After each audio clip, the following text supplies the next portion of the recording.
Okay.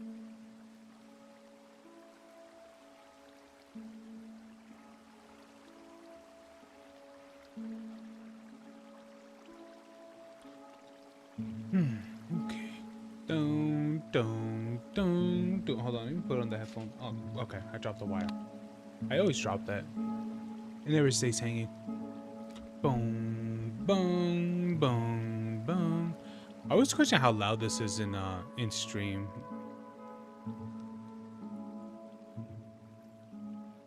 Boom, dun, dun, dun, dun, dun, dun, dun, dun, dun, dun, dun, dun, dun, dun, dun, dun, dun.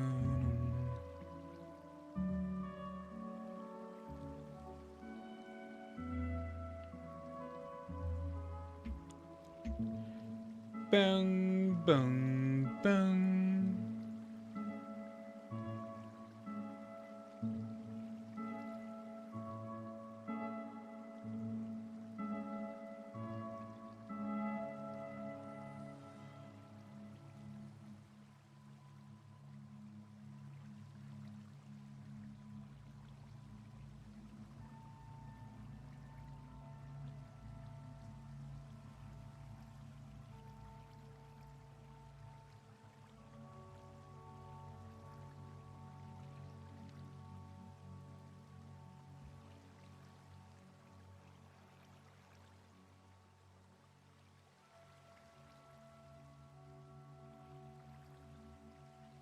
Hey, Fins, how's it going, buddy?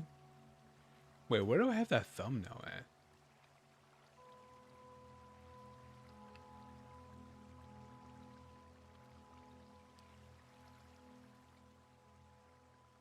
Oh, here we go. Oh, right, it's this. Oh, crap.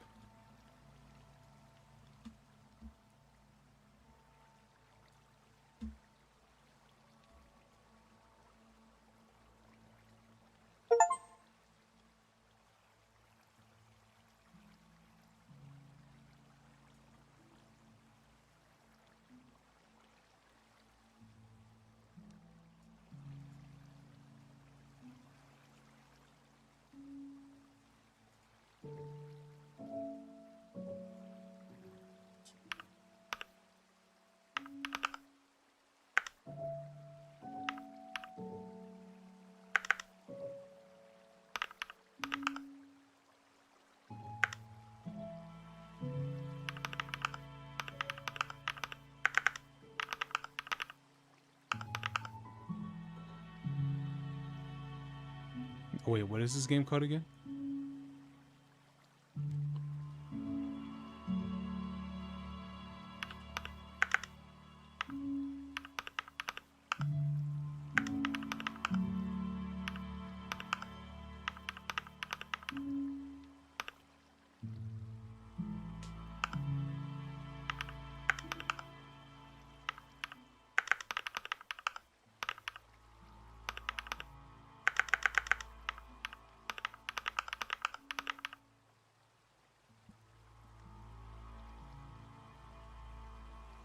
I'm good. Yeah, I'm good, Fins. I'm good.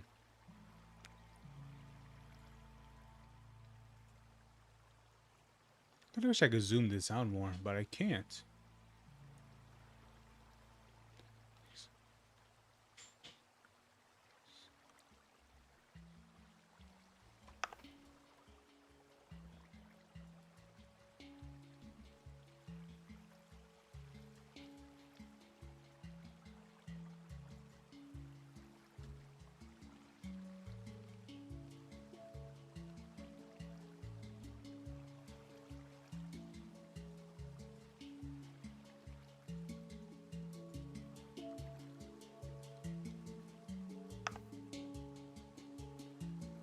All right.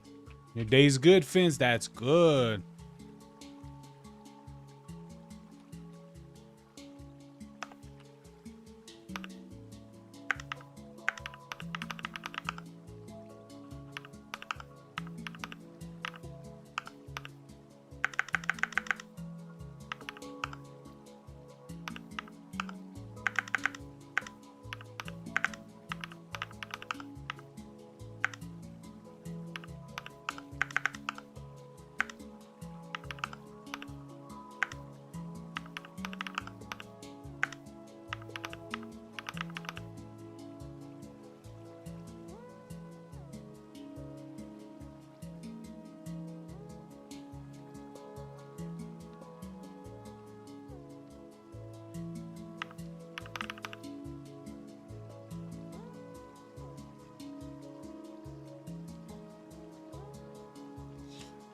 Okay, all right, Fins. What's on the docket today? So, what is it? We got some. What is it? We got some pretty good stuff coming out today. All right, what do we got? What do we got? What do we got? So tell me, Fins, what do you think about the new what is it, Resident Evil stuff? You know what I'm saying? Like, what do you think of it?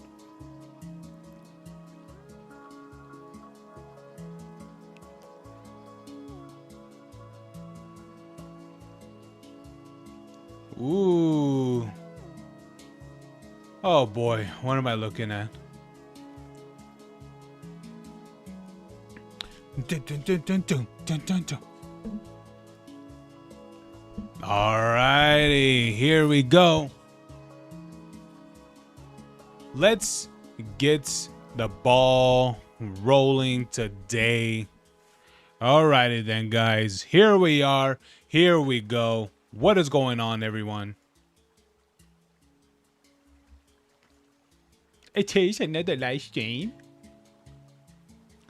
Well, specifically, we're going to be reacting to a little bit of things, so some of the things that went on a little bit today. So, earlier today, the official trailer for Resident Evil came out.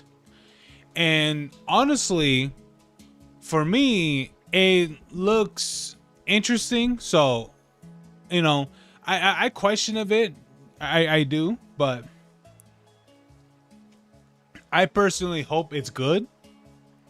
Like Finn's here. He's what is it? Finn's. He says looks promising, and he hopes it's good. I hope it's good too, because here's the thing: the live action Resident Evils, they've been okay. Some of them have been pretty. What is it? Some of them have been all right. I wouldn't exactly say they were good, but I won't lie to you. Some of them are. Just they're not great. I don't know. Honestly, dude, I'll be honest with you. I don't know what it is. I personally think the live action movies just not have been great, to be honest with you. I'll be for real with you guys. The live action of Resident Evil have not been that interesting. Not really. The first one was all right. Which ones have came out so far? Hold on. Resident Evil live action movies. I'm gonna put the live action movies. Oh god, man, this goes far back. Okay, so we got Resident Evil Apocalypse, Extinction. Hey Williams, how's it going, man? Oh wait, I didn't fix the wait. Did I fix this?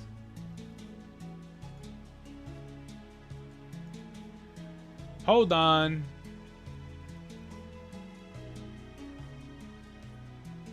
There you go. Hey, Williams, what's going on, man? What's going on? All right. Welcome to Raccoon City. Yeah. Yes. You are correct. Hold on. Okay. All right.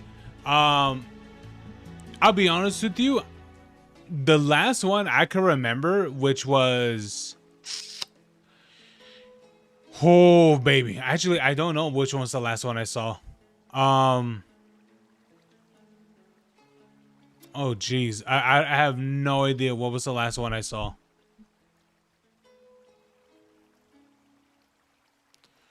Wait, hold on, guys. Let me do this. Okay. Click that. So nothing pops up or anything. Okay. All right. Here we go. Oh God, why is it gonna be this color?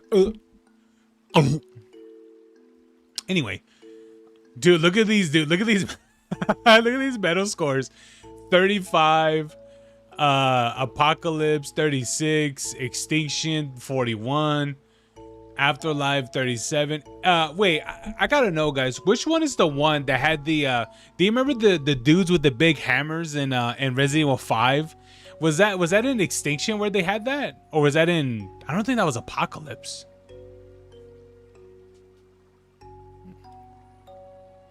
Was it Extinction? I don't remember. This was a long time ago. Oh, Welcome to Raccoon City. Which one was this one? In the new Resident Evil, in this movie, there is no main characters in the, from the games. Sadly. Oh my god, the Resident Evil movie? Oh no, the show. This is the show. Wait, this got a 4.2 out of what? Oh, this is probably out of 10 stars. I'll be honest with you, dude. This movie was garbaggio. I will be for real with you guys. This movie was terrible. I'll be for real with you guys. This the not the movie, but the show. The show was terrible. Didn't they make Wesker black in that one? Oh man. But yeah, Mila Jovovich. Yeah, that was her name. Oh man, it's crazy to think how far back these go. 2002, 2004, 2007. Yeah, so I mean, here's the thing. The live action movies, I mean, weirdly enough, there's like how many of these? There's like 6 of these or 7. Wait, what's Welcome to Raccoon City? What's this one's about? Set in 1998. This is the origin. Okay, so I guess this is like its own thing for what it looks like. Because it doesn't have Mila Jovovich. So yeah, this is his own thing. So this one, I mean, I hope this one is interesting. That shit. So yes, and yes. Yeah. And so yeah, man. Like it's interesting. Seeing like how many like these movies that have come out, and I'll be honest with you. They're not exactly great. Like that's the thing too. I prefer the animated movies because I'll be honest with you, the animated movies, well, obviously they're able to put the the characters that we all know about, right? Which I think is great. Which is great, because I remember watching the live action what is it? The live action the live action movies. Or the animated movies, and honestly, when I saw the animated ones, I thought I was like, man, these are great. Because I don't remember what was the one. Was it called like Deception or something like that? The one when they're in a what's that thing again? Like in the airport and things. I remember that movie. I'm trying to remember the other ones I've seen before, but the other ones were pretty good too because obviously they're able to use the main characters, like Leon or Claire, or I'm not too sure if Claire was in one of them. I think she was, or some of the other characters and stuff. But yeah, doing that live action that's always been a trouble. That's always been difficult to do because obviously you can't exactly use like what the characters that we all recognize and stuff. I mean, we'll recognize the name, but not like the look. You know what I mean? So, and then honestly, I feel like not like shows, but things like this that were not live, I feel like video games, and like video games media, if they want to make them into movies or shows, I personally believe that they still need to be in like animated in a way, like pretty much that, because I feel like there might be some few instances where that the game where like the act where the movie or show did well, it did well for the show or no, for the show, for the game and things like that. But personally, because I mean, we've seen like if you really think about it, like Star Wars and things like that, those were like comics and things like that. Actually, were they books initially, or was it just a movie? No, it was a movie. No, it was a movie at first. But yeah, like things like that, like maybe something like Star Wars or like Marvel and DC and things like that. Some of those were like movies first, for what I can remember. That's what Star Wars was. But like DC and things like that, like those ones can work because they do both all the time. Granted, they kind of do more animated things than doing live actions of the DC things. Marvel, well, not really. Actually, if you think about it, it's there, but not really. But you know what I mean, right? I just feel like video games, gaming, like gaming, video games need to stay in the area of being animated movies or animated shows, because honestly, I mean, how many movies and TV shows that we've seen made from, or they're depicted from the games, and they've been complete dog water. You know, like the recent ones, Halo, brother. Like I like how throughout the series, throughout the Halo franchise, people are like, bro, what does Master Chief look like? I don't know. He's one of those faceless characters. And then what they do in episode 1 of the Master Chief show, oh, this is who he is. This is Edward. This is Edward. Whatever the fuck. It's like, what? It's like, who's this? You know, it's things like that. There's very few instances where they're rather good. I know a lot of people are like, what about the Fallout show? I'm like, bro, I mean, like, if you watch the Fallout show as like someone that doesn't know anything of the lore and shit like that, then it's a pretty good show. But if you watch the show as someone like who knows about the lore and things like that, you're gonna hate it, because it's like none of it makes sense, because they retcon so much things in the Fallout show, which honestly is kind of to be expected. But it kind of sucks that happens, where it just doesn't make any sort of sense. Yeah. And so, like, I will say the Fallout show is good, like the first season, but I won't lie to you, never seen the second season, and I already hate it, because I've already saw all the things that was with the second season, with being in the New Vegas, brother. They fucked that up so bad, where for some reason they chose the most safety, like the most, like, you know what it was. To me, what messed up about season 2 of the Fallout show was that they chose the most safest option to be like, yeah, no, nobody won. The dam didn't happen. Caesar, he still exists. I mean, he's dead, but I mean, like, he's, the Legion's still there, which realistically, like, if anyone really follows like the true lore, Caesar's Legion would have crumbled without Caesar. Like, it's absolutely true, because it was Caesar who was the driving factor of everything. Without him, there is no leadership. There is no Legion. So being like, oh, they still exist, I'm like, no, they'd be in shambles. They will literally cease to exist. And everyone knows this. Even the ex right hand man, what's his name, Joshua, even he knew this.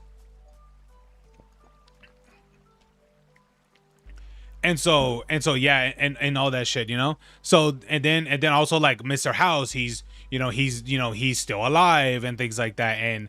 And I think technically the one isn't there is the Yes Man and things like that. Well, people speculate, which isn't even confirmed yet, about all that stuff, but it's just like, that's the one thing I hate about that shit so much. And I'll be honest with you, and you want to know something fucked up too? You guys want to know something even more worse? What makes this even worse? Did you know one of the developers, I don't know if it's the head developer or something like that, but he recently just talked about, like, that before, like, after New Vegas launched, he talked about that when New Vegas came out, Bethesda took the entire, I don't know if they took the entire team, but they pretty much scolded the team and told them everything that they did wrong with New Vegas when it came out. And can you imagine years later, New Vegas is the most beloved Fallout game in the entire series. The one game that Tom Howard fucking hated and scolded Obsidian for the disaster or the things that they did wrong with it, quote unquote, the things that they did wrong, turns out is the best one in the entire series.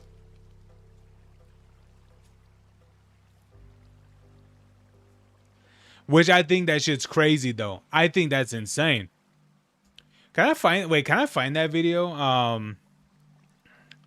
Let me see.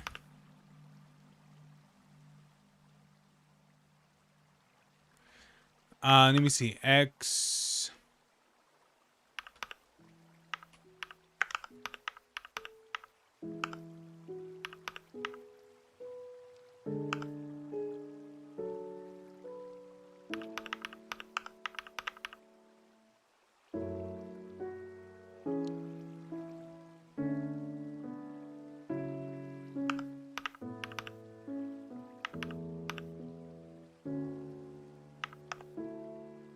Let me see.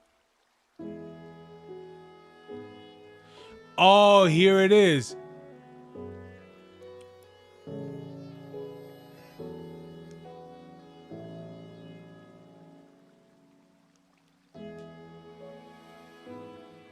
Ooh, Maddie. Oh, I like Maddie. He's pretty good. All right, what is it? What is it? Let's look at this one. Chris Avalon opens up on Bethesda beef. That's crazy, dude. Wait, hold on. Who else can I see? Dude, can you imagine? Can you imagine, dude? Wait, how long is this? This is 3 hours. Oh wait, this is like the entire podcast, pretty much. Bro, that's crazy.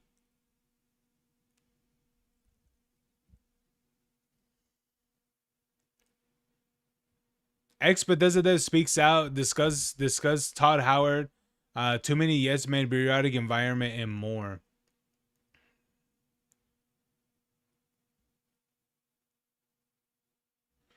You know what? Let's look at this one from Young. Yeah, I think. I mean, he's all right. You know, I've seen his content here and there.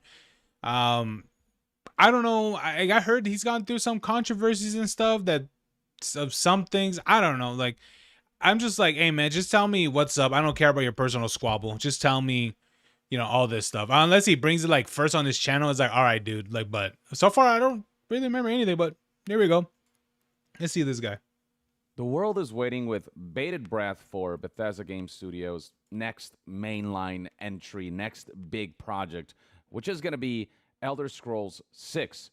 But until then, a lot of people are wondering what's going on behind the scenes at Bethesda, given the various mishaps and missteps we've seen from this studio, which was once upon a time renowned.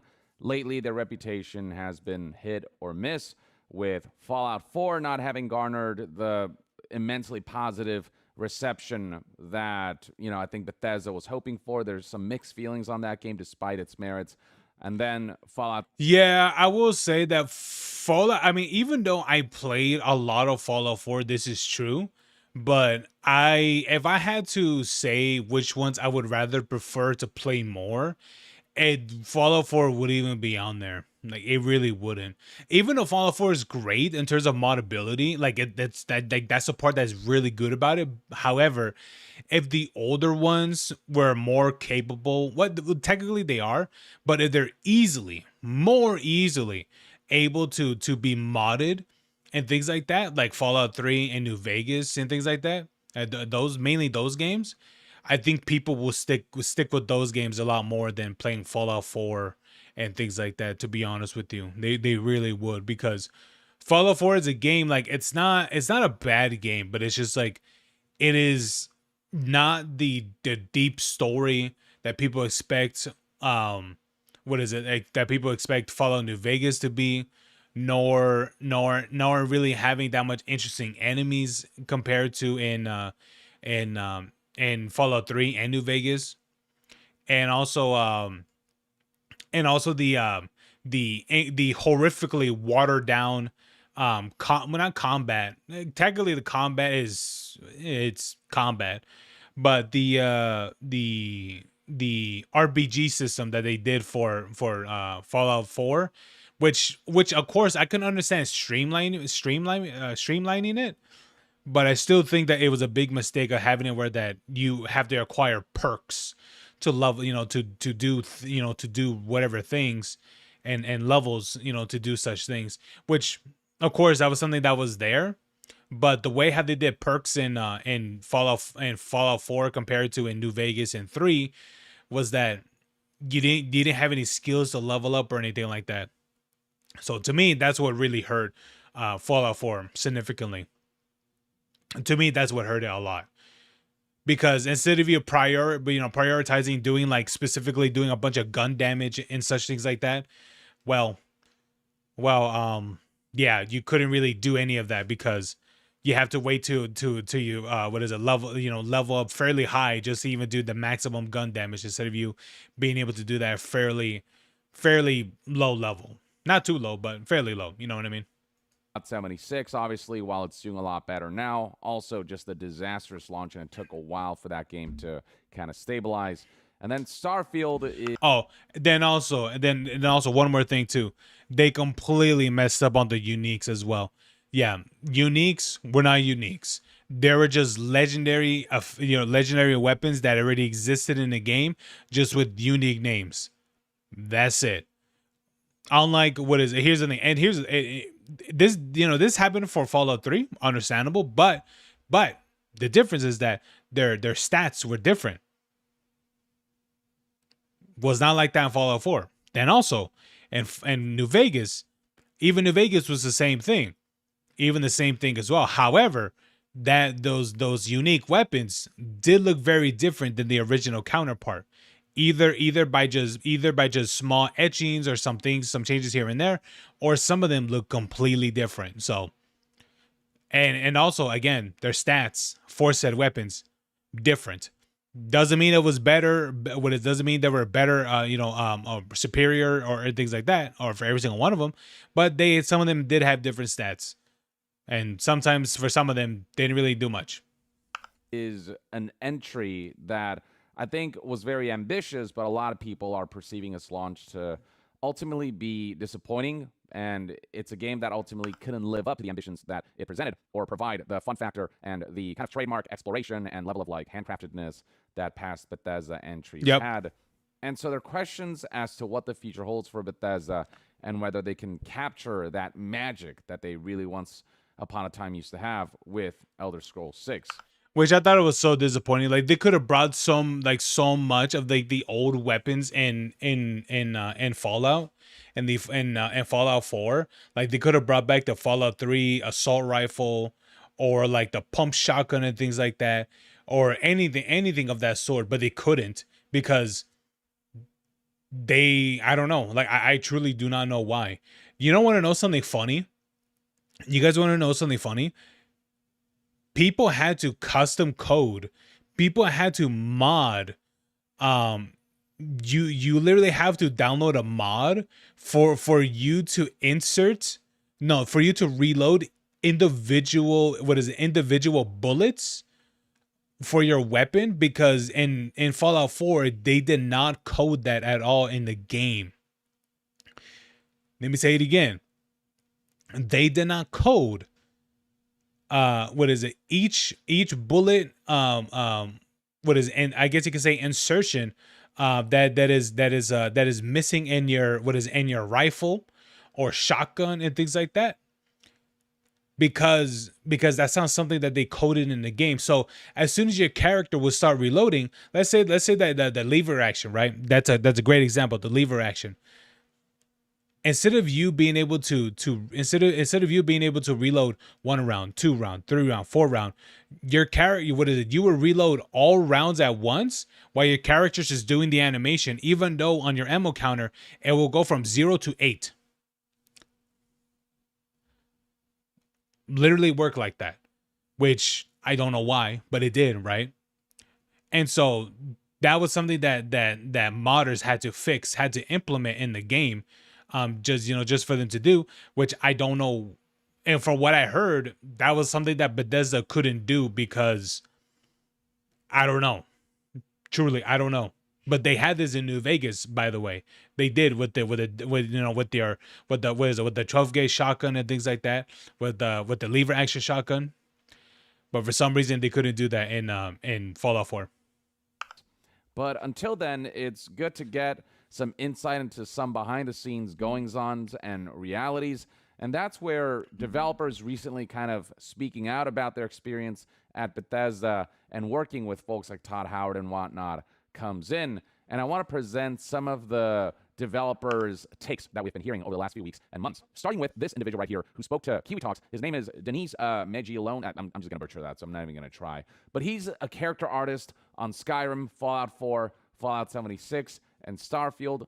Former developer who used to work at Bethesda and has since come out to kind of talk about what he thinks about Todd Howard in particular. You can see right here, this was a video that came out a year ago, back in January of 2025, but it's only now that headlines are reporting on this. A lot of people missed out on this interview on this specific bit that kind of gave us some insight into behind the scenes. And well, I'll be honest with you. I mean, given that how many views it got, I mean, I don't think people would have really talked about it. Sadly, things like this should be talked about. Something to say that I think does highlight a potential problem that might have long-term ramifications. On Kiwi Talk's Twitter page, you'll find the following post of a clip that highlights Denise's take on Todd Howard. And, he really looks up to Todd and believes him to be a really good person with a lot of great design sensibilities.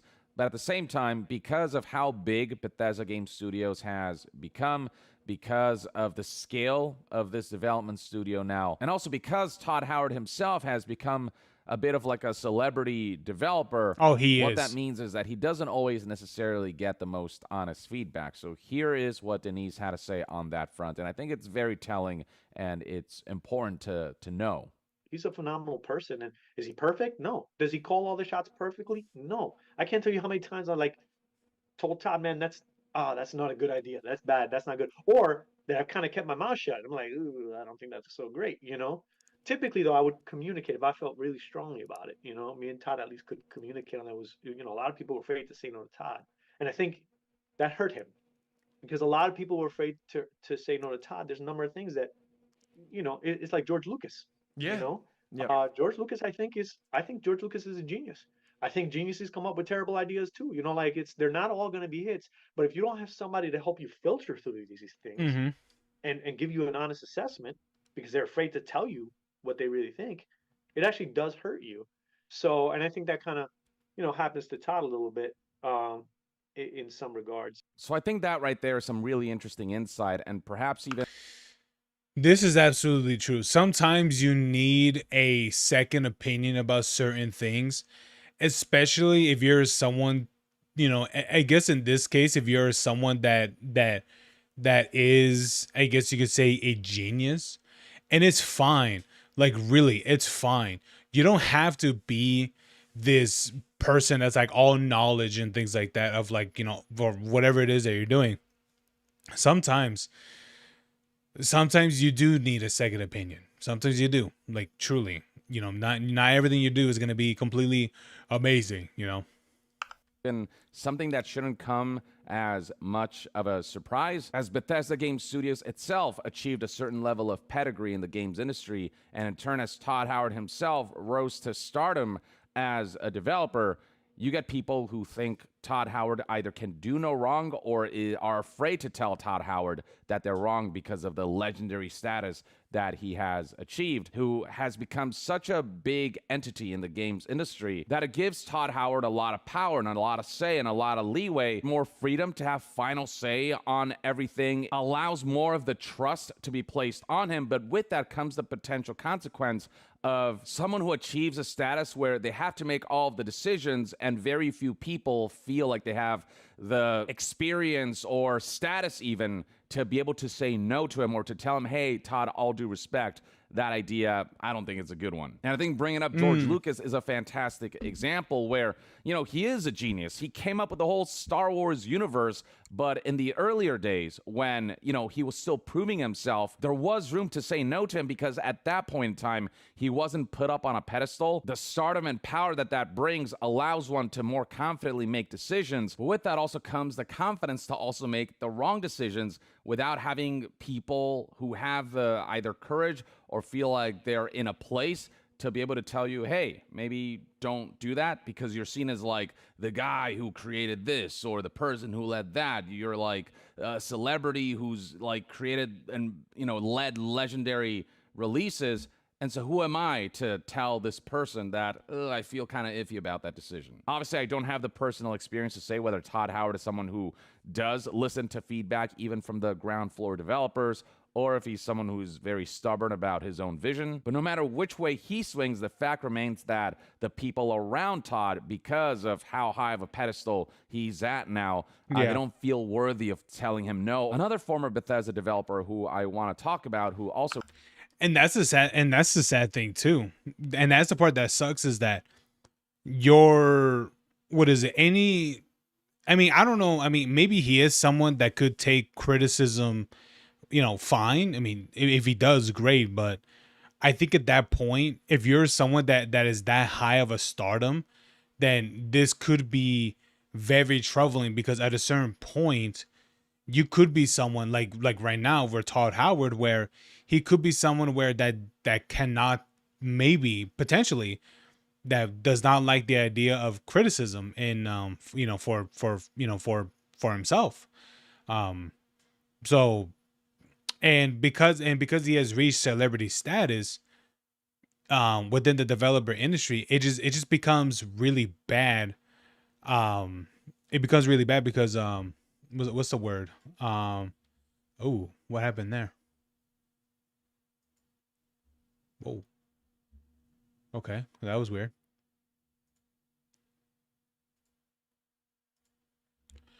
But yeah, like, that could be pretty bad for him, because when it comes to the point where you have people that essentially fear you so much, or I get, yeah, or maybe some that are just maybe kiss asses, where it comes to the point where you only have exclusively just yes men onto your, what is in your team, which is not good.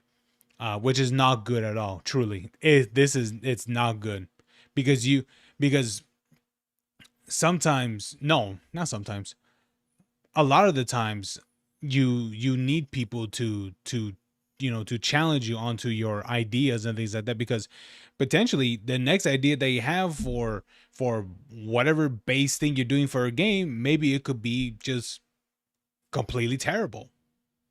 So recently, and so I mean, maybe that could have been some of the reasons why that happened for Fallout 4, for Fallout 76, or maybe for Starfield and things, Who knows how far back this goes? Spoke out about their time working at Bethesda is Kurt Coleman. He is the longtime Elder Scrolls lore master who left Bethesda back in 2023 after more than 20 years working at Bethesda. Back in January of 2026, he spoke to news outlet PC Gamer, and the headline of this interview reads, Bethesda's former Elder Scrolls lore master on why he left, Starfield's communication breakdowns, and how he wanted the Elder Scrolls 6 to be The Empire Strikes Back. A lot of interesting insight here, but the main thing that I want to cover is his perception on how things played out behind the scenes when it comes to like working with someone like Todd Howard, and discuss how in the early days it was a close group of developers, including Todd Howard, in a basement office who were bouncing ideas off of each other, eating in the canteen together, and making decisions together. This was back when Bethesda Game Studios wasn't this massive organization with hundreds of employees and developers, but rather a small group of people who were constantly in communication with each other, who could always check in with each other. And it wasn't this massive entity that Todd Howard had to manage on multiple fronts. Todd Howard could actually get his hands dirty and go hands-on with the key development aspects of making games. But by the time Starfield shipped in 2023, Coleman described the studio as it basically being 4 remote studios all working together on a game. When you get to that size, you can't have people just popping into Todd Howard's office to chat about a design point. He's not having lunch with everybody. It's very different when it's 400 people, 4 studios, big business, and Microsoft is now getting involved. Once upon a... Bruh, that's so true, dude. Like, that's the thing, man. You know what? He's right. He's absolutely right, to be honest with you. Because imagine dealing with a team of 400 people with different departments, different studios as well. and now you even got the big honcho, Microsoft, around, literally above you as well, and things like that. It's it makes it more harder because, like, when you were a team, I don't know what game that they did before for in Bethesda, but let's say that they were doing Fallout 1 or maybe something else prior. I don't know what other titles Bethesda has done, maybe earlier than Fallout 1. But when they did that show, when they did that movie, I mean, game, ugh, when they did the game, they were very, very small, maybe like 20 people probably, you know, maybe they were that small. But now it's come to the point where instead of 20, now you got 100, now you got 50, now you got 100, now you got whatever the amount is now.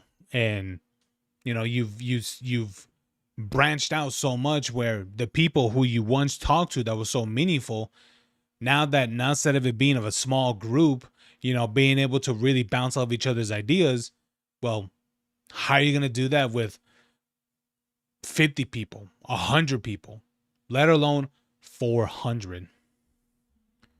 Yeah, man.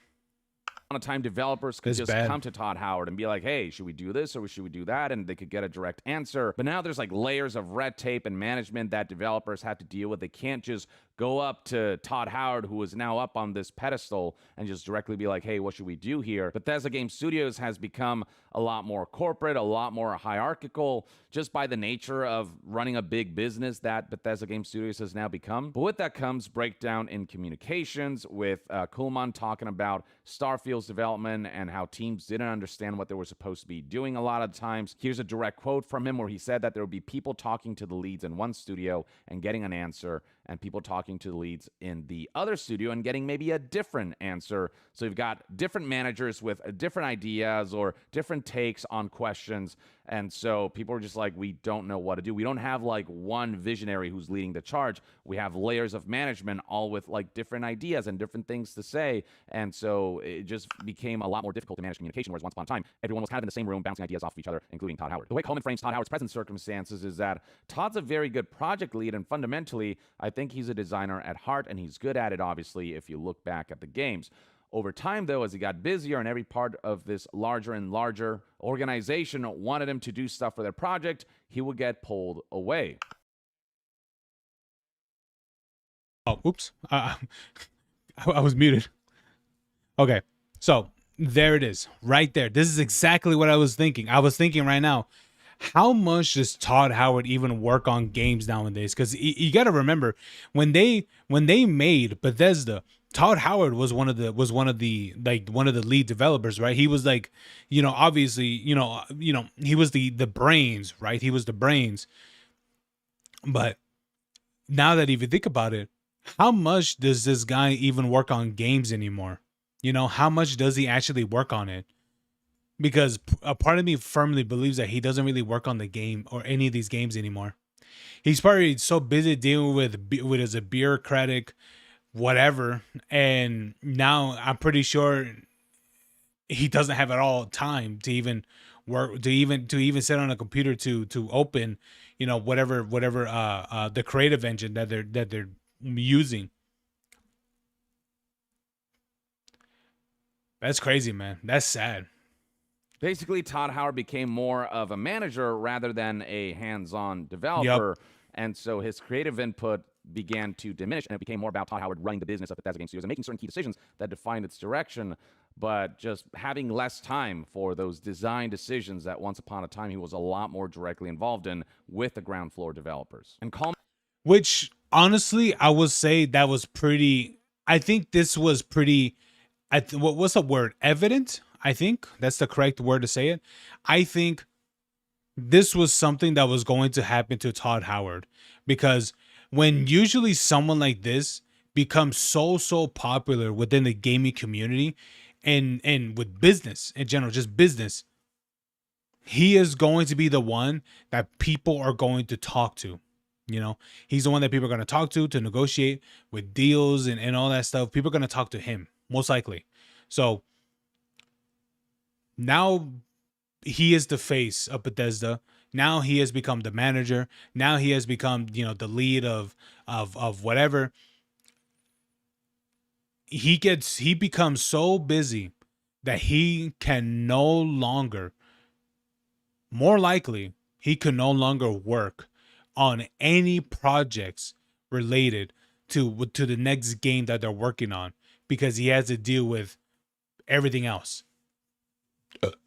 You know, he has to deal with numbers, deals, maybe even sponsors or collaborations with product lines or whatever. He has to do all of that instead of being a head-on developer or hands-on developer.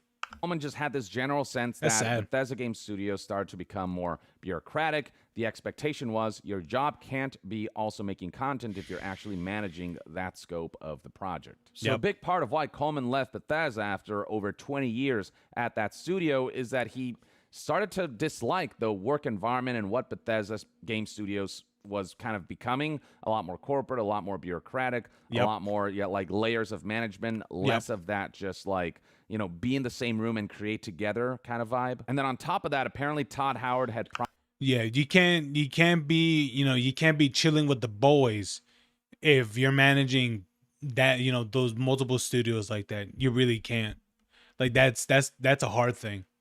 You really can't, you can't be chilling with your, your small starting indie team with that many people. You can't. It's impossible. promised Coleman that he would be the lead on Elder Scrolls 6 after they had shipped Fallout 4. But then after Fallout 4, Todd Howard and leadership made the decision to make Fallout 76 and then Starfield before working on the Elder Scrolls 6. And by the time they got to Elder Scrolls 6, Todd Howard told Coleman that he wouldn't be the design lead on that project as originally promised. So he had literally been waiting for my Elder Scrolls God, 6 to be the dude. next project. Ain't no way. Ain't no way, dude. You're telling me that they promised this dude that he was gonna be working on the next Elder Scrolls? Because obviously, right, he was there for Skyrim. So, I mean, people love Skyrim, right? I mean, it's crazy to think now Skyrim is a retro game because it's 15 years old. What might I tell you that? Or close to being 15 years old, actually. But yeah, man, dude, imagine being told, yeah. Dude, you're gonna be working on the next Elder Scrolls. You're gonna be on there, Elder Scrolls 6, baby. Heck yeah. You're gonna be there, man. You're gonna be working on that. That shit's gonna be awesome. And then, you know, they push it back for another game, and then they push it back for another game. And by the time by the time when you get there, they're like, ooh, yeah, yeah, about that, man. Yeah, you're not fitted for it anymore. It's like, bruh, that is, whoo, dude, that's bad. Project Bethesda would work on, only to be told after all those years that no, you're not going to be the lead. Todd said, well, we want you to have an important role in the project, but what I wanted and what he wanted were different at that point, said Coleman, speaking to PC Gamer. Now, Coleman did acknowledge that a lot had changed at Bethesda Game Studios from the time by Fallout then. 4 launched to the Yep. time that Starfield launched and then the time that they started working on Elder Scrolls 6. Bethesda Game Studios just got a lot bigger. And so what it means to be lead design for a game is Yeah, because Fallout 4 and Starfield, that was like, when did Fallout 4 come out? Let's go by the release dates, right? Because even though it goes back way before, right? It goes back way before them doing Starfield and all that stuff. Let's look at Fallout 4. Okay. We all know Fallout 4 came out, what is it? Okay, it came out years ago. It came out 2015, okay? Let's look at,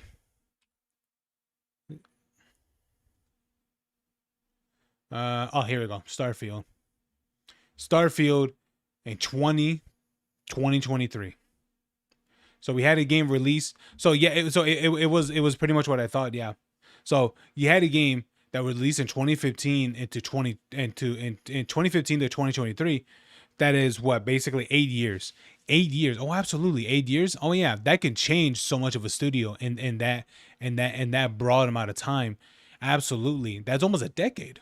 So, and that's just release dates, right? Release dates. We're not talking about how long they've been working on them, because they've been working on Starfield and things like that for years. So, even years before that. So, let's just say, right? you know, let's just say that by the time when they really got around to really do Elder Scrolls 6, which is crazy because they announced Elder Scrolls 6 many years ago, way before, maybe way before they even done Starfield or something, but I'm not too sure. I think so, but it just sucks that by the time when you're told, oh yeah, after we're done with Starfield, you'll be good, after we do this and we do that, then you could continue and you continue on, and you just had that hope, right? You're just like, yes, I can't wait, right? It's gonna be, it's gonna be a good amount of, it's, two games coming out. It's gonna be years to come, but you know what? This is gonna be this is going to be the next Skyrim. Fallout, Elder Scrolls 6 is gonna be the next Skyrim, and guess what? You're not part of it. You're not part of the head people anymore. Yep. Different now than it was back in the Fallout 4 days because of just how much bigger Bethesda Game Studios had become as an organization that kind of fundamentally changed the way it runs compared to how it was run back in the Fallout 4 days. So Coleman does say that in retrospect, while he wanted it, he doesn't think he would have enjoyed the current version of what it means to be, the lead design for a game like Elder Scrolls 6. And so in retrospect, he says that, so they may have made the right decision of saying that I shouldn't be in this role. But back then, the combination of not liking the work environment of Bethesda Game Studios and how much it had changed from the good old days of like everyone gets to create in the same room, combined with that promise being broken, made Coleman go, my time at Bethesda Game Studios is done. I want to move on to other ventures. But the key thing to highlight here about Todd Howard is basically because of how big Bethesda Game Studios had become, Todd Howard there was less direct access to Todd Howard's leadership. And I think that goes in tandem with having too many yes men that actually hurts his decision-making and leadership capabilities, because part of being a good leader is not just making decisions, but also being able to listen to the people you're leading. But when the people are too afraid to tell you that they have qualms with some of your decisions, then it's hard for someone like Todd to kind of try to look at things from their perspective, because he often doesn't know what people's perspectives are, because those people are just being yes men to someone who is now up on such a high pedestal. He feels like such a big honcho now that people are afraid to piss him off by even disagreeing with him, you know what I mean? And that's the curse of being in the position of Todd Howard now. And the more managerial position that Todd Howard is in now versus the more hands-on developer that he used to be, I think that in part contributes to why people are afraid to say no to him. I think that contributes to him being surrounded by yes men, because fewer people have access to him, because Todd Howard makes decisions from, the top floor of the tower, because Todd Howard is not on the ground floor with the developers. I feel like it just makes him less relatable. It makes it harder for the ground floor developers to perceive Todd as an equal creative partner, instead of seeing him as kind of their boss and their CEO, or that kind of a thing, their executive leader. And so it makes people more hesitant to come up to someone with that pedigree and that power and tell him, hey, I think this is a bad idea. Combined with the fact that true, and honestly, this has nothing to do with what I was looking for, right? But honestly, this was a pretty good one, to be honest. in general, it's just harder to say no to him because he's pulled away, and because there are layers of management now, because you just don't have direct access to the head honcho himself. So even people who feel safe enough or who want to come up to Todd Howard and tell him, hey, I think this is a bad idea, may not even have the capability to do so, because Todd Howard might be too busy managing other stuff, and his office is not just directly accessible, and because his feedback is not directly accessible. Instead, you have to go through the layers of management. So the culmination of all of this, I think, is an environment where ultimately people like Todd Howard, people in that position of power and leadership position, are trapped in this bubble of their own making, this bubble that is at the top of a pyramid. And that's where I think you get decision-making that leads to things like the release of Fallout 76, a game that people didn't necessarily want, that is doing better now, but back then was just so disastrous. And I think that's how you get launches like... Bro, 76 did so bad, okay? Okay. 76 did so bad that it literally destroyed Bethesda's reputation. And here's the thing, it wasn't just the game alone, but it was everything that was associated with the game. Bro, the game did horrible when they were, the duffel bag incident, the Nuka Dark, their alcoholic drink, it did terrible too. It's like, brother, that game did it was everything. It was everything of how to destroy a reputation. It was so bad. Starfield, where despite its ambitions, there were a lot of choices surrounding it that ultimately paved the road to a Bethesda game that felt like a lesser Bethesda game than, their past successes, as well as decisions like focusing on, mobile games and live services and all these things that feel very like corporate driven. It feels like Todd Howard now has to appease certain corporate mandates and standards and kind of lead the team to kind of balance both the people who want to make the classic Bethesda stuff, but also the people who want Bethesda to be moneymakers. I don't get the sense that these developers are resentful at Todd Howard, but I do get the sense that they are highlighting some unfortunate reality.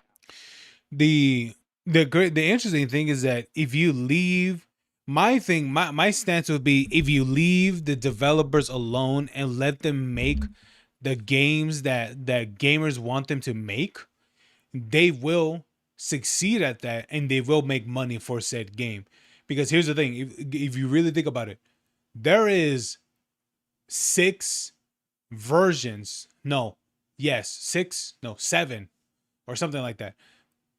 6, 7, 8 versions of Skyrim, and people have bought every single, well, not every single, but people have bought almost every single one. People bought the original when it was out at the time. People bought the legendary edition, which is the with all the DLC.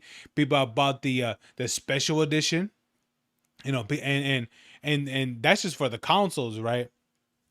We're not even talking about the legend, the other legendary edition with all the add-ons and all that stuff, or what do they call them again? The creative items and such. One of them was for DLC, and then the other version, which, yeah, I guess you could say that one did too, and things like that. And then it came out for then you had the Switch version, you had the 360 version, PS3, PS4, Xbox One, PS5, Series X, and what is it, the different versions for PC as well. It's like there were so many variants of this game for Skyrim that is sold many copies. It's like, if you let them make another Skyrim like game, then you will make money. But they just don't want to. They don't want them to make, they don't want them to take their time to make some of these games, because they would rather make money in the short term instead of making a legendary franchise for the long term.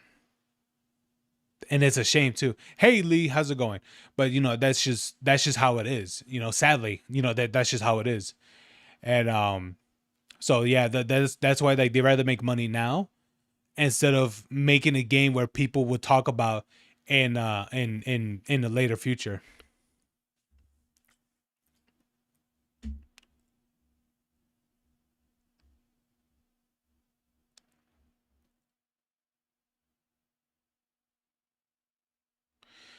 Hey, what's up, buddy? How you doing, man? You good? That's good, Lee.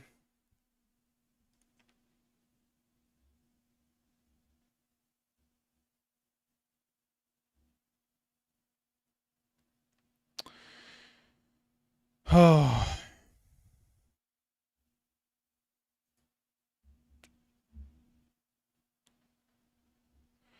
All right, what do we got here?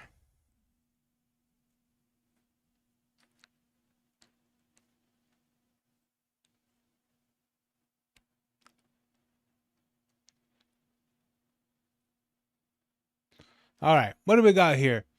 JP Morgan's boss just got caught. Whoa. All right, let's see this. Brother, you don't know about the JP Morgan case? What's the situation with this? Glamorous JP Morgan executive accused of turning married male broker into her office sex slave, Viagra spiking, and a litany of obscene forced acts that made him cry. 37 years. What? Dude, that's insane, bro. What? years old, used racial slurs, calling him her little brown boy. Oh, And what? made derogatory remarks about his wife. Threatened to destroy his career by saying, "I fucking own you." Forced non-consensual oral sex while he cried and mocked him during the act. Bro, what the fuck is this? I bet you're... Bro, these are like the crazy thing is that like these are things that you would like, you know, like here's the thing. These are things that you would like maybe see in like what is it, like in hentai and things like that, you know, or some things like this. But bro, like when you hear this like in an actual real scenario of like you know, I don't doubt it, you know, I don't doubt it happens, right? Like someone taking advantage of, you know, their you know, their coworkers or their what do you call them, the people that are like lower than you in the position, their peers, I guess, or their subordinates, I guess, or I don't even know, bro. But you don't hear, you don't. It's just insane when you hear something like this. You're like, bruh, that is insane, man. little Asian wife doesn't have these cannons. What? Okay, first of all, she said fish head within that sentence as well, by the way. Who is this woman? What is this? Get her a job at Blizzard right away. Can you imagine how many applications to be her assistant she's getting right now? And I don't want to downplay this. By the way, sexual assault, sexual harassment, it's bad. That being said, wow, this is fucking ridiculous, isn't it? Inside, hold on. Bro, Blizzard would love to have her. Bro, like, I'll be honest with you, with all the things that happen in Blizzard, bro, dude, they would love to have her. She made sexual advances on Doe, which he rebuffed, insisting he wasn't interested. Do you want to get promoted at the year end or not? I don't know why you're fighting this. Hajini then removed her shirt, began fondling her breasts, and racially insulted this person's wife, saying, "I bet your little Asian wife doesn't have these cannons." Doe claims that she forcibly removed his pants. I fucking own you. I will make you pay. Do you think that you're gonna be a good standing if you do not have me in your corner? Do you really think management wants... What the fuck? You really think management wants some brown boy Indian leading organizations? Fuck? Bro, this is bro, who's she voting? Yeah, dude, I'll be interested, because this type of talk, brother, that is wow. some brown boy Indian leading orientations? If you don't fuck Oh, my it says orientate. Wait, no, not orientate. It's organizations. brains out tonight, I'm gonna sabotage your... Or is it orientations? No, I think. Wait, orientations? No, is it? Or that's organizations? I don't know. promotion. Fearful of retaliation, Doe claims he relented and submitted to another encounter. His initial protests were overheard by a second witness and now reversed the roles. Here's the reality. Everybody knows men and women are different. People laugh about this and absolutely. think it's funny. But obviously, does she have... I don't know. See, they keep showing these photos of her, but it's just from the shoulders up. Don't we have any image or any... Is she hot? Like, yeah, we... JP Morgan. Oh, and your MD no. wants to have a performance chat. Just for context, here's what the guy looks like, and a lot of people are now debating whether he made the whole thing up, though he reportedly has multiple witnesses backing up his story. Yeah, I mean, maybe.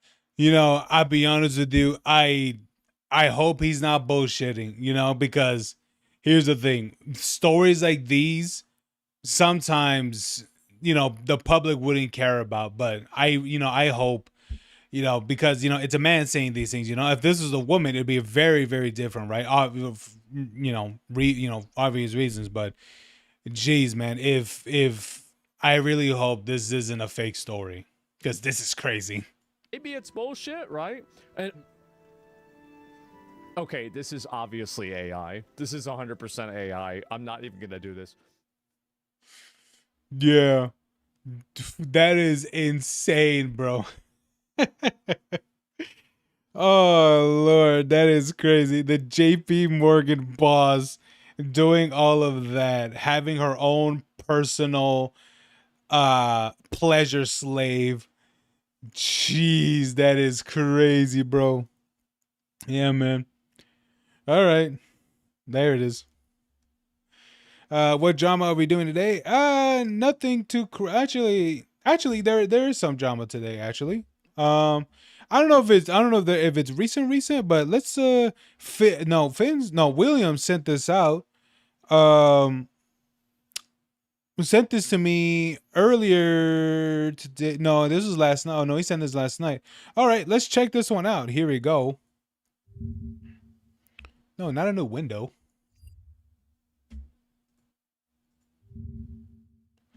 No, not a new window, you idiot.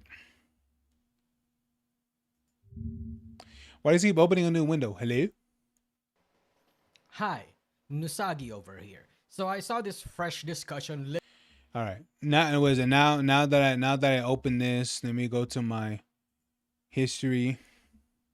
All right, here we go. Literally as I woke up like 2 hours.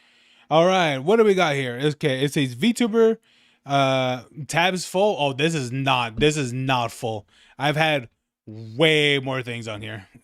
What is it? This is full, then yeah, that's not full. I have had tabs. I've had so many tabs where like I couldn't even press the X. I couldn't even press the close tabs button. So yeah, that's not true at all.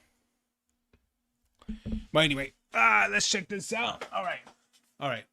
This one, it says VTuber thinks minors should be welcomed.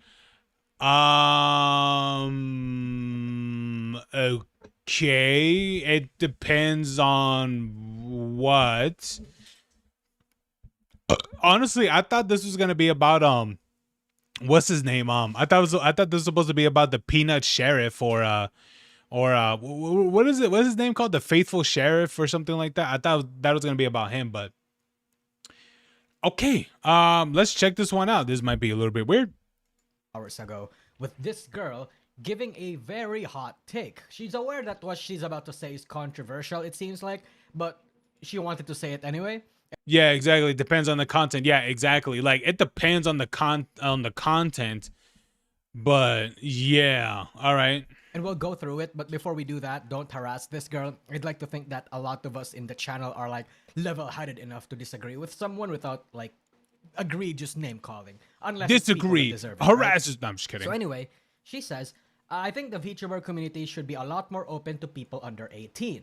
Now, while I don't mean legitimate children, what I mean is more like teenagers, maybe 13 or 14 and up, because nearly every single VTuber I ever see is 18 plus, which some people would be like, oh, I can't watch this VTuber even though I really like their design and lore, but even if you allow yourself at least a little bit of leeway in that case, then I feel like one, you'd get a lot more people to watch you, and two, it would introduce people to new things. And obviously, still keep your peace. If you're having problems with someone in your community that is under 18 or is just not mature, then get rid of them. It's that simple. And I'm not saying this should be an everyone thing. If you don't feel comfortable having under 18 in your community, then yeah, 18 plus is perfectly fine. Or if your design is something you don't think under 18 should see, then same thing. So she's... Yeah, I mean, here's the thing. I don't like to me, I think if you're someone that is a family friendly VTuber, then to me it's completely fine. But if you are a VTuber that let's say that you are, I mean, I'm not saying like not all VTubers are like, like sex fiends or anything like that. But if you are a VTuber that's very explicit about things, then yes, it makes sense why you don't want people under the age of 18 to be following or watching your content and things like that. Like understandable, right? But at the same time, right? Like let's say that you're not that, right? Like you're not all those things, correct? Let's say that's not the case. To me, I would think if you're someone that plays maybe even like a lot of violent games and things like that, rated M games and such, or not even just that, but also if you're someone that tends to be vulgar, then it makes sense. It makes sense why that your content should be catering to people that's not of 18 or maybe even 17 and things like that. You know what I mean? So to me, I think that's, I think having, gating your content, to a bit of an older age, especially if you're someone that's pretty vulgar on their content and stuff. Sure, I can understand that, right? I can understand that. But if you're someone that's very friendly, kind of like a Nick A30 sort of thing, where he doesn't cuss, he doesn't he doesn't play too many violent games and things like that. I mean, I don't know. I don't know if he really allows kids in this community, or people that's, no, not kids, but like people that are under 18 in this community. I don't know this, but it would be, to me it would be completely fine if someone like Nick A30, um to have like teenagers in his community, since he is someone that tends to be very friendly. He doesn't cuss, he doesn't play, I mean, so far what I know, he doesn't really play too many like violent games and things like that. I'm not really too sure if that's really accurate. But to me, it would be understandable if someone like him has has like teenagers in his community. Or at least to be more welcomed in his community, especially for his style and stuff. What's the minimum age for Twitch? I believe the minimum age is 13 years old. I believe. Yeah. Because for what I can remember, I believe Twitch did ban. No, they did suspend someone that was not of age, but they were a content creator. And for what I can remember, they were a growing content creator too. It wasn't until I think it wasn't until people found out that he was like 10, I think, or 11. It was one of those two. But yeah, and I believe Twitch banned him until he officially turned 13 years old. For what I can remember, this happened like a couple years ago.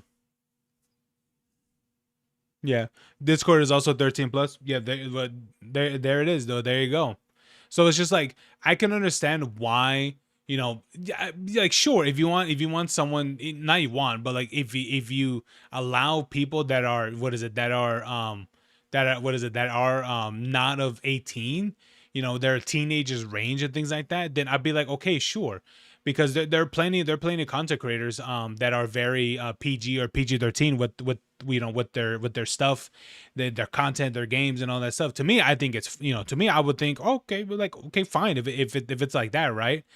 But I would still think that if you're someone that's very vulgar and is, in your language and things like that, then I will say that you are not meant for teenagers, that you're meant for the older, older audience, probably like 16, 17 years old and things like that. Then I'd be like, okay, but I still think that would be more of like entering like the 18 range and things like that, you know. Essentially saying that VTuber fans that are under 18 cannot enjoy VTubing if they see that their favorite VTuber or VTuber that they like explicitly says that they're 18 plus, and that allowing VTuber fans that are minors in your community is a way to make yourself much more accessible to a broader audience, and that if these minors, in lieu of them being minors and being most likely immature, are being disrespectful, just kick them out, and that obviously, if your design it's also not appropriate for minors to see, also kick them out, and she recognizes that this is not for everyone. So, me personally, I obviously do not agree with this, and it seems like a lot of people do too, based off of the ratio that received. Look at that, right? But there are three things I want to touch on, right? There's three things really. 1, 2, 3. One being that minors are more susceptible to VTubing's dangers. 2, minors are feral fucking animals. And 3, that's actually true. I mean, this is very true. I think, you know what it is? I think the other thing too is that it could be, potentially, maybe it could be that this is someone that could be grown more attached to said thing if if they're younger. But I don't know. I mean, could that be worse with VTubing? I mean, maybe. But but granted, by the time when Twitch and all that stuff was around for me, I was already like, I don't even know, like I was already like, I think like 18 or something like that already. I was already grown. there will always be minors anyway. right? This is true. Let's talk about this first one. The first reason, real quick, that minors are susceptible for this. So there's two subpoints to this. Being, in my opinion, one being children are emotionally driven and impressionable, right? And we'll get into the other reason later. So because they're so stupid, dumb fucking children, right? They are the types to get easily influenced by whatever the VTuber is doing, right? VTuber Sure. by themselves are already pretty not so intelligent creatures, even by influencer standards. So the things that they say can mislead, misinform, or cause a minor to act in a way that these VTubers might not like. Of course, this applies to multiple content creators beyond VTubing. What makes this a worse problem for VTubing is the inherent culture of it, being that VTubing is inherently lewd and thrives off of parasocial relationships. I think this is true. I think here's the thing.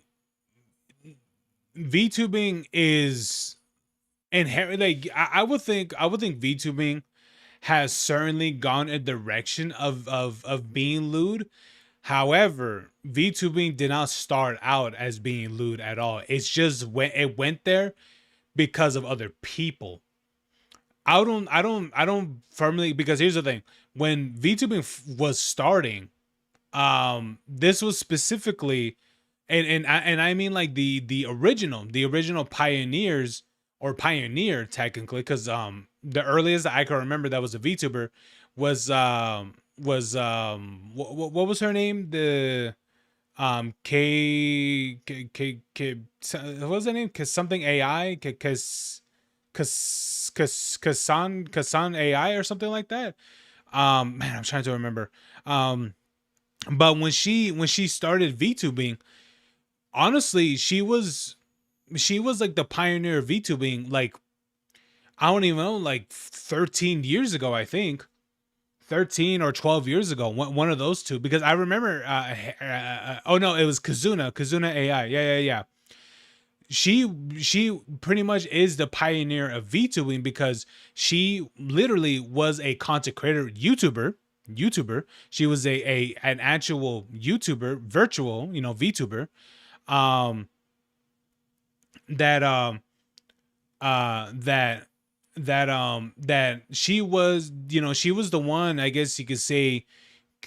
I don't know if you could say pioneer or created. For me, I would say created, because the thing about it is that she was someone that was a personality and a person behind her character and things like that. She did interviews. She did. I remember. I think she did an interview with or I think she got interviewed by the Anime Man. I think back like in his heyday. And so this was like this. This was many years ago. So there was this someone that was very interactable with what they were doing and things like that, and understandably so, right? But the thing about it is that this wasn't someone who started VTubing, as his lewd thing. It became more lewd later down the line, and which I will say that now. It has definitely leaned towards more like in the looter side. But here's the thing: it won't always be this way. It won't always be this way. For all the content creators and things like that. So I don't really think that's a bad. I don't really think it's a bad thing. But it just didn't start off that way. It didn't. But yeah. Let me see. Who was the first lewd VTuber? Honestly, I don't know. The earliest I could think of personally would be the earliest that I could think of would probably be Project Melody, because she was someone that did cam girl stuff. But I'll be honest with you, I don't really know. Maybe that goes back even farther than that. But that's the earliest I can possibly think of. Yeah, so far, because I'll be honest with you, I think after the whole thing with Melody, I think that's when you saw a wave. I mean waves of YouTubers after that. After Melody, for sure. Like, I'll be honest with you, that's when you start seeing it more and more and more. And it was because after Project Melody, for sure. But I don't know if that's true or not. Or if that statement is really accurate. But yeah, let me see. Thrives off of parasocial relationships. Here's the thing. This is pretty much all streamers and content creators. Well, not all content creators, but like this is all streamers essentially. I'll be honest with you. This is very, very common for streamers, pretty much. Having a parasocial relationship and things like that. It's incredibly common for streaming. It really, really is. So it's not just VTubers. It's literally these kids or the children or minors who are watching streamers. Because here's the thing, if you send that message, if you send donations and all that stuff, and that person interacts with it, talks about it, answers about it, or whatever it is, that parasocial relationship starts. So it's not exactly a VTubing thing. It's a streamer thing. I can't exactly say this is something. I don't doubt is there for like YouTube, YouTube, like video, YouTube, like, content creators and things like that make YouTube videos and things, but it's just like, and so I don't doubt that, I don't doubt that it's there, but this is incredibly way more frequent, way more common for just streamers in general, because it's there, it's live and all that stuff. You get immediate, you get immediate reactions or immediate responses and things like that. You know what I mean? So that right there is like it just doesn't work, because that's not exclusively VTubing or anything like that. But yeah, even family-friendly content creators have parasocial relationships. Absolutely. Yup, absolutely. Goes all the way back to Blue's Clues. Honestly, I believe it. Yeah. I absolutely believe it. Yeah. But yeah, man, like, yeah, this is absolutely family friendly content creators. Yeah, absolutely, man. Because I remember hearing about things going on with like Roman Atwood or something like that. Casey Neistat and who else? What was that family? The Percaley family or whatever they were. Who else? There's others. Whatever the other ones were. But yeah, man, like, yeah, absolutely. Even the family friendly ones are like this as well. It's inevitable. That's the thing. It's like it's something that is pretty much going to be inevitable, truly. Even if there are the occasional few that doesn't market themselves that way, then children are much more susceptible to forming like dangerous levels of parasocial relationships. We already have the male loneliness epidemic problem, so we probably shouldn't encourage this sort of behavior in the future. Mark Obviously, Rober, adult oh men yeah, can him also too. have Yeah. parasocial relationships too, but children will have an even bigger problem in the present and potentially in the future, right? Like they are stupider. They will bleed their parents' money dry. They will go off fucking committing crimes that they don't know is actually a crime for the VTuber that they love. Like, do we really want to be as socially isolated as Japanese salarymen and Chinese society? I don't think so. Right? Like, there are weirdos and gooners in this community. A lot of them even, and I'm just not talking about like the VTubers themselves, but also especially the fans, right? Right. There are way too many stories of minor fans being groomed by VTubers, or even minor VTubers being groomed by fans. Alvin Psyop. Minors being groomed by other community members also happen too. And even if you are a VTuber who does not do NSFW content or don't lewd yourself at all, you are still adjacent to multiple other VTubers that do. Right? Like, even if you're like a very innocent, chill, you cover yourself up, you're not a whore. Well, on the other side, there's fucking Shiley, there's Bao, there's what's his face? And that's your fault? And like, that's the thing, is like, that's not like, here's the thing, and that's your fault? Why should that be your fault? Why should you be, why should you be blamed because of what others are doing? It's like, what are you talking about? It's like, here's the thing, if if this younger person knows that they're not supposed to watch Shy Lily or maybe even like Fei Fei and things like that, then they will know not to watch those content creators, because clearly those content creators are not for them because of the things that they do, and they'll stick with the ones that is safe for them to watch, or maybe even approved or something, or and things like that. It's like being blamed because you're adjacent VTubers.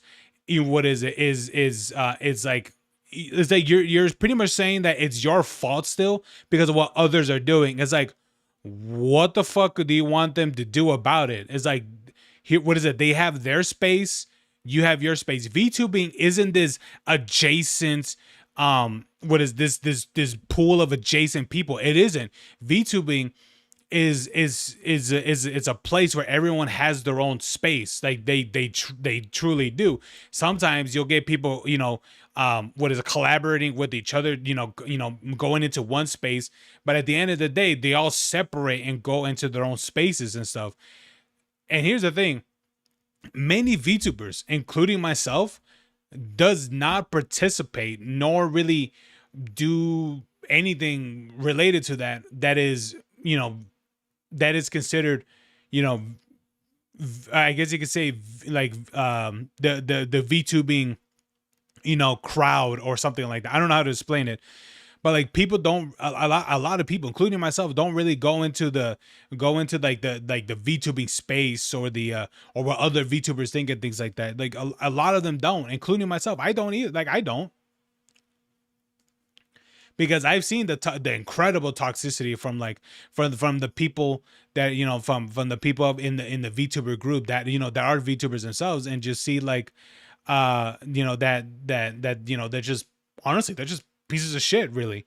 So that's the reason why, like, I'm not there. I'm not really part of that VTubing group and things like that. And it's a big group, to be honest. It's a big group and things like that. But a lot of people don't participate in it because they know that it's just not great. But yeah, that adjacent argument is total bullshit. That's just him justifying collective guilt and guilt by association. It is inherently toxic belief system. It's not great. Like it's straight up bullshit. Like that's the thing. Which is, if that's what you want to think, fine, fair enough. But at the end of the day, and here's the thing: the third one is true. There will always be minors anyway. True, but sometimes, how can I say? There will be people that would absolutely care about who they watch, absolutely. And if they know that they're not supposed to watch Shy Lily, what is Elzox, or maybe even Project Melody as well, obviously, and various others, sure. But if these kids or minors know what they're looking at, and they absolutely care, then they won't watch them, unless, or maybe they're approved, then sure, they won't, probably, right? That's only if. But the thing about it is that blaming what everyone else is, but making it essentially your fault, what everyone else is doing, it's like, no, that's retarded.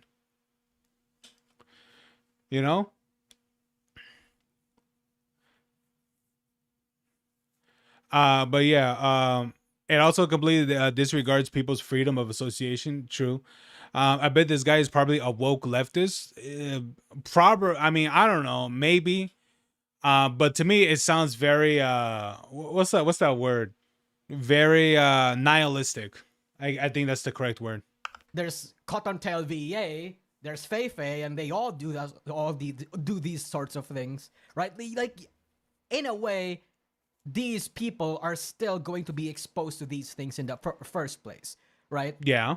A minor fan of yours will always be a fan of other VTubers too. So sure, but it's really up to them to filter that out.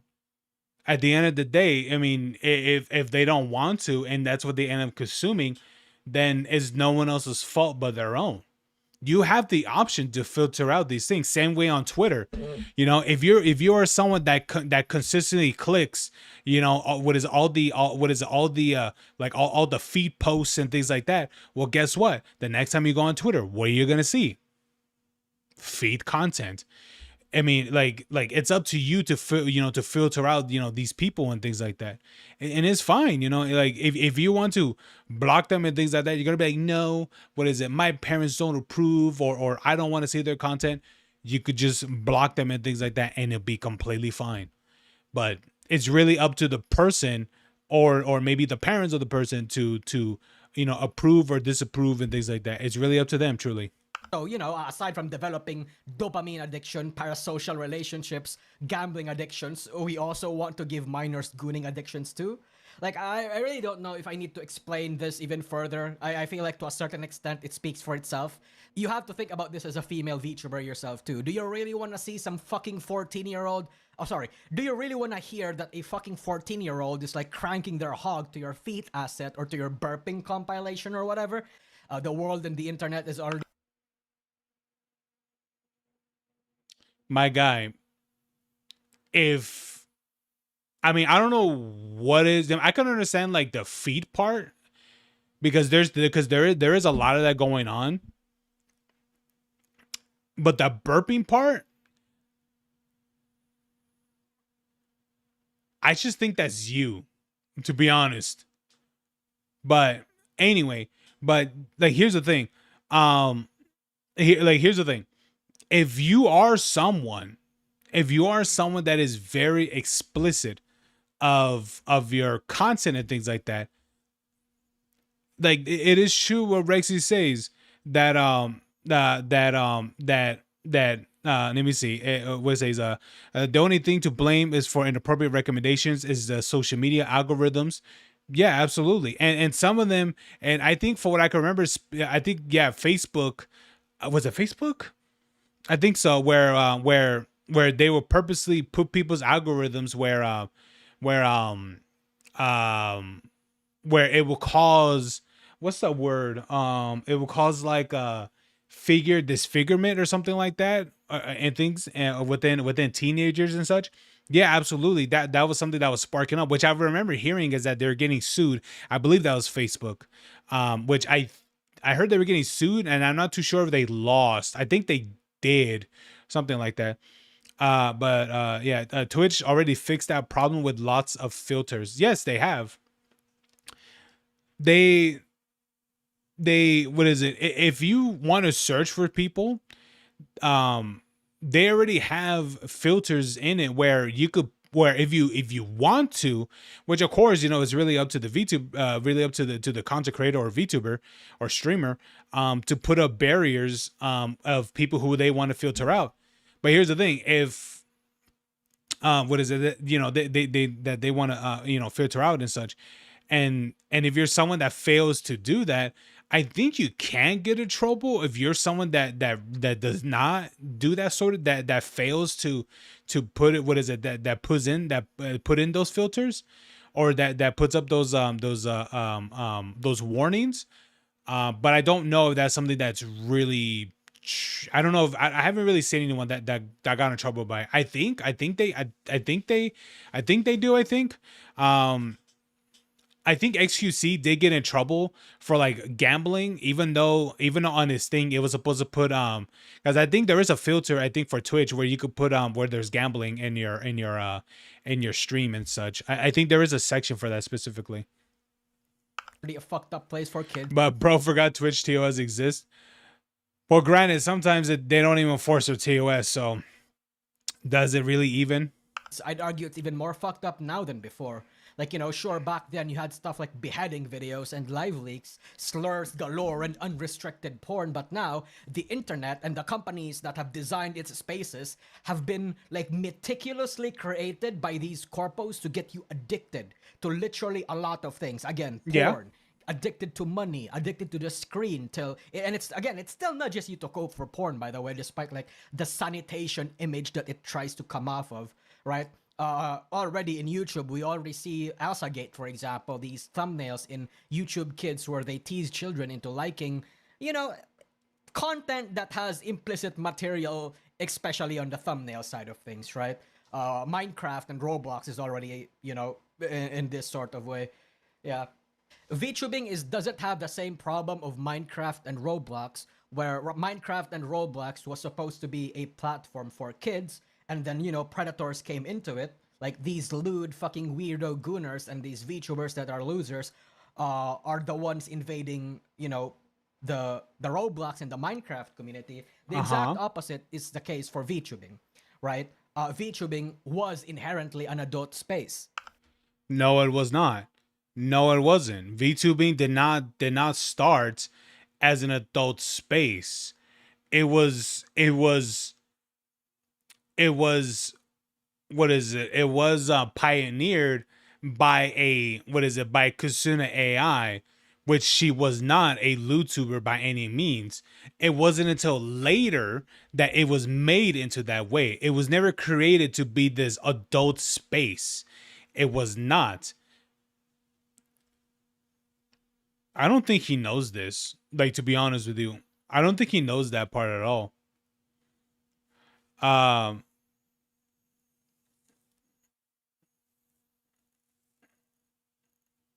But honestly, like, but blaming all these other things, I mean, I can understand, like, the way how the algorithm works and things like that. I get it. I do, because it is true. They do made these things, to target for, what is it? They made these things to target for kids and things like that.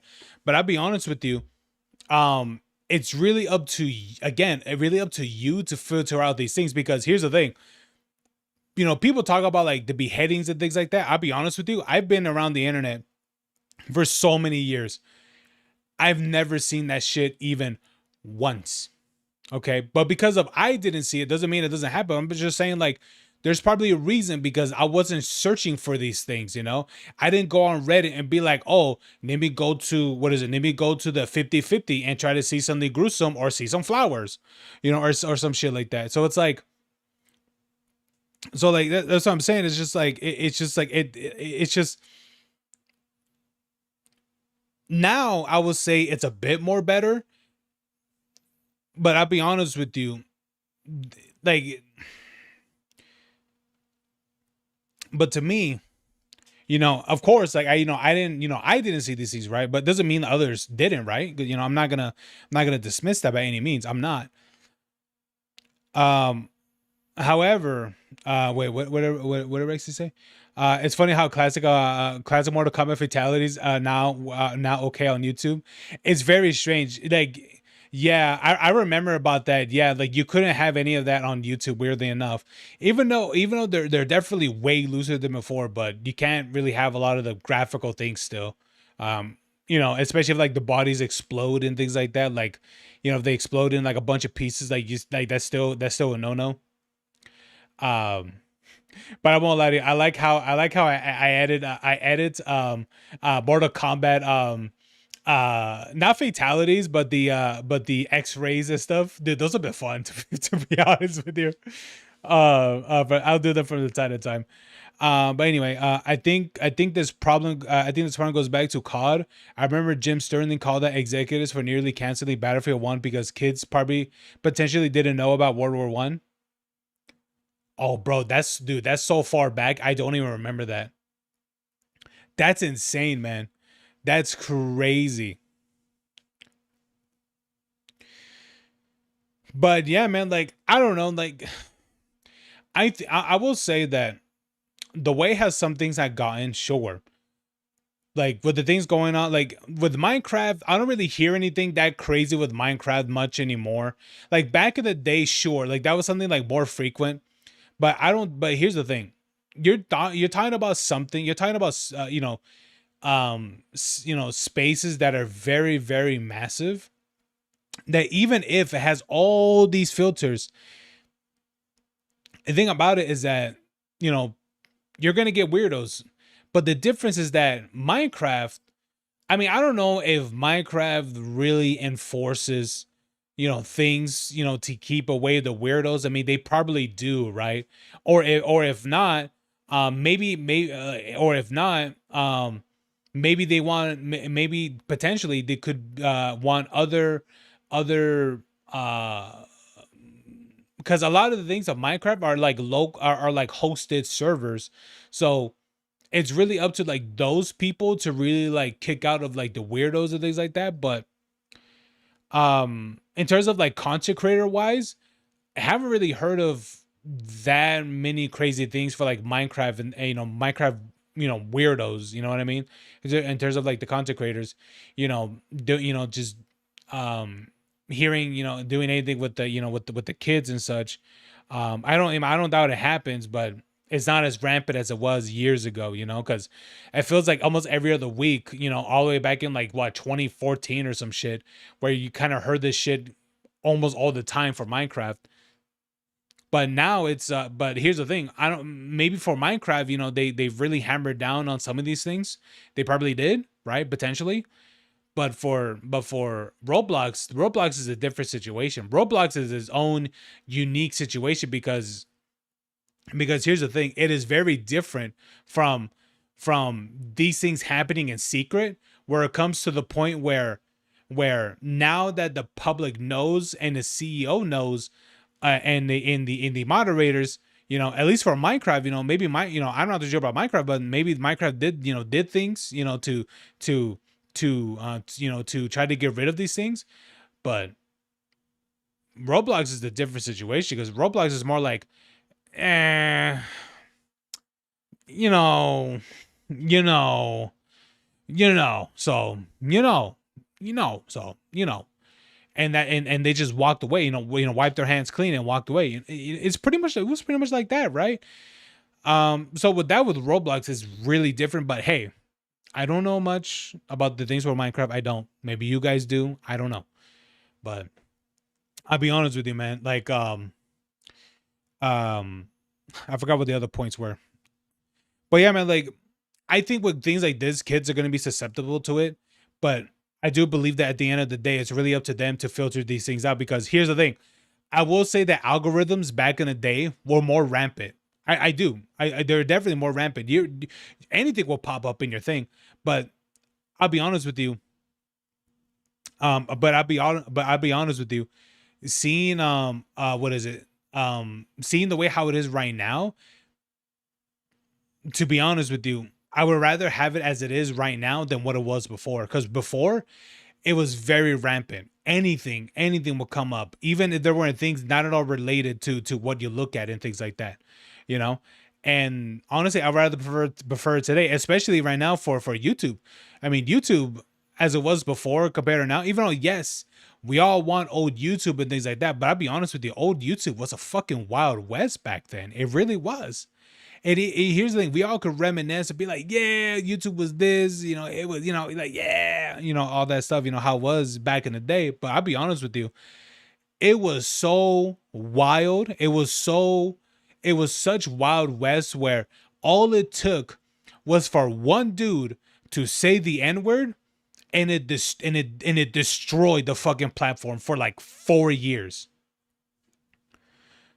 And that's all it took. And I mean, I get it, someone's saying the hard R, sure, that's a crazy thing, right? But let's be honest with you, that's all it took. With all the other crazy shit that was happening with, Elsa Gate and some of the other shit, you're telling me a dude saying the N-word was what destroyed YouTube? I mean, I'll be honest with you, the YouTube bubble was going to pop eventually, and I'll be honest with you, I'm gonna say this, and probably others won't, other bigger content creators, but I'm glad it popped. I'm glad it did, because after they did that, that's when they added the demonetization. They added the one things for they added more things for the monetization and stuff, where it's not exactly more restrictive, but it's not as easy as it was before and all that stuff. I mean, even though yes, it is true, like I don't like the whole thing being handled with more like bots and things like that, with like the videos and such, and the answering of people's requests and things like that, or questions and such. I don't like that. But I'll be honest with you. I prefer the way how it is right now than what it was before. Because if it kept going as it was before, YouTube as a platform wouldn't exist anymore because it was very volatile. It really was. And I'll be honest with you. And here's the thing. And you want to know something interesting? Let's say that there was crazy let's say that there was crazy like live streams and things like that. Here's the thing. If you are someone that is not monetized, your YouTube channel your live stream can only go up to a certain amount of viewers before it is legitimately blocked for other people to watch. This is a thing. Yes, this is a thing. Um and um and so and so let's say that there was like this insane like live stream decapitations and things like that. Here's the thing. Only a certain amount of people can even watch it before it jumps into like, thousands, 10, 5,000, 10,000 and things like that. No, like even if it reached that massive, it'll most likely be taken off and things like that. But I will say that some people say it shouldn't happen. Sure, there's a lot of things that shouldn't happen, but sadly, it will. But YouTube does have limitations on someone that isn't monetized and things like that too. Where things like this will get blocked, where others can't see. Absolutely. But let's answer some of the things you guys said. Let me see. He never what is it? He or she never watched old videos of PewDiePie and Markiplier, even older of YouTube back then was wild. Oh, absolutely, yeah. The things that they would say, bro. There's a reason why that people's catalog of videos, get shorter and short, not in shorter and shorter, but they gotten shorter because back in the day, how many of them were saying like, was saying slurs of bundle of sticks or some of them were cussing too much or some other thing, right? It's like, and all that. It's just like, yeah, man, I saw this with people's older videos quite a bit too. Some people will have it up either way, but some people really cut down their videos or private them and things like that because of all that. For sure, yeah. Oh yeah. Oh yeah. Dude, watch some Sanity Not Included. You're gonna be like, bro, how that like you're gonna be like this was approved by a company, by the way, of Machinima. I'm just like I'm just saying, watch some Sanity Not Included. You're gonna be like, bro, what the like how? But yeah, anyway, here's the funny thing about Minecraft. I saw a lot of YouTubers complain about the 2B 2T getting regulated by Mojang as an attack on free speech. What's that again? The 2B 2T. I don't remember. Why do I feel like I heard about that a long time ago? Maybe. Yeah, this is probably more like the PC thing, but I didn't get into like PC and Minecraft until like a year ago, about maybe. But I'm here asking how is Mojang setting boundaries and attack on one's free speech? No one knows. No one knows. Like these boundaries need to exist because of people like Lion Studio, or I think that guy and some other dude. I don't remember what the other ones were. The only one I can specifically remember was that Lion guy, and that was the only one I can remember. But yeah, oh yeah, YouTube anarchy wasn't a good thing to begin with. It was not. Yeah, you're true. It was not. It was not. But I still remember when it was very, very rampant back in the day. Yeah. Especially with the way how everything happened with the monetization and things like that. No, not monetization. Like what the adpocalypse happened for YouTube. That's when it went very crazy. And I do think that YouTube did make some mistakes of pulling things back. I mean, restricting significantly, but honestly, they were pretty much hitting the nuclear button on everything where that. And honestly, I think it was needed too, in a way, because even though I think at a point where like you couldn't cuss in a YouTube video in like the first minute, now it's like the first 10 seconds now and things like that. I try to remember like the other things too, but like there were so many. Oh yeah, and you couldn't say too many cuss words in a certain amount of length of time and such before the video would get demonetized and all that stuff. And that's the thing, like there was a lot of bad things that happened for sure. But I think at the end of the day, YouTube came out significantly better than if it kept as it was back then. If the bridge incident didn't happen. I'll be for real. Like I'll be the one to say that I'm glad the bridge incident happened. Truly. Kick took the place of that ban and crazy content. Yup. And how does everyone see Kick now? People see them as the people of said the crazy, content and things like that. Absolutely. And the crazy thing is that, and I think it's funny. I think it's funny how when people get banned on Kick, and people are like, "Bro, I'm banned on Kick." And to me, I'm thinking, "Bro, what did you even do to get banned on Kick? Like, what are you even talking about? Like, do you have any idea how hard it is to get banned on Kick, to get perma banned? It's like, that's crazy, man. Like really, it is. But yeah, total freedom is not a good thing. No one in their right mind would fight for freedom to unalive, grape, be a PDF file, and be a racist. Well, it depends. I mean, I think if you're part of the Islam group, I think you would go for this. But okay, let's be honest. Okay, enough with that. But yeah, like the restriction, and the pullback that specifically for these platforms, especially when some of them grew a lot, kept growing and growing and growing. Well, at a certain point, they cannot be the very the very wild thing that they were before. They can't. That's just not feasible. It's something. Wait, hold on. Okay, these are both the same thing. Oh, I think like that just cannot exist because you have to please, what is it? You have to please maybe potentially new laws that taken place, because laws have existed. What is it? There's laws that that have been created because of YouTube and things like that, or and such. What else? Because of maybe certain massive controversies that's happened, like what happened with the bridge, or even the things that have evolved to where what's that word, where advertisers start pulling out their ads in masses because of said things. So when things like that happen, the freedom of people doing whatever the hell they want just becomes an unrealistic thing, because you cannot be someone.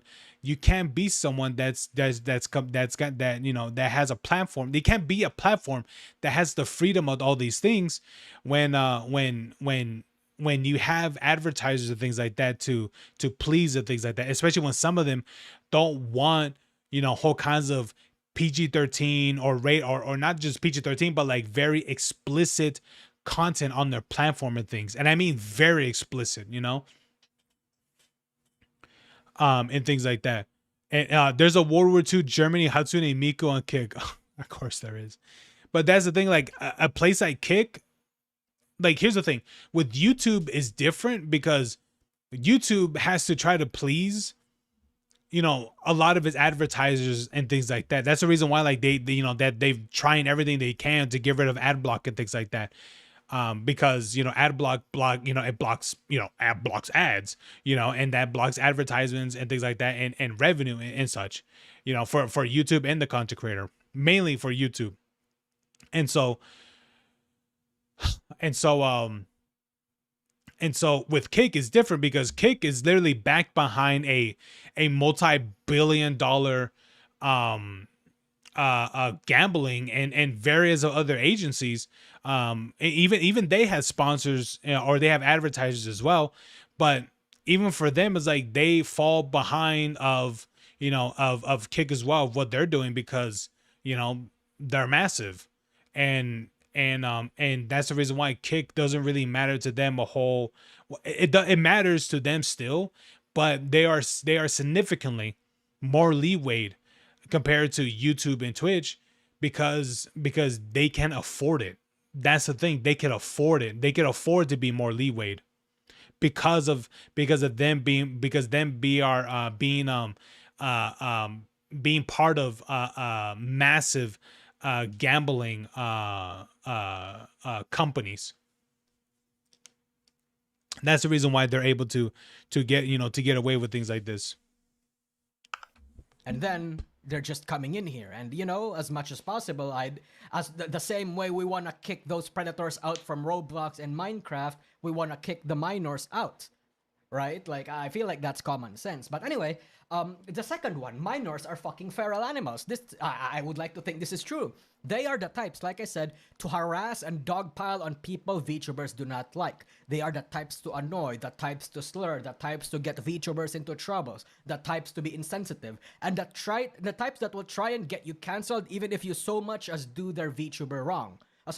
Do their VTuber by wrong, or fucking whatever. Yeah, you hurt their favorite VTuber. I'll be honest with you. This is valid for all age groups. I'll be honest with you. Do I think this is a very susceptible thing for minors? Absolutely.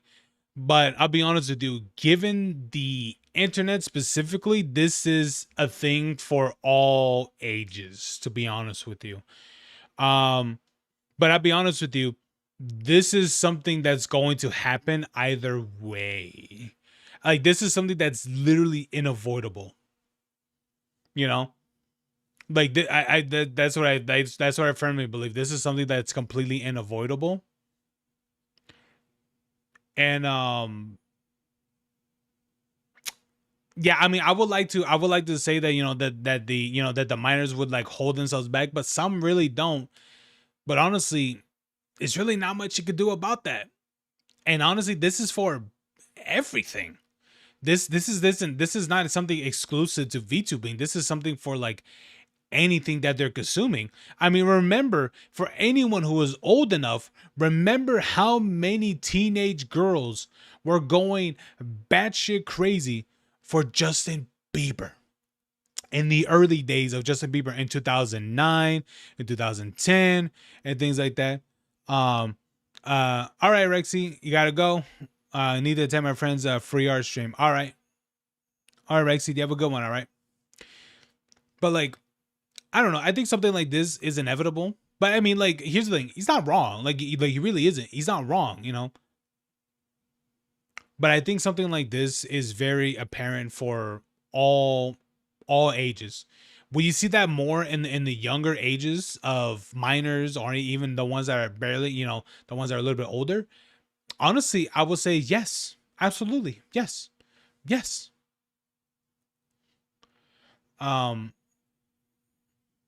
But because of this happening, I mean, here's the thing.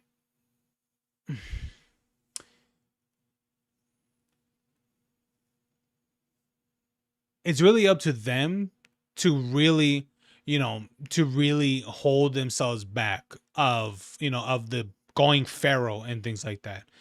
But do I believe that would really happen? Not really. But there will be reasonable kids or minors. There would be. But is that all of them? Hell no.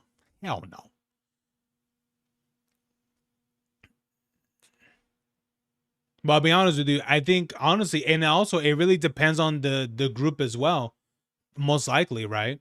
Because if depending on the areas and such, because maybe for us in the States, right? For us, looking up to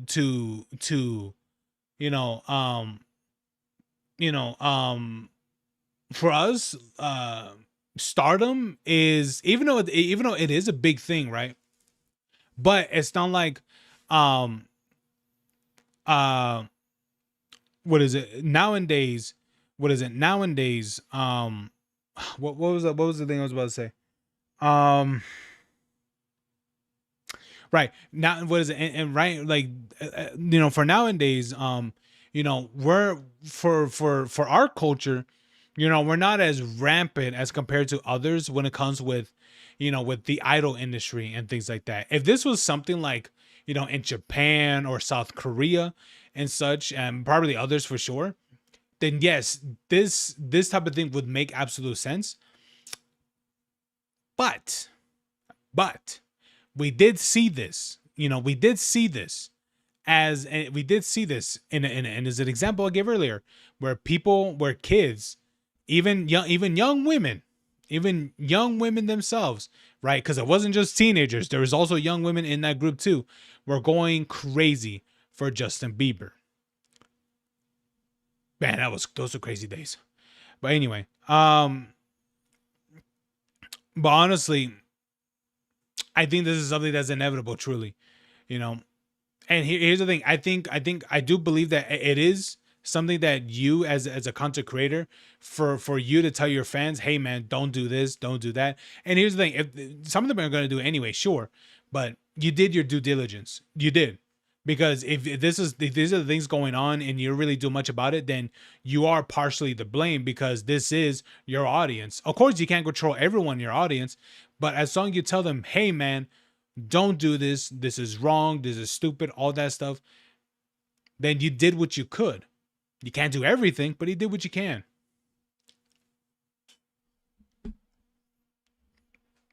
And that's for all content creators, not just VTubers specifically. Nowadays, women are doxing a man who voice act as Leon. True.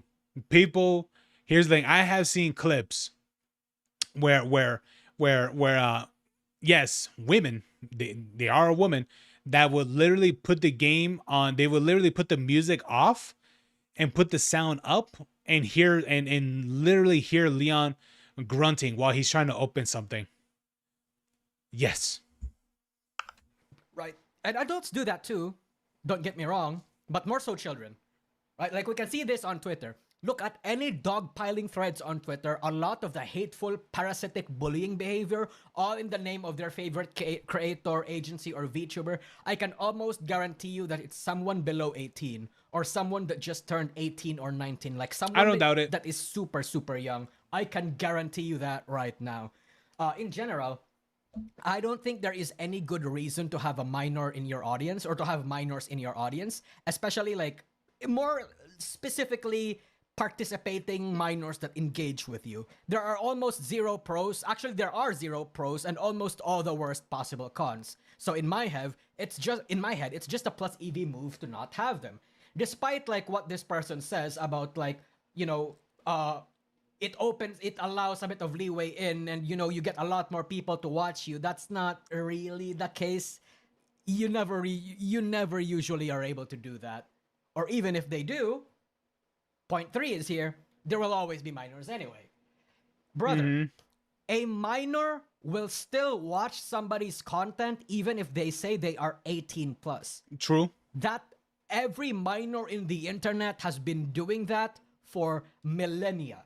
The only reason that a lot of these adult content creators, and especially VTubers, add plus 18 or 18 plus in their tags is so that they are not responsible. They've done their due diligence and what they need to do to like warn people that, hey, I am not for kids, right? So they don't get held responsible if a minor gets, for example, gets in trouble or whatever, right? Like content creators cannot be trusted in handling a minor audience. That's just the reality of it. So as much as possible, creators do not want to hold the responsibility of such. Therefore, they keep the minors away. At least they try to by adding a label. Really that easy. And again, minors are already here anyway. So despite everything I just said about children watching VTubers, the truth is a fraction of minors already watch everyone, including yours truly. Right? Like the smart minors just don't engage as deeply as the others, or simply do not mention that they are minors. The smart minors, I mean, they consume passively. Like the way of the old internet when Back then, a larger fraction of internet users were just dumb, stupid teenagers. Smart minors don't cause problems. As a space, VTubers should try to be wary and call out minors when they can confirm that they are one, right? And when engaging with a suspected one, ask if they are a minor so that if they aren't, then that can't be used against you when inevitably the Google Doc comes out or something. Obviously, you have to protect yourself, but the reason why we don't want minors in the first place is first and foremost so we as adults can protect them. Like I said, zero pros, all the cons. The only relatively decent neutral upside to having minors as your audience is that Well, here's the thing. Here's the thing. Could it work? Potentially, right? I'm not saying that like it's 1,000%. Yeah, it'll work. But the thing about it is that you can probably make it work, but it's really up to you to, to do so. If you're someone that really wants to keep the like the family friendly or and things like that, go ahead, man. Like you could certainly do it for sure, right? Like Nick 830, he's done it pretty well. It doesn't mean that there aren't times where like, that he'll hear words and things like that, especially for some of the games that he plays. But things like that, it's inevitable. But doesn't mean that it doesn't, but it shouldn't always mean that that things like that couldn't be potentially be all right for that can't be all right for kids. But that's streaming, by the way. But what if this is someone that doesn't stream? What if they only do exclusively YouTube videos, they edit it and things like that? But if there is a VTuber, that content creator that makes videos and does not live stream, which I mean, I'll be honest with you, most content creators that that upload videos have dabbled in the streaming for sure. But there definitely can be VTubers that are that are just purely just content creators or YouTubers that don't stream. And that's it. Oh shit. Come on. Yeah. There we go. But yeah, that's really it. But I'll be honest with you, like, yeah, I don't think he's wrong about like that this person will see these other like VTubers and things like that for sure. Like is that going to happen? Yeah, because algorithms will be like, oh, you like VTubers? Okay, let me show you these ones. But it's really up to the person to remove said content creator and things like that, or filter them out and such, or block them or and such. It's really up to them to do so. And to me, I think that's I think that's fine. If that's something that you truly want to do that. To me, it's all good. Nick Gay, let me see. And I said this, and I said this, and I said this is why we never see any characters being in the spotlight.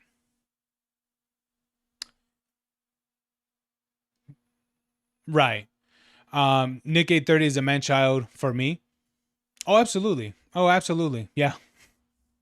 But that's why people like him. But I mean, that's like some of the things why people like him, because he is someone that is that tries to keep his channel and things like that very PG-13 and things like that, and it's completely fine. Truly, it's completely fine. And that's something that he wants to do for for his content. Okay. Fair enough, right? Fair enough.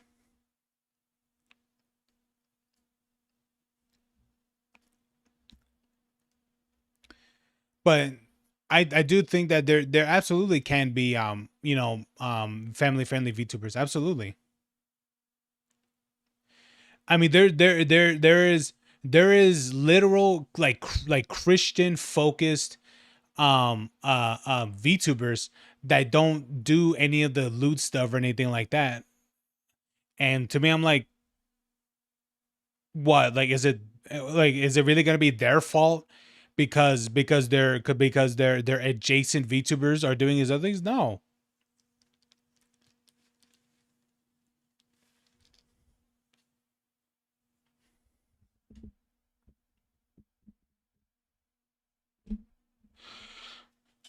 Oh, oh my god, Gbot 2 is here, guys.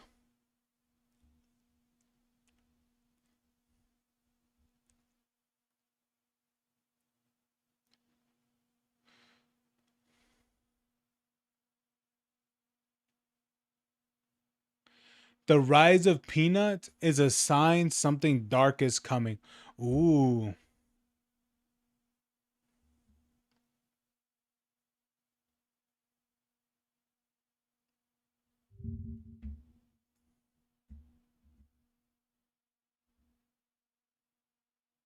The burnt peanut is a recession indicator. Okay, now Really?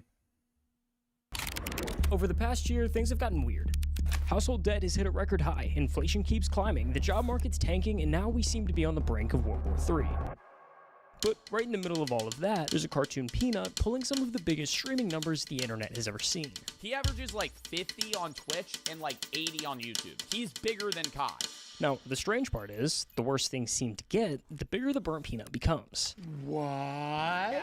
Okay, so we're gonna get a little finance heavy for a second here, but stick with me. Oh, I won't lie. Yeah, like when you really think about it like that, oh yeah, you could 1000% see it. Recession is what happens when the economy takes a serious nosedive and stays down. And when that happens, people change. What they buy changes, what they watch changes, their behavior in general can hit a total 180. There's a theory called the lipstick index. It suggests that when money gets tight, people stop buying designer purses, but they'll still grab a nice bottle of lipstick. It's small, it's affordable, and for a moment, it makes you feel like things are normal. So why does that matter here? Well, because the burnt peanut is kind of like the lipstick. Not as some cheaper version of anything, but as something people turn to when everything else starts to become exhausting. I honestly think that the burnt peanut has brought to Twitch something it's never had. There was a hole in streaming that no one really recognized. I'll be honest with you, that's not true. I'm gonna be for real. That is not true. There's been other content creators that that've done what Peanut has done, to be honest with you. He's just doing it with the VTuber, which people have been doing before, way before Peanut. Like, I'm just saying, like, way before Peanut. But like, I get what he means by this, but no, people have, bro, do you really think what Peanut is doing is completely unique? No, he just happens to be someone in the spotlight, which is great. You know, I'm not saying anything bad, which is great, but it's like, it's not fresh, like it's not unique, you know. Oh, okay. I mean, this is why we never seen any main character never been seen in the spotlight in Resident Evil games. Man, I just want to see Rebecca, bro. Is it really that difficult? Well, except for Peanut. My whole life has been changed when I found this stupid little peanut. Almost overnight, this cult-like following had formed. You love him, I love him. Peanut realized something about gaming. Video games are not supposed to be you're sweating your off. If you're not having fun, get off. And decided he wanted to fix it. I've never had more fun in a video game than Halo 3 multiplayer. If you grew up with an Xbox 360, you already know exactly what Peanut was talking about here. Back then, gaming was more about having fun than anything else. You boot up Halo 3 on a Saturday morning, and you and your brother would spend hours in split screen.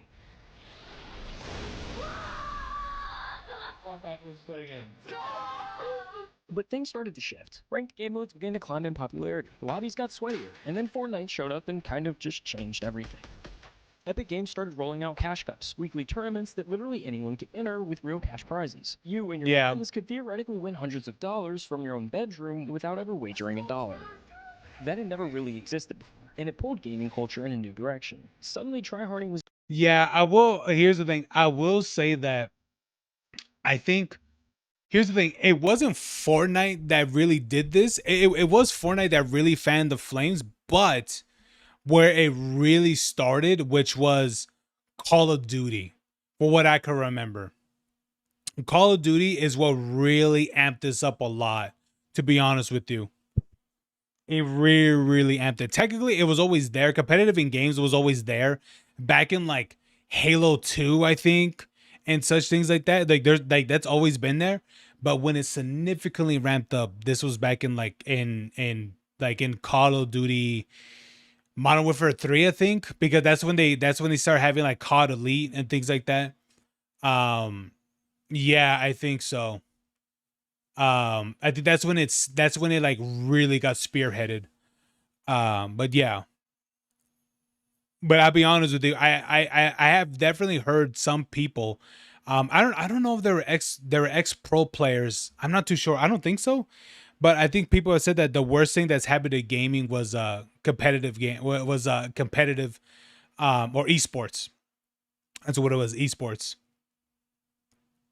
Was the only way to play. If you weren't cranking 90s the second you landed, some kid with 10,000 hours in mommy's credit card was putting you in a clip. Oh, true. That was a freeze kill my life. And if that sounds familiar, it should, because the same thing was happening everywhere else. If you are living paycheck to paycheck, don't worry, you're not alone. Throughout the 2010s, the job market got more competitive. Social media had everyone comparing themselves to people they'd never even met. Hustle culture showed up and swallowed everything whole. And now that one... Also hope you're happy because Resident Evil is getting a remake. Wait, is it? I don't know. Wait, I don't know this. Wait, have I heard this? Wait, is that true? Is that true, Fizz? Don't bullshit me. Send link. Send link. Place that used to ask nothing of you, the place you went to specifically to turn your brain off, was asking you to perform too. Why do I only play Zero Build? Because I don't have to sweat my absolute balls off. But here's the thing, it didn't just change how people played, it changed what they watched. That is the reason why I play Zero Build too. Because I'll be honest with you, not dealing with all the fucking, people doing 90s and all that stuff. No, I got tired of that shit too, dude. I got tired of it. Really, I did. I'm like, I'm good, man. I'm doing no build. High skill gameplay became the content. The crazier the clip, the more it blew up.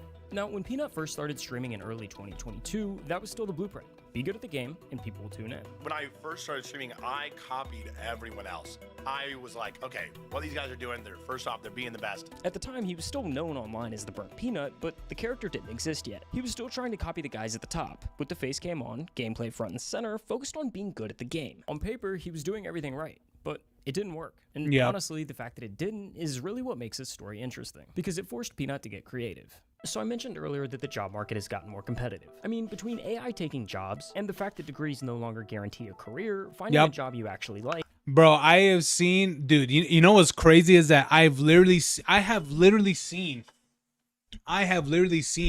posts where people where I've literally seen posts where there'll be like literally entry level jobs, and I mean the most basic fucking jobs that you could think of, and they're all like, oh, you must have a college degree, you must have all these other things, and they're simple as shit, very simple. And it's like, and people are like, what the fuck? Like, what do you mean I need all the, what do you mean I need all these things just to even get a entry level? I can understand like some of these things if it's for a decent like wage positions and things like that, or like good paying positions. But it's like why do I need all this extra shit just to even reach an entry point? It's like, what the fuck? Like is tough. Here's the thing though, you don't have to wait for your dream job to just magically appear. You can build it on WAP. WAP is hands down the best platform to start your business on. It's the world's largest internet market where you can create, connect, and transact all on a or Peanut had been at it long enough to know that the playbook. By early 2024, Peanut had been at it long enough to know that the playbook wasn't going to work for him. So he threw the whole thing out and started over. For now, Peanut it's a rumor? Oh. And instead of chasing whatever. No, what is the Fins? You can't, what is it? You can't tell me this and just say it's a rumor. Come on now. Come on, Fins. I mean, I hope it's a true rumor. I hope so, but man. Everyone else was doing, he decided to make his own thing entirely. Facecams have been the default for years, but Peanut realized there's something about an animated character that just hits a little different. Think of like Baby Yoda. Characters like that have a certain kind of universal appeal that a webcam just can't compete with. So he taught himself Blender, built a character from scratch, a Peanut, fully 3D rigged to track his face in real time. Did you already have the tech available to even do that? No, I learned everything on hand as I went. Blender, like I learned all by myself. I tell you, oh my God, Blender has pissed me off so much. I'll sit there and I have that fire hat that has fire on the top. That should be like 8 hours. 8 hours of sitting there and just trying to work how firework. I almost punched a hole in my wall. But after 8 hours, you figure it out, and then you can use it forever. The peanut became the face of the whole operation. But here's what made it work. You could still see his actual eyes and mouth. It gave him a way to show genuine personality that most VTuber avatars just don't have. Let me see if I can lure him in. Like a moth. Do you want to know something interesting?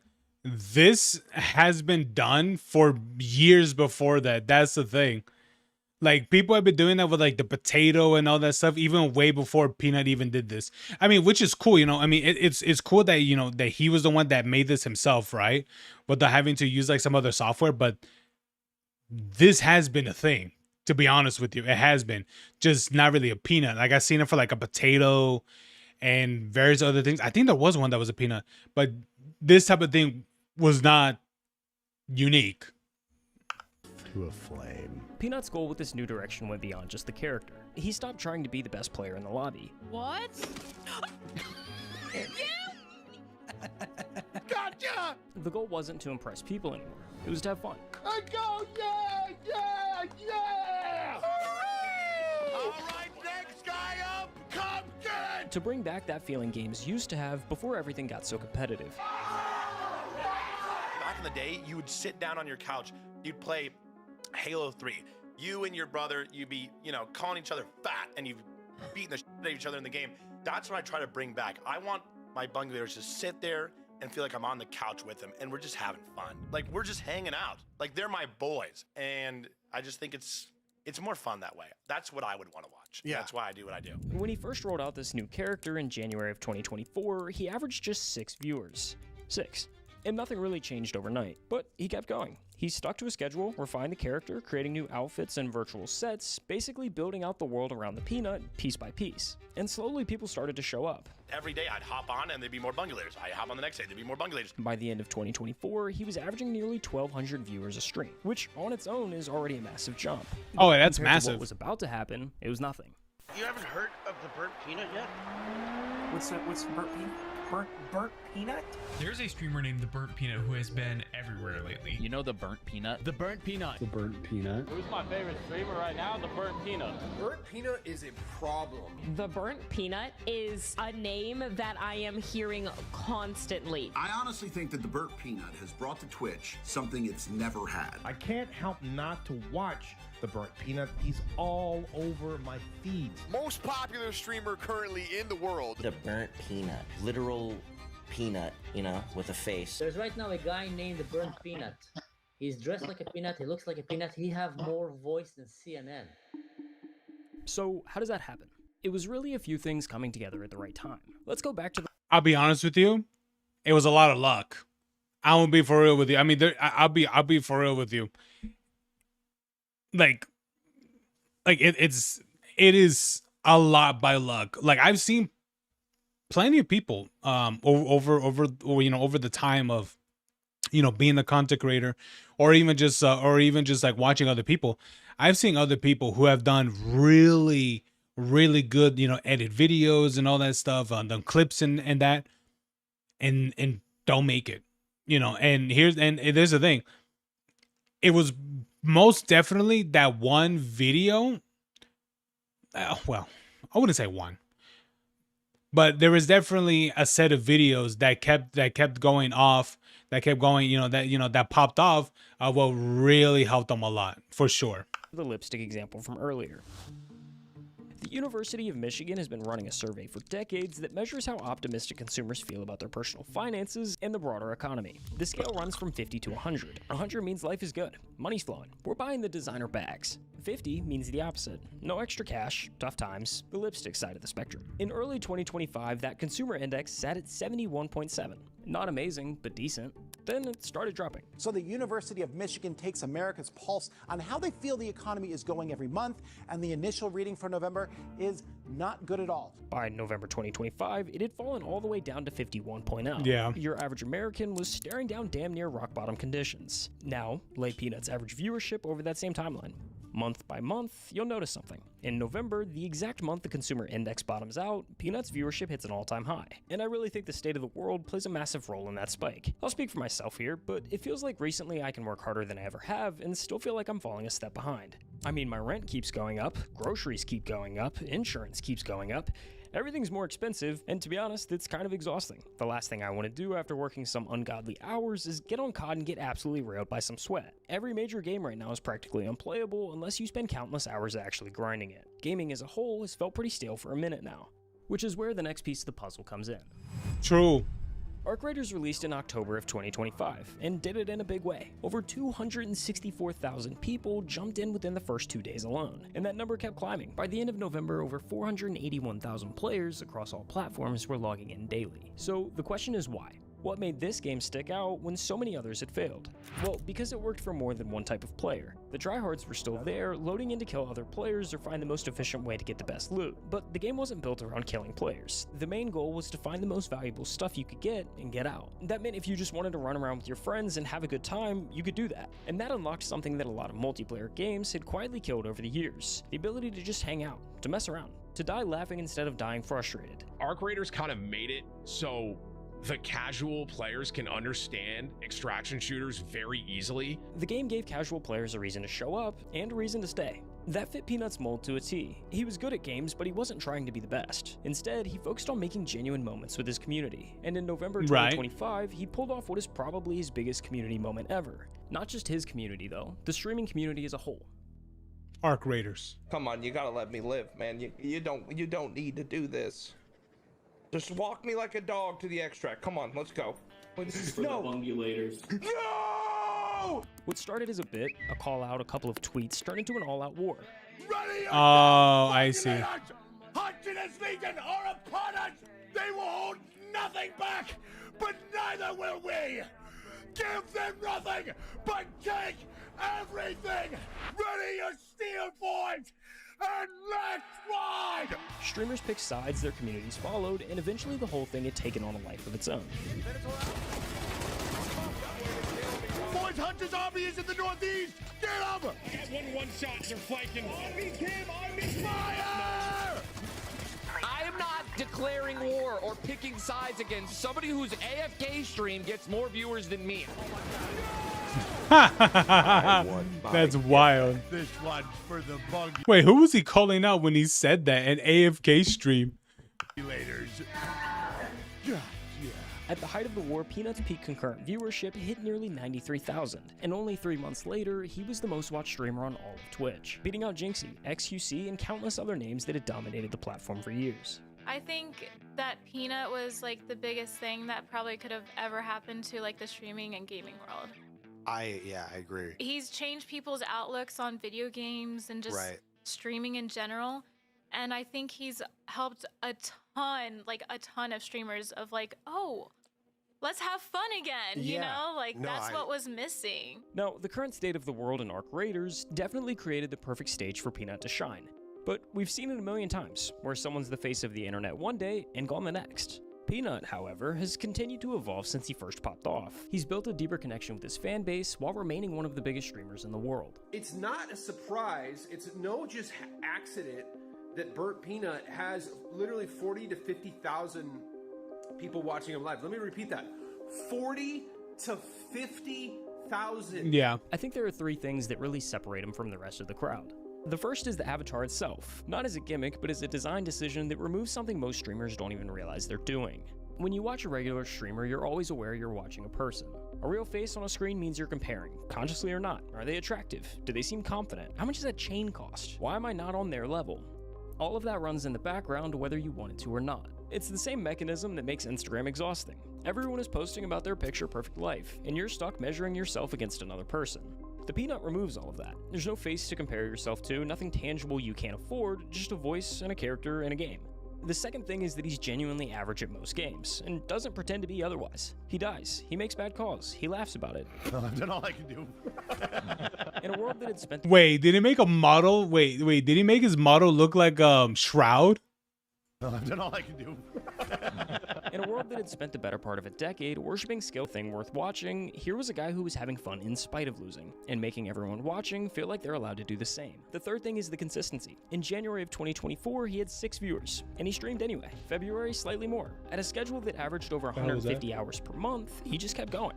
And when everything finally exploded and the industry started paying attention, he said something in an interview that kind of stuck with me. Has it hit you yet? No. Not really. I don't really do anything different. I mean, I still DoorDash the Big Macs. I drive a $900 box. I mean, that thing's gonna explode any day, I'm telling you. I don't know. I just, like, every day I hop on the stream, it's the same room. It's the same guys. I'm not sitting there and be like, oh, dude, I'm, you know, this big streamer now. It really doesn't feel like that. Like, it feels just like I'm at home. It's just like, it's everything I do. Yeah. So nothing really changed all that much. Here's the thing I keep coming back to. Halo 3 launched in September 2007. 2 months later, the housing market started to collapse. The financial crisis that defined a generation was beginning. I remember and millions this. of people were about to lose their jobs, their homes, their sense of stability. And in the middle of all that, those couch sessions Peanut talks about became load-bearing, the escape valve, the place where you could close the door on everything falling apart outside and just play. The lipstick for this moment wasn't a product, it wasn't a trend. It was a cartoon Peanut playing Arc Raiders at midnight and laughing every time he died. The economist in you wants a cleaner explanation, but I think the honest one is simpler. People were tired, they found somewhere to rest, and it just so happened to look like a cartoon Peanut. If you've made it this far in the video, I just wanted to say thanks for watching. Feel free to hit the subscribe button, like the video, all the YouTube stuff. We also have a community on WAP where we post behind the scenes content and videos breaking down how we make these videos. If you wanted to check that out, support the channel. Yeah. That was a good video. That was a good one. I liked it. I liked that one a lot. But yeah, man, like, I won't lie to you, like, what Peanut does, like, it's not exactly, I mean, that's like what he's doing with the whole, like, character and all that stuff. It's not unique, because I've seen this in the past, but I will say that the way how he's doing, but the way how he carries his character and the way how he works with it and all that stuff, it's what is what's helping him significantly a lot.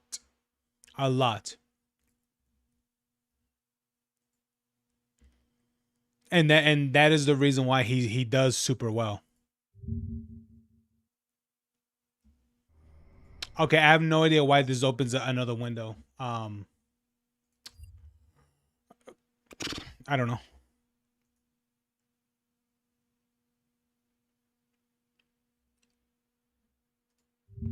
I feel the foot.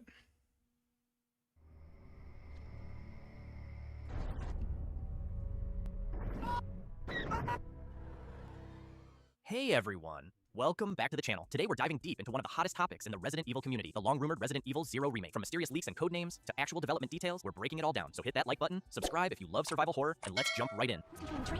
She's just a rookie, a member of Stars.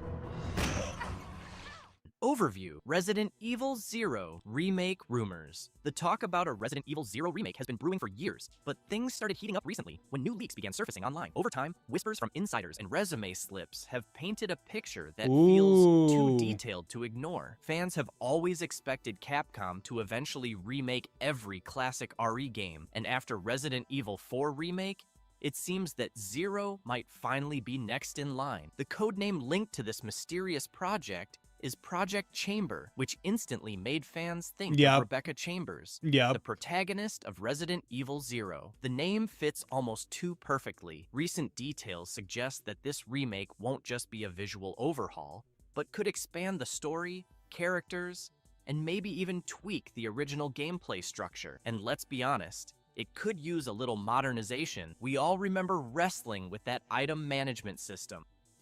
What is Project Chamber?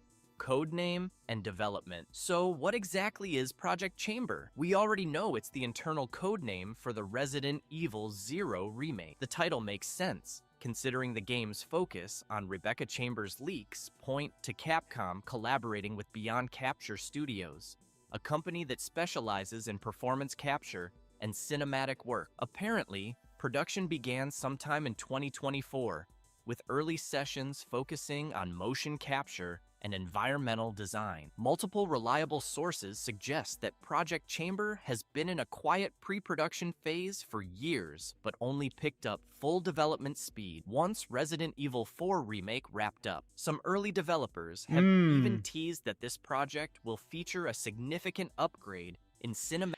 I bet you, if this is really true, I firmly believe we will hear something about Resident Evil, about Resident Evil 0, most likely until next year. I could guarantee you that. cinematic presentation. Think fewer fixed camera angles, smoother transitions, and more emotionally grounded scenes. Interestingly, a few motion capture professionals have referenced Project Chamber on their resumes, which is basically the digital version of leaving the door half open. So yeah, the evidence is stacking up faster than a stack of green earth. I think because technically it's fairly given enough time, I guess. I think we'll probably hear something either in the next Summerfest or maybe the next Winterfest or something like that. Definitely like one of those two, maybe in speculation, maybe. And I think the game will probably officially come out probably somewhere like next year. I would think at the end of next year. Herbs.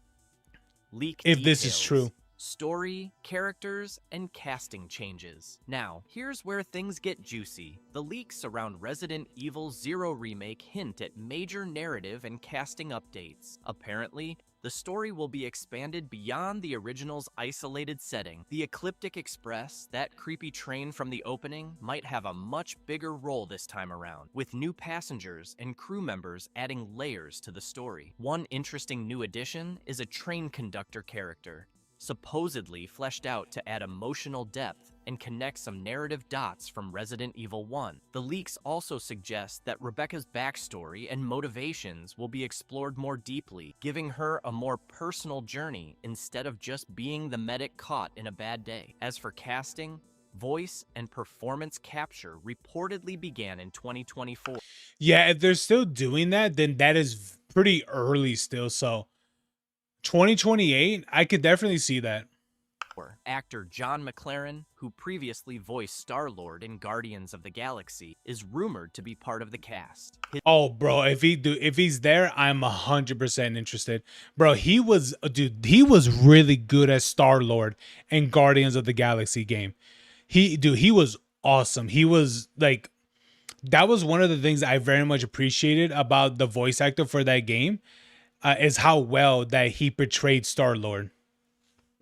His name was linked to Project Chamber on a professional resume, which fans quickly spotted. If that's true, this could mean we're looking at a more emotionally intense and cinematic version of the game, perhaps leaning into the tone of Resident Evil 2 Remake rather than the campy feel of the original. Sources also mentioned that the remake will have a reimagined tone, darker, moodier, and much more cinematic. The goal seems to be to make players feel Rebecca's fear and isolation more vividly. With new voice direction and upgraded motion capture, Capcom might be giving Resident Evil 0 the emotional weight it always deserved.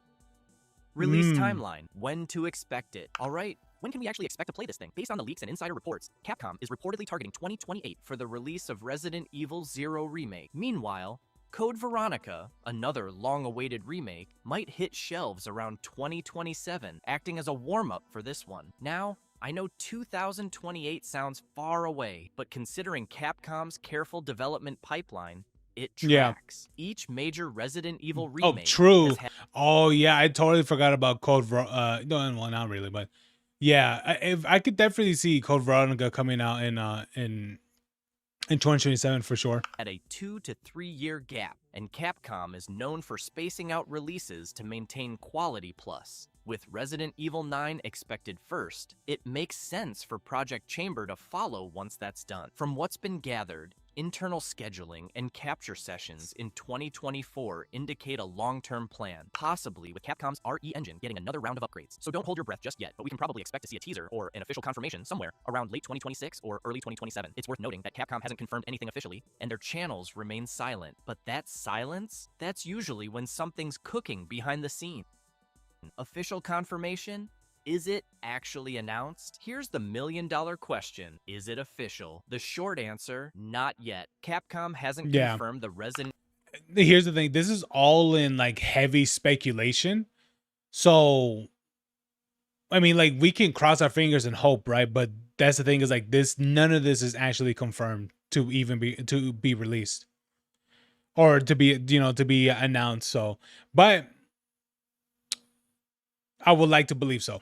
Evil 0 remake or Code Veronica remake as of now. Every single detail so far comes from leaks, insider chatter, and performance capture resumes. Still, these clues come from pretty consistent and credible sources, not random internet whisper. The Times of India recently highlighted that Capcom has several unannounced projects in motion, many of which tie into existing IP. This lines up with the idea that multiple remakes are being worked on simultaneously. Meanwhile, Rely on Horror's breakdown of Project Chamber emphasized that while Capcom hasn't said anything directly, there's too much overlap between leaked data and studio activity for it to be coincidence. Historically, Capcom likes to play things close to the chest. Remember how Resident Evil 4 Remake wasn't confirmed until long after leaks began? So yeah, we're probably seeing the same pattern here. The official word might not drop until the game is well into mid-development, especially if Capcom wants to reveal it with a polished trailer. For now, the Resident Evil community is buzzing with speculation. Some fans are even debating whether Capcom will overhaul the entire gameplay system, maybe making it closer to Resident Evil 2 Remake's structure with free camera movement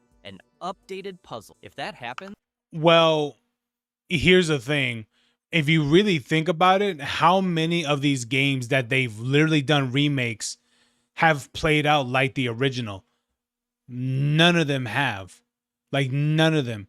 None of the remakes have. Resident Evil 2, they didn't play like the, the original, nor did Resident Evil 3. So it makes sense that, it absolutely makes sense that they modernize, these older titles for the era that they're in right now. So I don't think Code Veronica nor or Zero would be exactly the same as their from their original counterparts. They won't. They will definitely be changed into most likely the way how Resident Evil 2 is, the remake of Resident Evil 2 and such. 1000% it is. Resident Evil 0 could finally get the love it missed the first time around. It began as a simple investigation of some bizarre murders in the suburbs of Raccoon City. Nothing in our training could ever have prepared us for the nightmare that ensued. What's going on? Marvelous verdict. So that's everything we know about Resident Evil 0 Remake and the mysterious Project Chamber. Whether it's official or not, all signs point towards something big in the works. What do you guys think? Are you excited to see Rebecca Chambers return? Drop your thoughts in the comments, hit that like button, and don't forget to subscribe for more Resident Evil deep dives and gaming news. See you next time. Yeah, I mean that's cool. You know, I can't wait. It's certainly gonna be cool. Yeah, definitely Code Veronica would come out for sure, right? Will come out before, for sure. But I would hope, right, that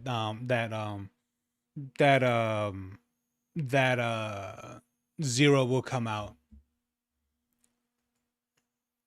because that is another game that people do like. And I will and yeah, it would make sense that they completely overhaul the game to be more like its modern counterparts for sure. Which makes sense. But would they add more puzzles? Or honestly, it could be possible, but I'm not too sure. Maybe it could be. Either that or they'll alter them, one of those two.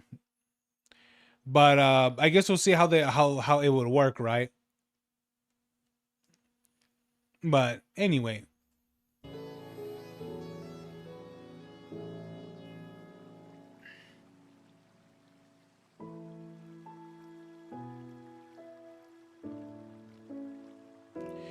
Anyway, I'll be right back, guys. All right, I'll be right back.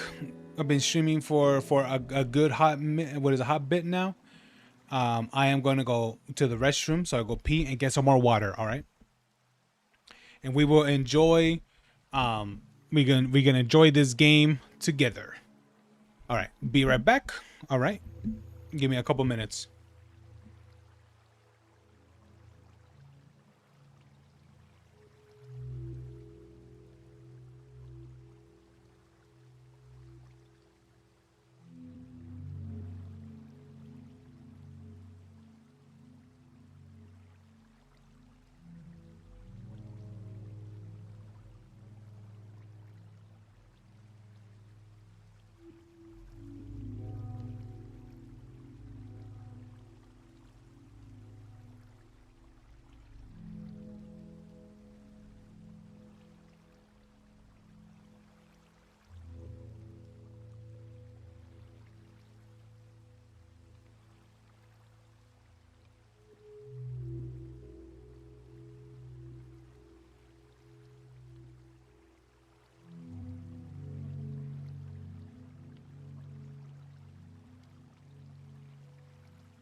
Boom, dum, dum, boom,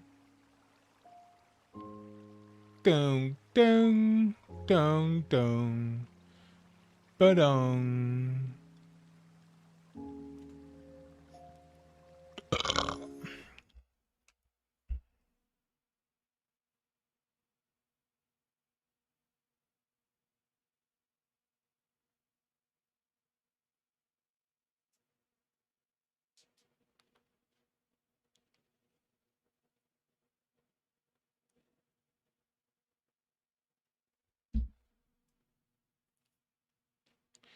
Anyway, alrighty, guys, how's it going? Welcome me back. That's so stupid. But yeah, man. All right, then here we go. Let's play us some games. Hopefully, hopefully, a really, really good one, of course.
Hold on, guys. Let me see real quick.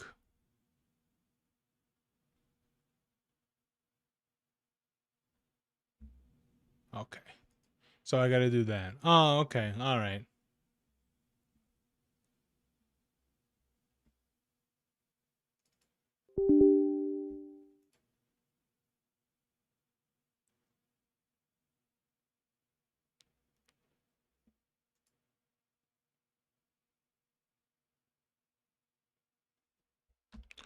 Ding, dong, ding, da, dong.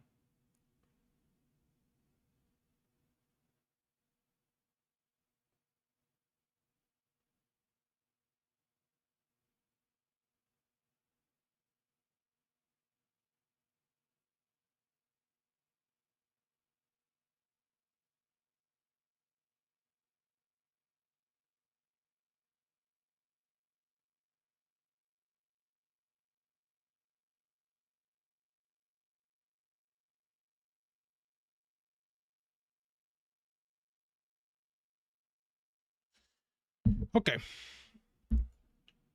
All right. Game updated. Let's get this. All right. Yeah, yeah, I think before when I boot the game, I kind of want to leave it in this window before I start it, because I know that sometimes for gacha games like this would display. I mean, so far I haven't seen it, but it would like display your email and things like that.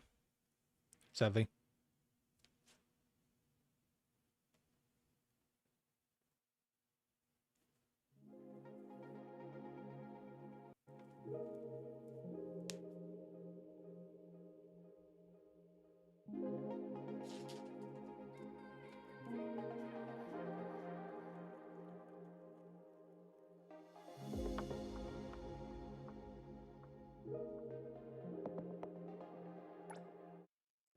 All right.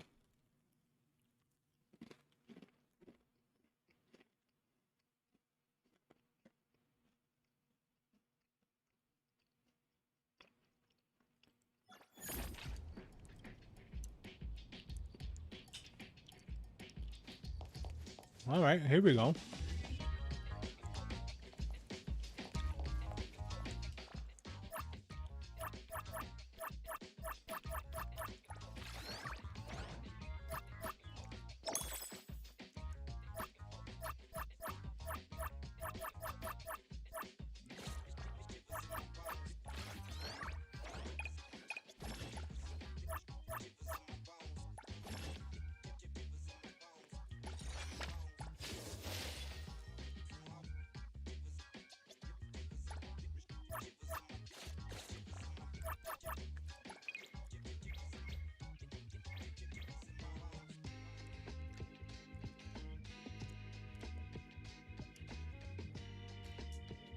Optimize the organization for several languages. Optimize the gameplay for experience the Pink Paws heist.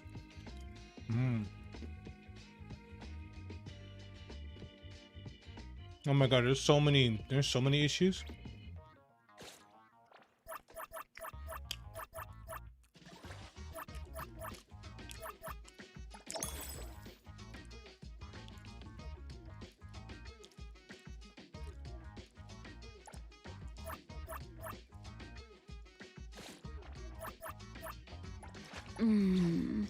Gaze is the child of love. I like the way you look at me.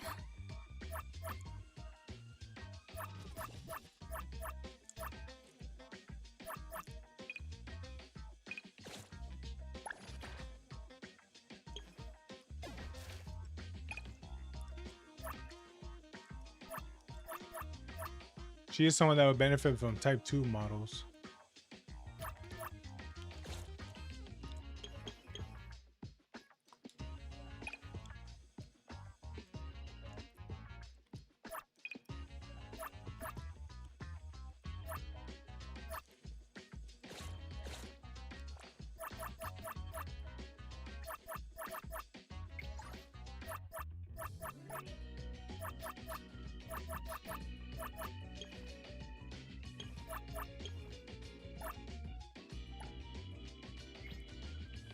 Good day, appraiser. Allow me to introduce myself again. I am Adler, the butler of Avon. If you have any questions about life at Avon, please feel free to ask. They're just two goddess.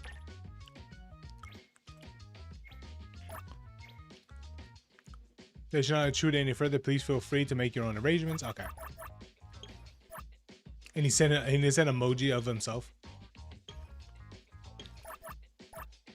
It's Edgar. Hello, appraiser. I'm Edgar. I'll do my best to help with anything related to the anomaly hunter work. To be precise, that could be helpful. And try not to hold anyone back. After all, I'm not good at combat like Natalie and Sakiri. Okay.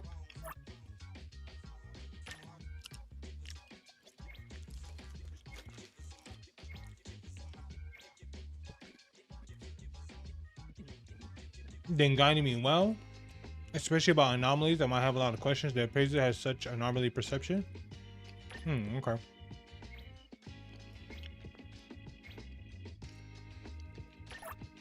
Yeah, no problem.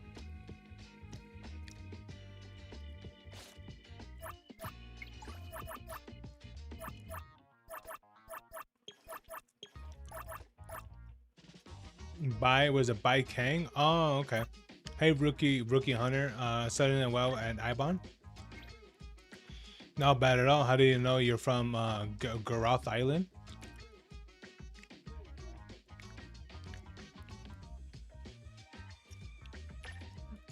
I appreciate you keep that a secret. Last time Mint mentioned that this island seemed to be rather troublesome. If too many people find out, it'll be a hassle to explain. Oh, gotcha. My lips are sealed. You know, I'm still finding it amazing. Appearing out of nowhere, solving problems, missing memories, mystery origins. What are you, some sort of hero protagonist from a video game? I am a hero of... I am the...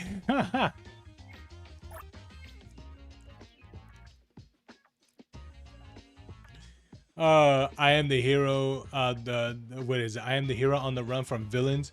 Please transfer 88,888 funds to help recover my memory and powers. Okay.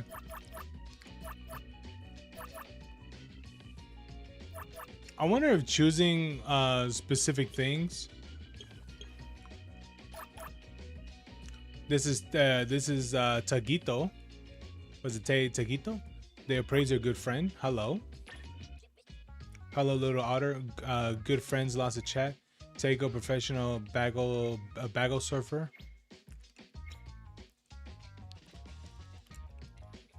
Okay, yeah, delicious food, no problem at all. I need to think about this first. What does Tego like to eat the most? Sea urchins and shells. Tego will eat them all. Okay, so you're like a seafood person. Sea urchins?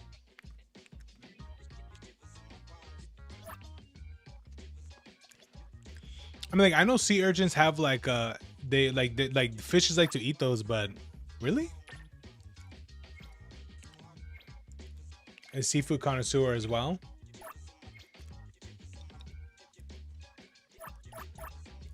All right. Tego, huge discovery. Bagels, selfie stickers are trending hot. So many stickers, so many choices, so many sparkly ones. Okay.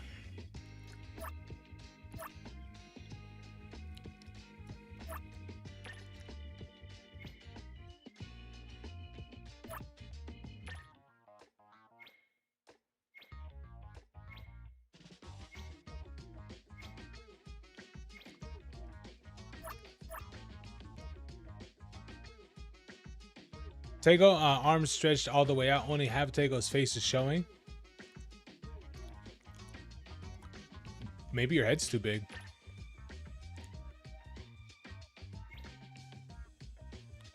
Selfie stick? How about buying a selfie stick? Maybe you can take photos with you. Yeah. Oh, or better yet, buy get a what are those things called? A tripod. I mean, you'll have to set it up and everything, but you know what I mean. All right, let's get these messages out of the way. A chance encounter. Hey. Hello. What's with the cold response? You're going to break my heart, you know. I remember now. You're the one with the captain biking in the barrel. What's wrong? Do I need a reason to show you? How romantic of you. We've at least had the pleasure of meeting once before, haven't we? Indeed, I'll probably be working with everyone at the bureau quite often from now on. If I troubled, why so formal? Relax a bit. What did they call you again? The appraiser. Anyway, here's my contact. If you find yourself missing me, call me anytime. We could do it together. What kind of fun? What could it be? Oh, Lord.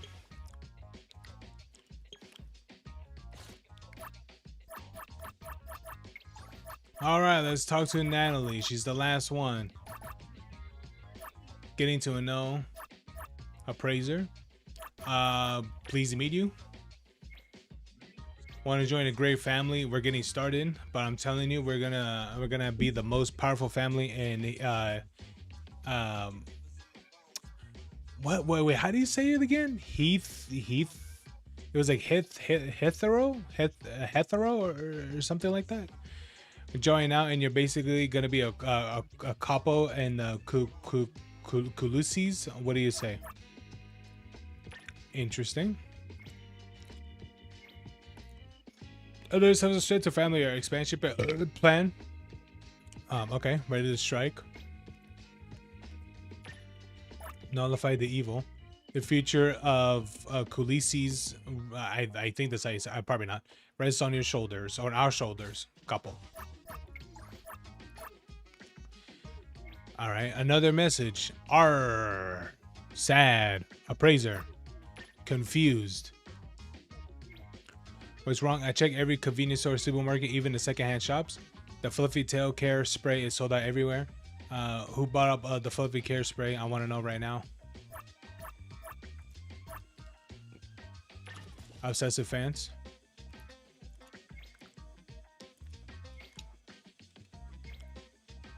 I could smell the stench of conspiracy in the air. Conspiracy?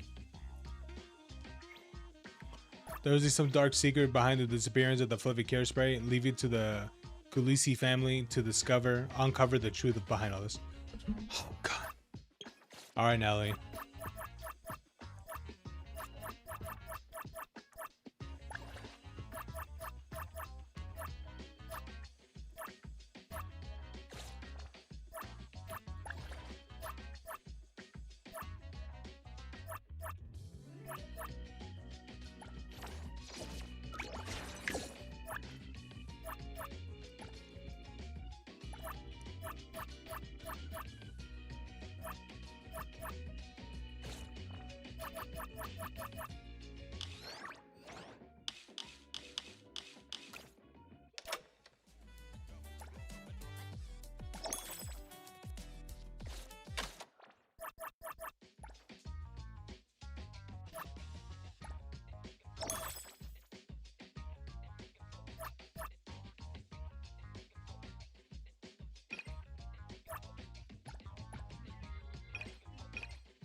I see.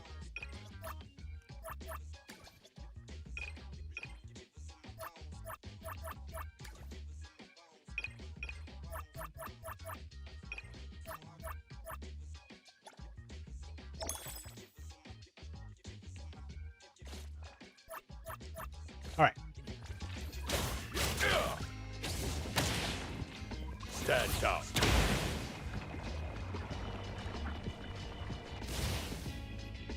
Ooh, okay. The E.T. Dime arrived!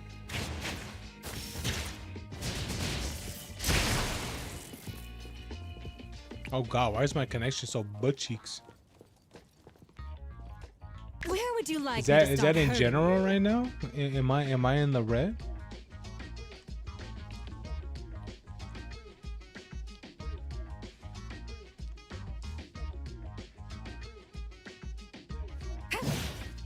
Oh, could have been just a spike.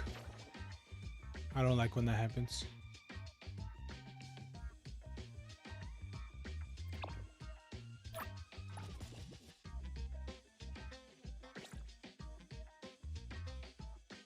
Oh, look at all these side quests you can do.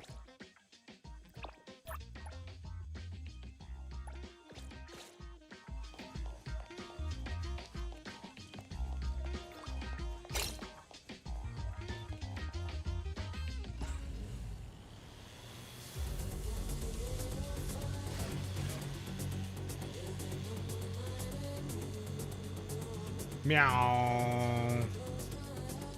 Oh, my bad.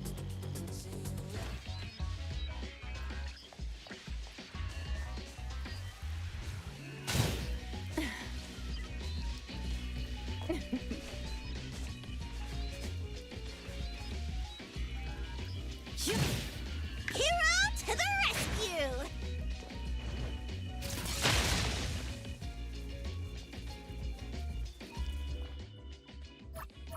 Wait, maybe I could use a. Wait, is she a water? As long as I'm watching your back. Which Wanna join the amazing?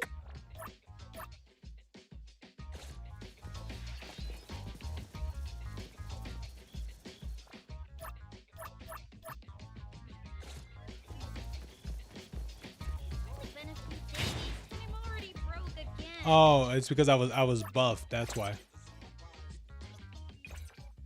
Another new day. I'm here to help. Here comes the whirlwind.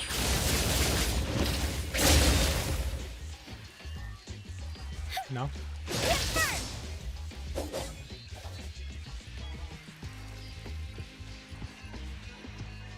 Doria's daily special.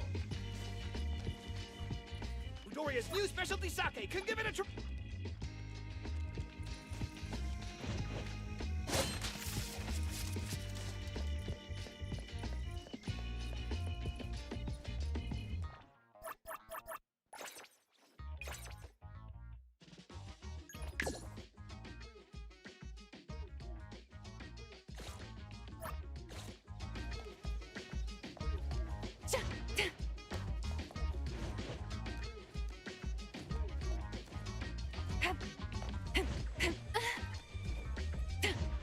Stretching helps relieve sore muscles.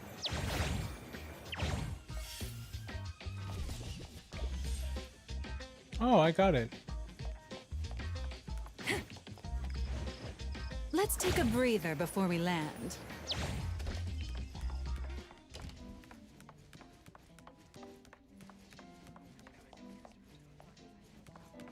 Hey. It wants water? I think so. I don't know how to give it water though. It says, oh, this isn't for sale. It's my personal belongings. What did I just get? Let me think about it. I should get some flowers. Ibon, the hunter. Do you know them or do you work there? I have an anomaly commission. Yeah, from Ibon. Why don't you fill me in on the details? I was wondering if you guys can. Okay, missing anomalies. Missing anomalies. Yeah, it's a thing. It's a long story, so I wanted to make sure if this is the kind of work anomaly hunters would take before wasting anyone's time. As long as related to anomalies, it is our job. If it's not too difficult, I should be able to help. True. Let's get to the details.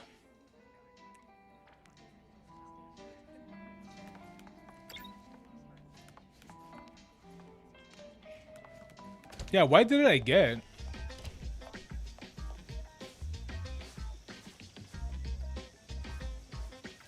Wait, was it this that I got? It must have, right? Oh, wait. Yeah. You can see rain on it. You can see rain. You could slightly see the rain. You see it?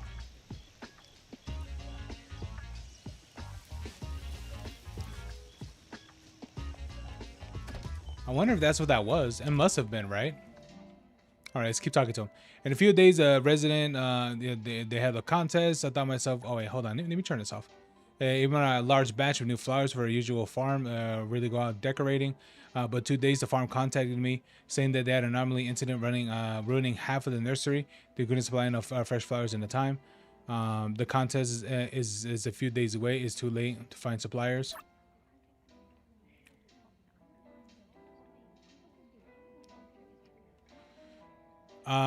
Everyone is stuffed with okay. Don't worry about life goes quickly. So you consider leaving. How do you say this place again? Here. They said it. I forgot.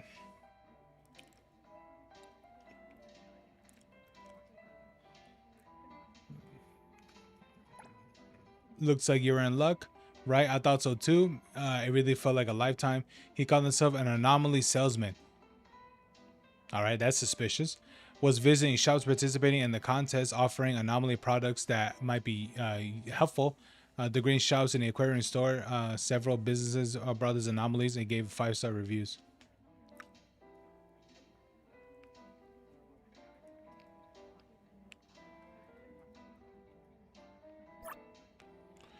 Can you just give me the quest, man?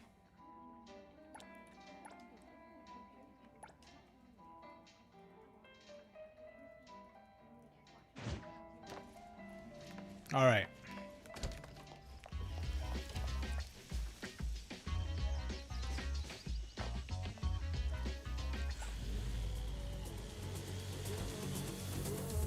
Oh wait, is it behind me?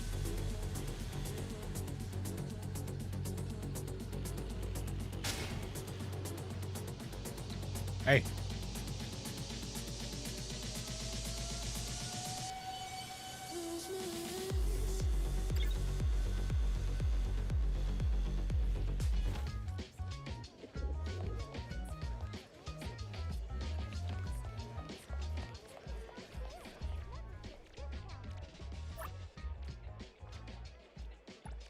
I'll ask something about the Wraithbringer, about the guy in sunglasses. This could be a very anomaly called the Windbringer. It seems to be a recently developed anomaly product. Windbringer sounds familiar. Isn't that the anomaly that makes flowers bloom? That isn't just the urban legend. Urban legend? The Windbringer's ocean of flowers is a symbol of miracles. Something like that. Many folk really want to see it for themselves, even a wish to have their birthdays or weddings there.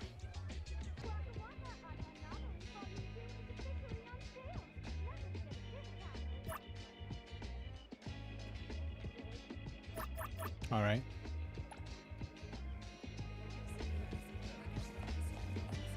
Oh wait, can I change the wait, hold on. Can I change the way how the map is?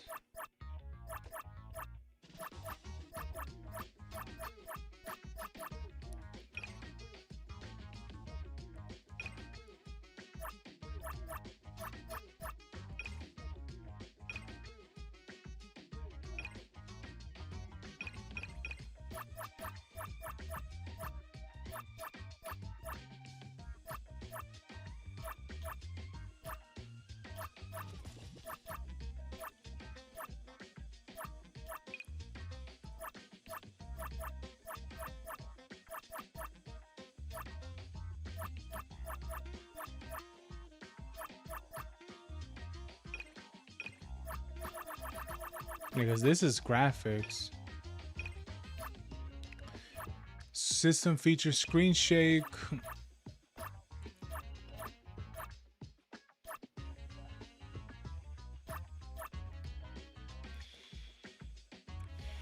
Lock setting. Okay. Okay. Yeah, I don't think they let you move they change the map rotation.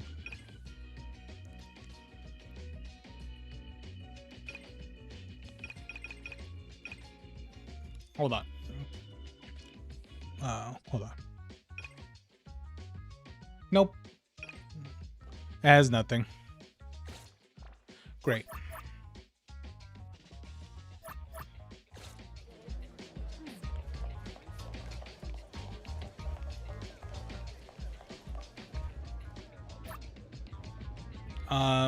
Okay. Ask something. The Windbringer. Okay. Skip the story. Don't care.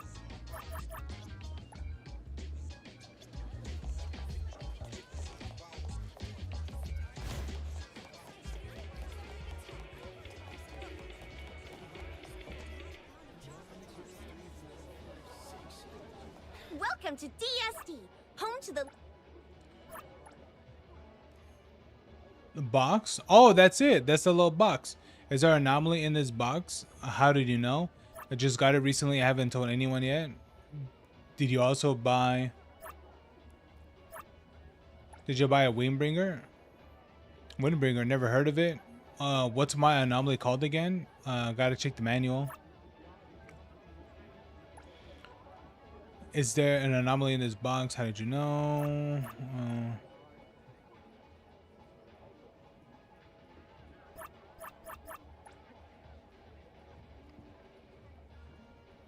There were others? Wait, before you, someone from GTF also came here and asked a bunch of questions. They're investigating a case and checking all the shops around here. Tough job. GTF could be related to what happened to the hillside blooms.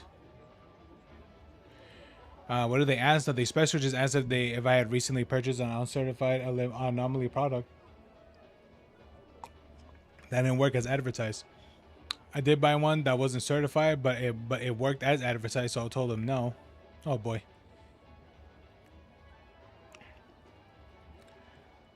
Oh, just get me to the fighting.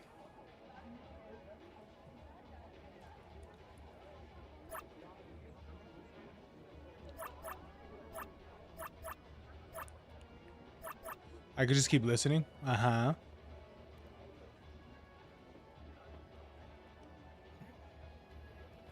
Wait, he had an anomaly with him, the Lona Misa, if I remember correctly. Lona Misa. Bingo. He said that he was a salesman, always run into trouble, but the Lona Misa keeps people in good mood, so they won't be aggressive or rude.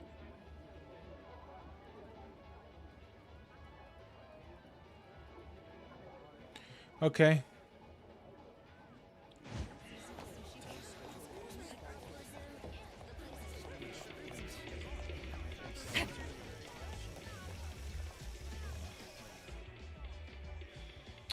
I saw it right there in the basin. No, in the mirror.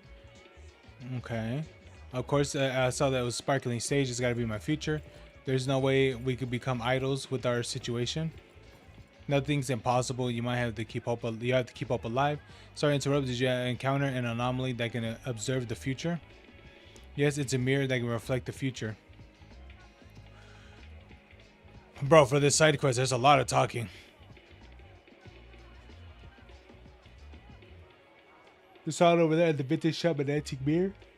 Oh, okay. You're welcome. Anyway, I gotta run. Gotta practice my dancing.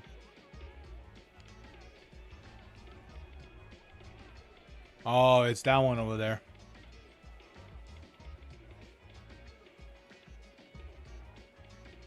Whatever you see, don't take it too seriously, okay?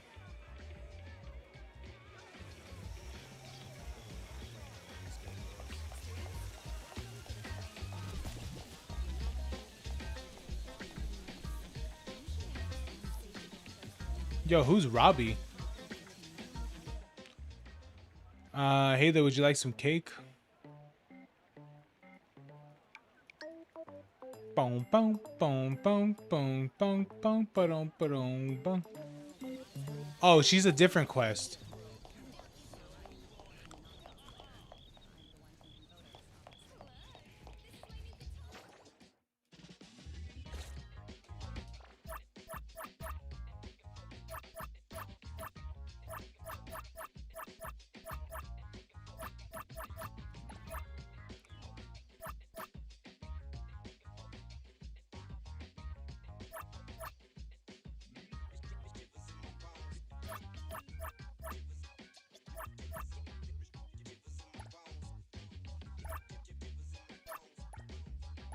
Okay.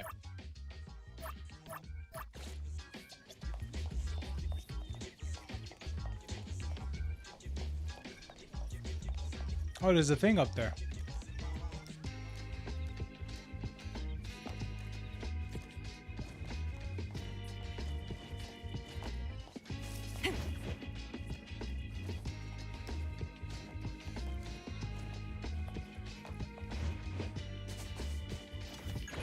Let's take a breather before we land. With 3 sugars.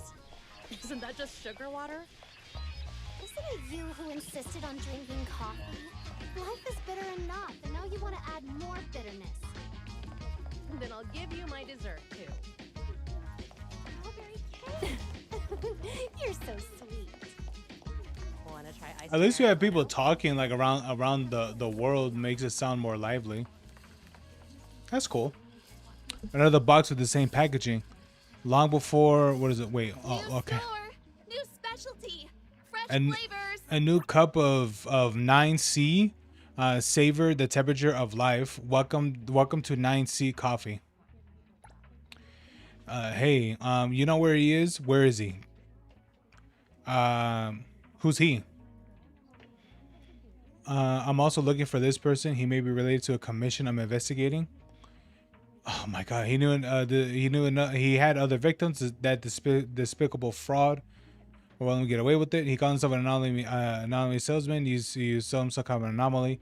What salesman? He called himself Esper, saying his ability is to talk to deceased pets. Wow. I just want to see Philly one more time. Philly, it's a pet ferret. Oh, okay. I used to have. It was so gentle and cute.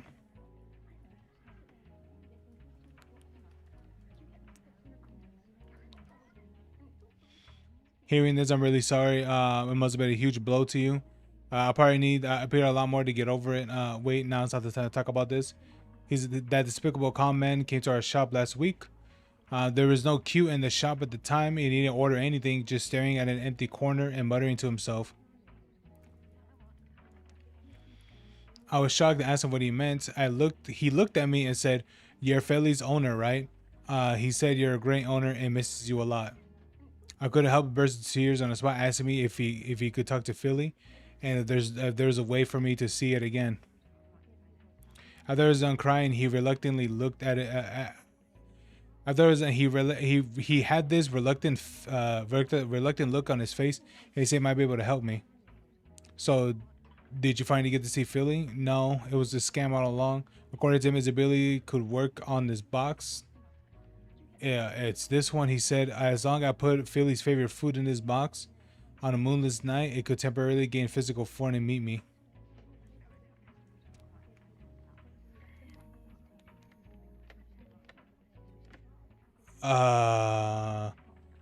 Okay, so there's dire consequences in using this.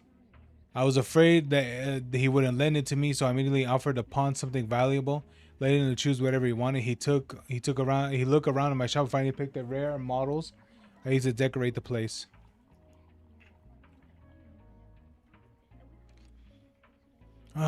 Okay.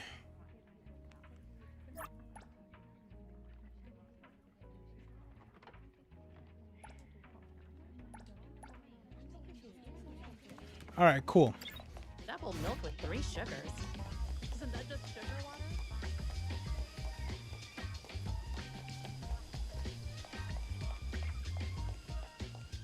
Ooh, B-ball. Let's go.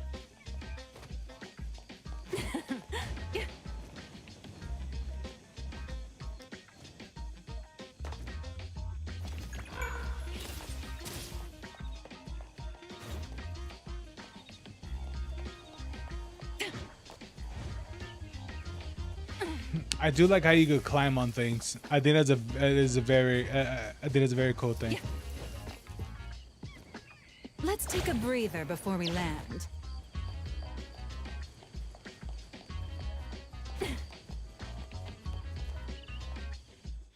All right, here it is. If you don't cooperate with us, we can't resolve your issue. Good Joe, you guys just focus on catching that scammer. No need to pry into my shop sales situation. Oh god, you're not being very collaborative. Not explaining how you scammed or how much you lost. The JTF is not a team of mind readers and magicians. Is this person that managed the vintage shop? Was he scammed too? For what it sounds like, yes. Young JTF soldiers, please wait a moment while I greet a customer. Esteemed customer, welcome to Good Joe's Vintage. The shop with the rarest collection, most complete guarantees, the fairest prices, and all of herethou, or however you say it. May I help? What is it? May I help, Avon? Here for your boss again, making tea time talks about me. Or are you trying to gain something out of my predicament? He just has that really bad relationship with who is a Hattori. You got it wrong. I was just an anomaly hunter following up on a commission. I'm on an investigation. Investigate all you want. You don't need to tread my works. This shop is known for law-abiding and honest business practices. And here, whatever this place is called. Okay, man. I don't care.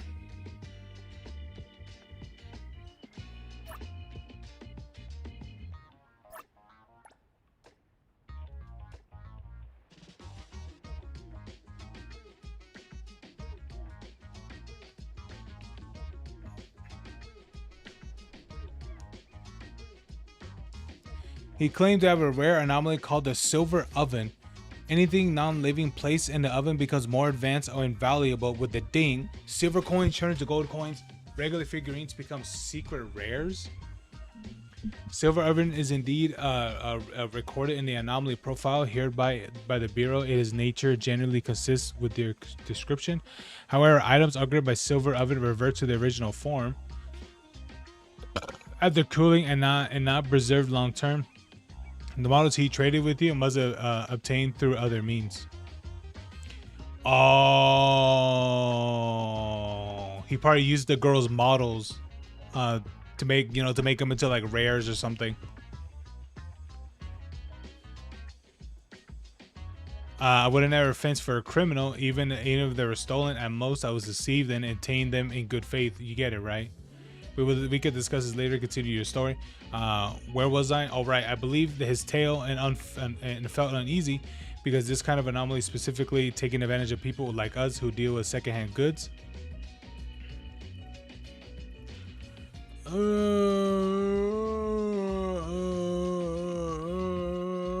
This is too much text, bro.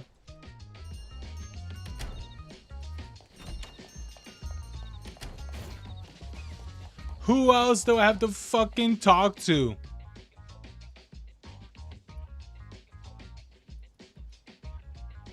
Let's all organize the clues. We'll find something new. It's possible to the first connection to the flower shop anomaly, disappearance of the anomaly.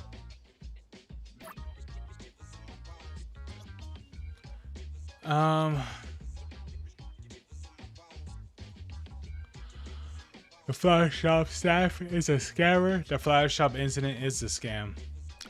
I don't know, man.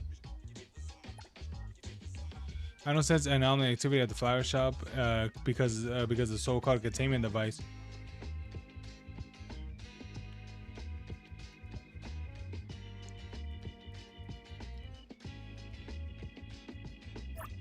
The characters are the scammer's operation area, the scammer's apprentice, characteristics of the scam.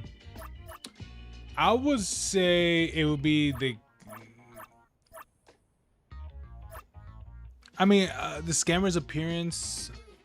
No. It's definitely in the area for sure. But the characteristics is good too because they're going from one place, doing something with it, and going to another, and they're doing something with that, with another.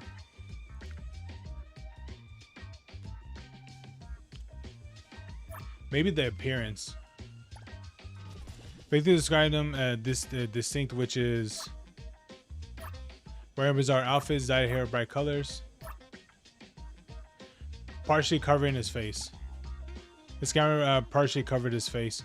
All the victims mentioned that the scammer wore sunglasses. Maybe it's because to hide his identity.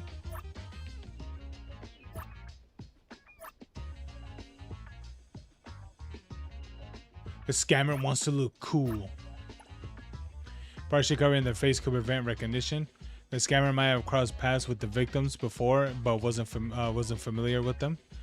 So they used this method to hide their appearance and pretend it was the first meeting. Then posing as a stranger selling anomalies, they swindle money of the victims.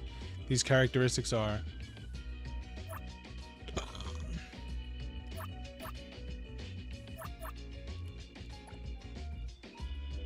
based on the concentration of the victims on Haku Street. We can start assuming that the scammer is familiar with his area and may be a frequenter. What clues back up this theory?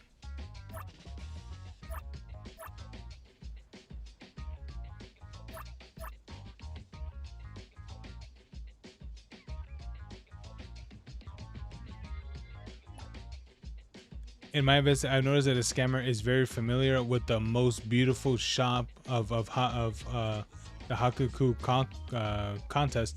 This contest isn't well known. There aren't many enthusiastic participants. If someone isn't frequently around, they wouldn't even know about it. So we can infer that the scammer has been active around Hakuku Street recently. These correct. Oh my god.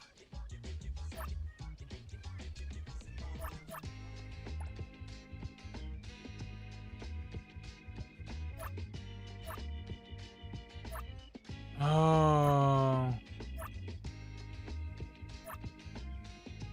Actively promoting scam products. Very familiar with the shop situation. Maybe that. These interactions between the victims and the scammer dictate that the scammer is very familiar with the shops and know the victims' personalities, experiences, preferences, and recent difficulties. Yes. So the scammer has been recently active in Hankaku Street.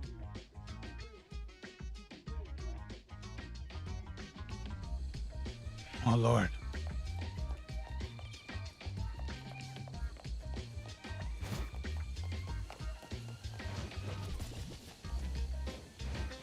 Let's take a breather before we land. Oh, how may I be of service regarding the scam? You mean the serial scam case? Quite a few shops on Hankaku Street have been hit recently. We're investigating each one. My client must be another victim of the series of incident, and I suspect the DSD staff and the 9 employees are involved.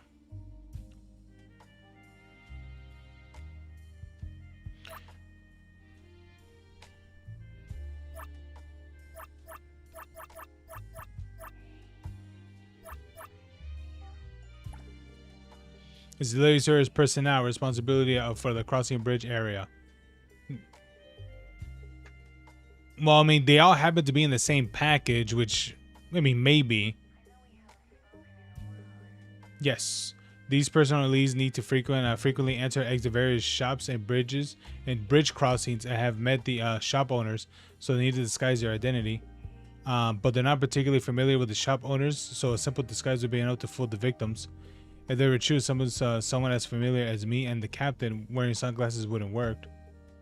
As a delivery worker who could visit shops often and pick up all kinds of info about them, the shop owner's personalities, hobbies, current difficulties, hear enough of it, and naturally you'd understand. The direction and provide things. Oh my god, dude, I don't care.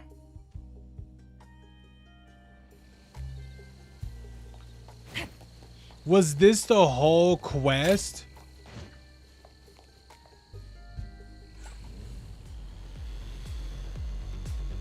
About the way.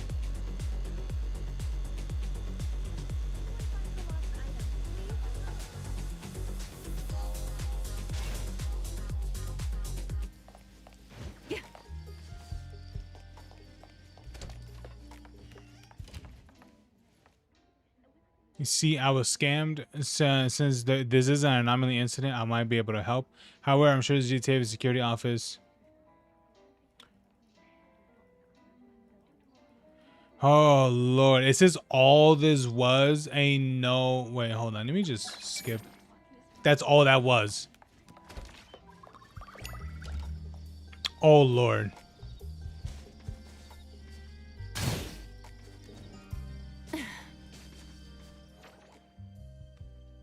That's literally the entire quest. That's all that quest was just me talking.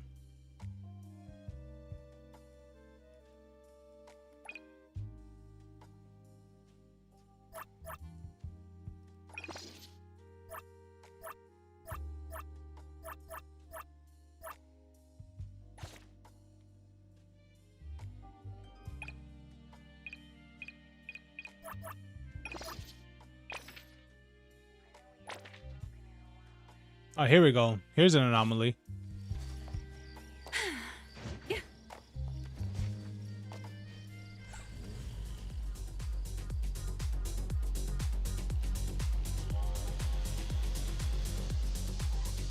Oh god, where do I go?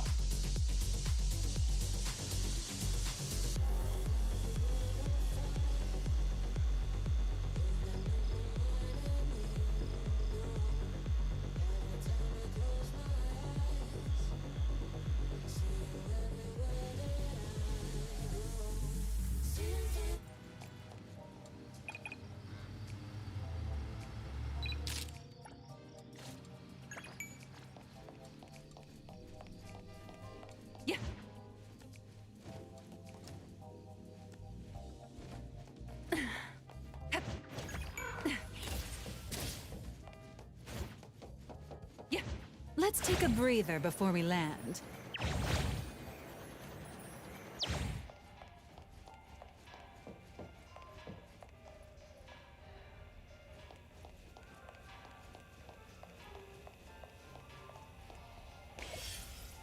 Nice. Ooh, darts. Dude, if I could use this K truck, oh. Wait, what is this place?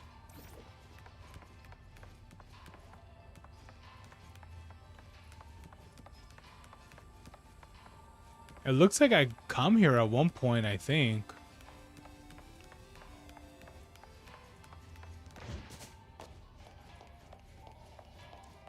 Because I can't, I wasn't able to run in there.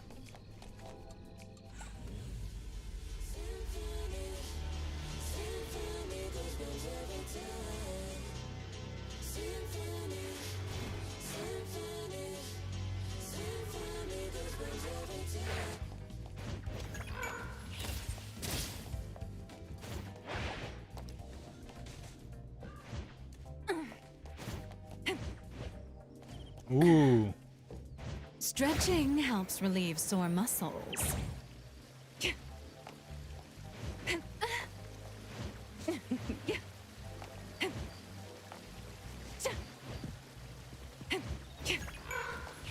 There we go.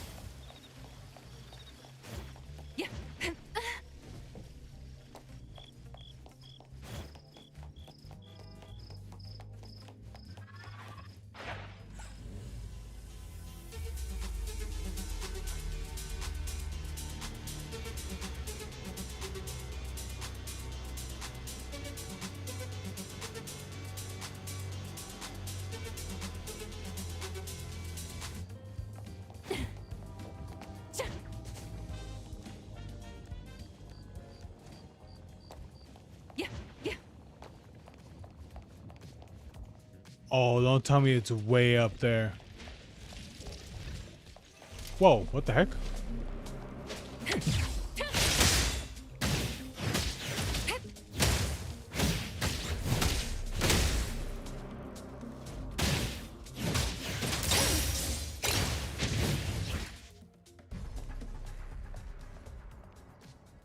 What was that? Hey, bro, you good?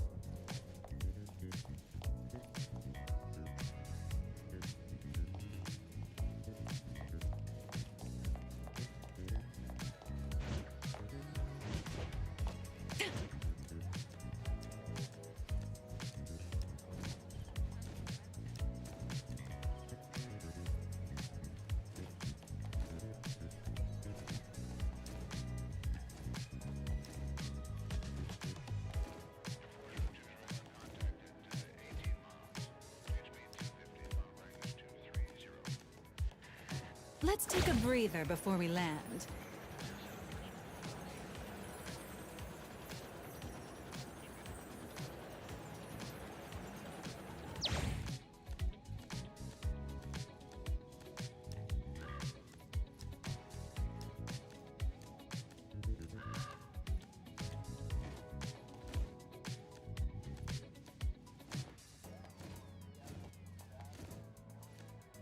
It seems like you have a lot of stamina, really.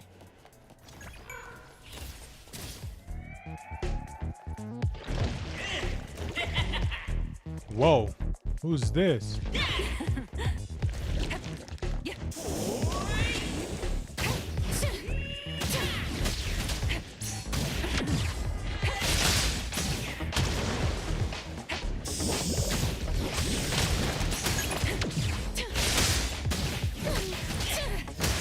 Just charging forward. Better get used to it.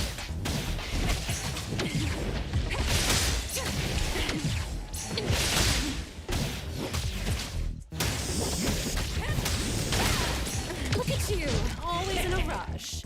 Feeling satisfied.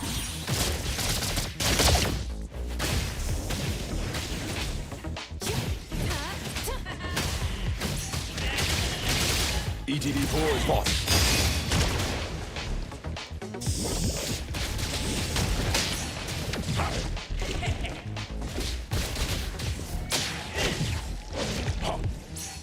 You can't catch a shadow.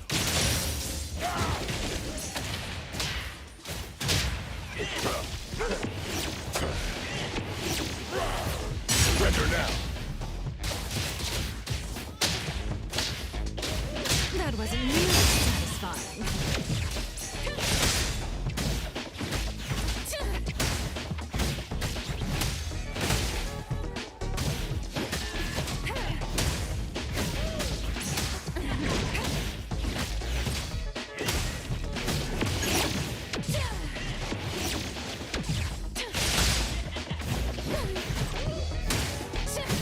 Intimacy through pain.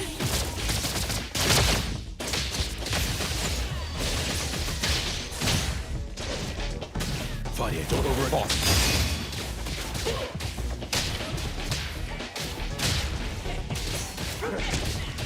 All in a day's work.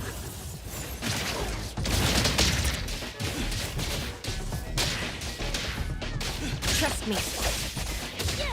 They splinter and fracture.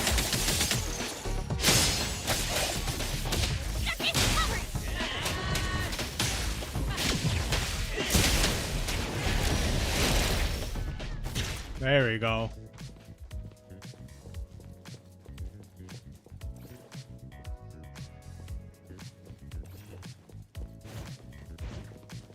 Oh, wait, it's furniture? Oh, I would, you know what?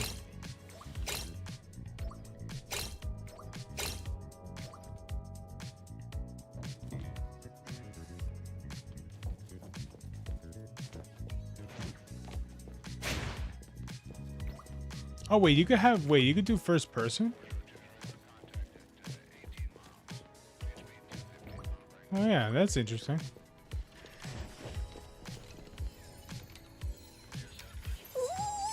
I know this. It's stuff. Nice. As free as the wind.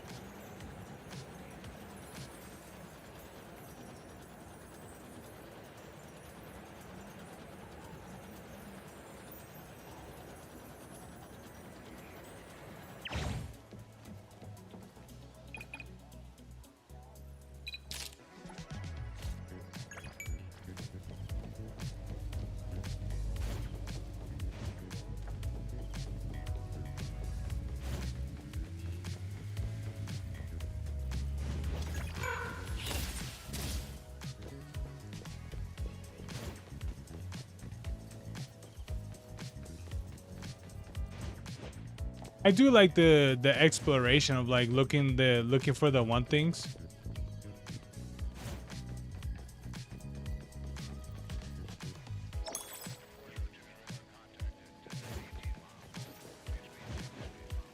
What's that smell? Smells amazing.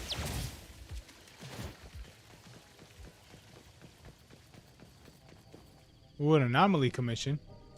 SOS, if you're an anomaly hunter, please help me. I'm a graffiti artist who've been... Huh? Ooh. All right, let's look at this. Oh, there's a thing up there. Can I get to that?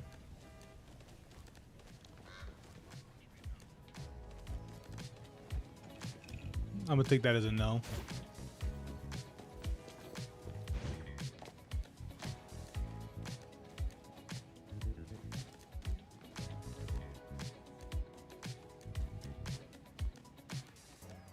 Okay, not sure how I'm climbing this.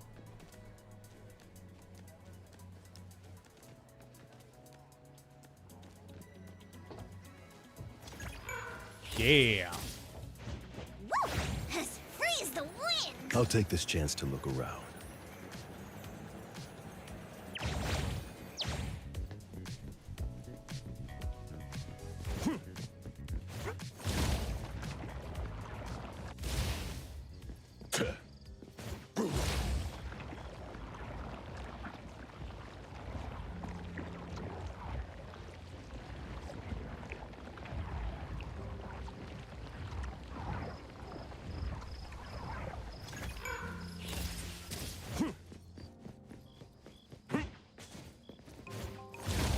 Wait, can he only do that?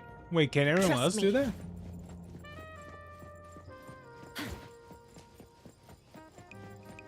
Where would you like me to start hurting you?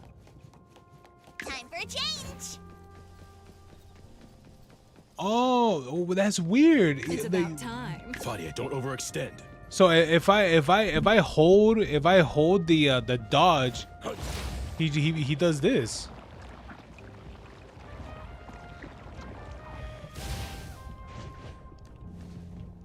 That's so interesting.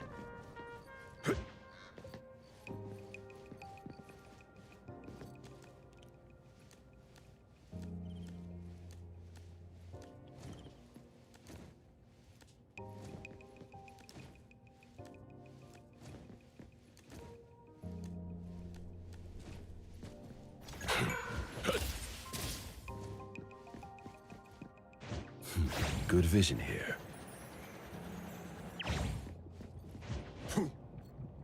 Whoa. What is that? I'll take this chance to look around.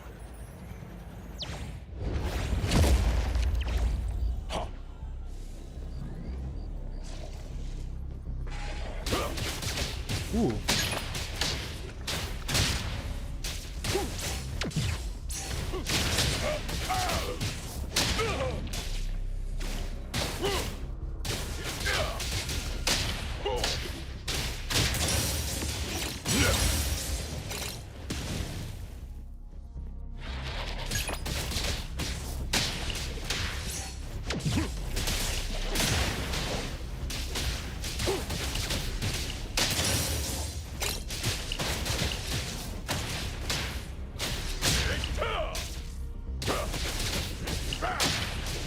The perfect stage.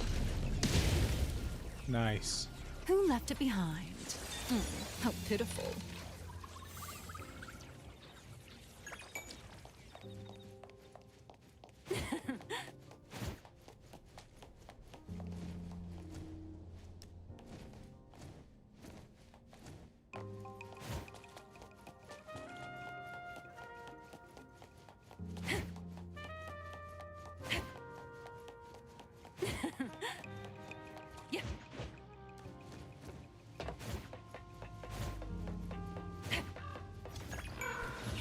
Stretching helps relieve sore muscles.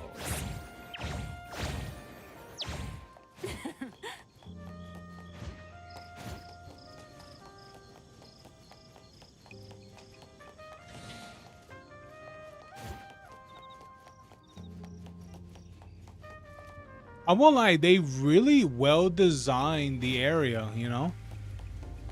Is this one of those fake accidents? Yes.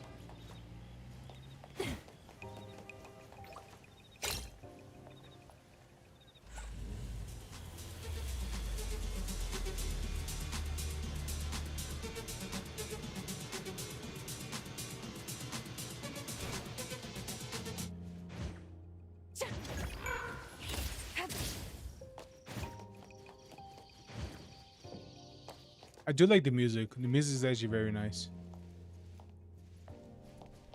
You know, I'll be honest with you. I think it'd be better for the game if it did have dynamic, what is it? Dynamic, what do they call it? The dynamic world, what is it? World, lighting, I guess you can say. Because here's the thing. When I realized, I noticed that when the game reaches a certain time, every like the sun just shifts rapidly, like, and you'll see a couple, and you'll see it like in the background and stuff. And honestly, I think they should just have it like pretty much how every other open world game has it, where it's where it you know changes slowly by the time of day. I mean, you can literally change the what is it? You can literally change the time manually and stuff. So it's like, I don't know. Is it really too much to ask?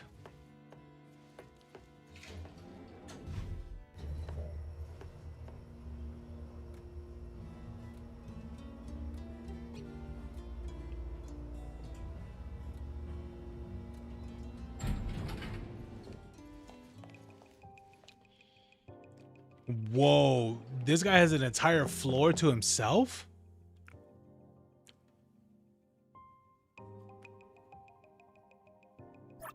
Who? Anomaly Hunter.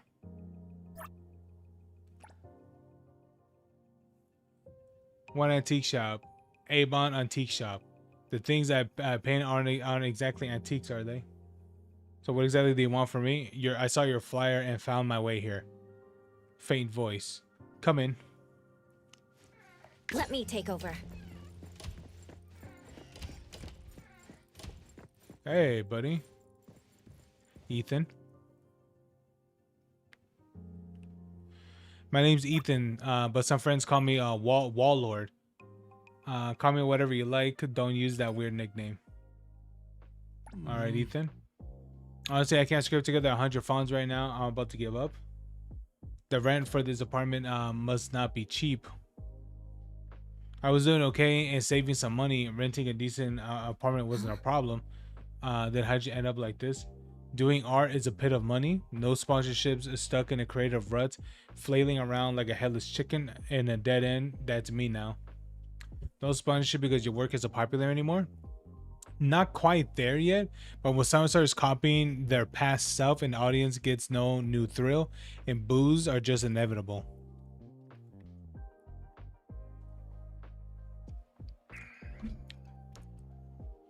About a year ago, I paused all my commercial work, so I started trying new things.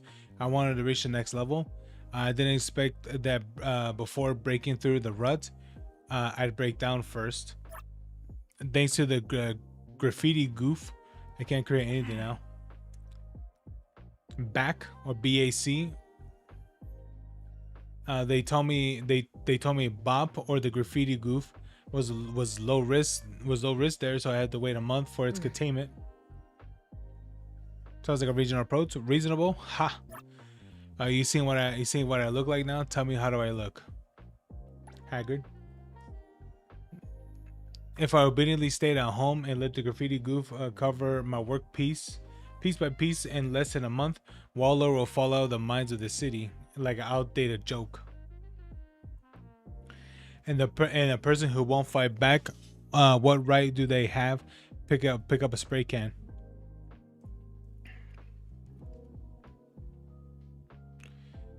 Looks like Ethan can create new works in a short time. He can only try to restore the graffiti ruined by Bop. Okay, I can help you. Don't blame me for being skeptical. You're an anomaly hunter, not some tabloid reporter, right? Sure, I'm me. Not a name I could have imagined. Okay. I don't understand why you're willing to help me.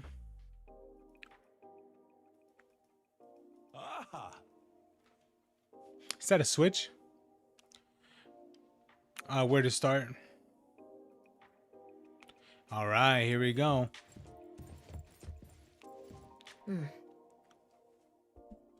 The wall cover there is overlapping painted graffiti designs. Is this the vandalized graffiti work? I can't even tell where's been damaged. All right, Ethan. Tell me what is wrong, because I don't know. The wall in the photos is most of my acclaimed work. What has earned the title Wall Lord, and the graffiti goof went for it. Has anyone seen Bop? No, it's always vandalized when no one is around. Now at first I assumed it was human. In certain districts and the Harrowview, I don't even know how to pronounce that still. Everyone can freely graffiti. If you're not satisfied with your own work, you can also modify it anytime. No one ever graffitied on someone else's work. Never. It's an unspoken rule in our circle. When I saw someone break the rules in graffiti and on my most valuable work, I was furious. I ran to the security officer, told him to catch this uncultured culprit. The security officer doesn't handle anomalies, right? That's right. So I eventually went to BAC. I don't know what standards they use to assess risk, but it's clearly different from mine. Huh? Okay, man. Can we get on with it? How about 2 a.m. Davida Avenue Street? Okay. All right, we got a place to go.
Wait, how do you honk?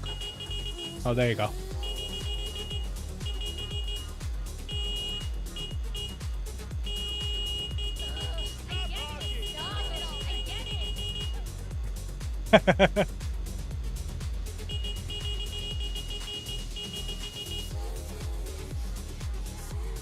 Oh, it looks like there's something over there already. Oops.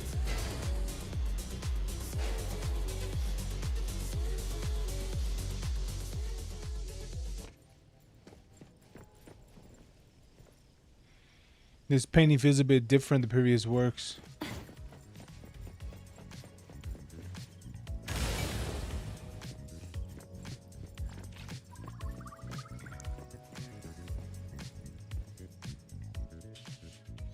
All right, Ethan, tell me. I finished the painting. All right.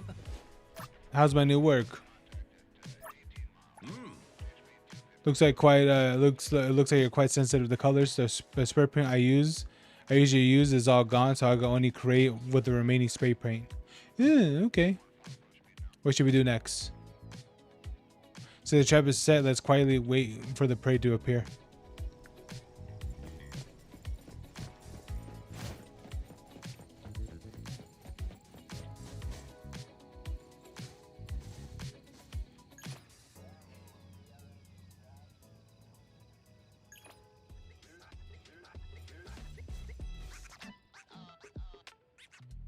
Strange. Why didn't it show up?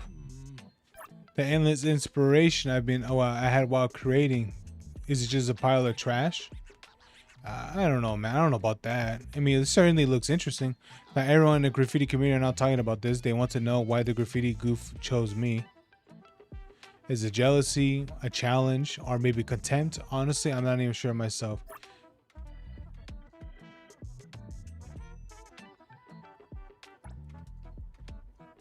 Perhaps in your eyes, this thought is laughable. Yes, I believe being chosen by the graffiti goof is kind of of indirect affirmation. So a son of withdrawal is something I can't quite accept. These are just speculations. We could just be certain of Bob's true motives yet. I'll find his motives for you in my own way, instead of making guesses in thin air.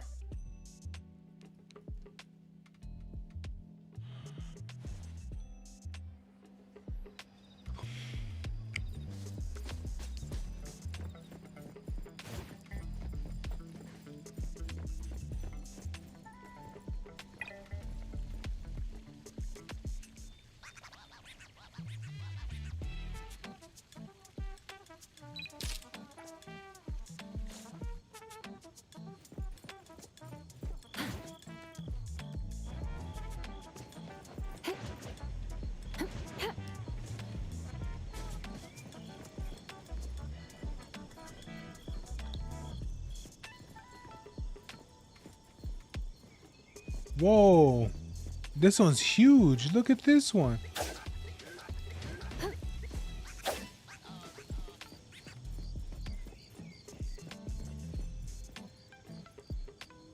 Seeing it in person was more intuitive than comparing it to the photos. There's better be an actual anomaly.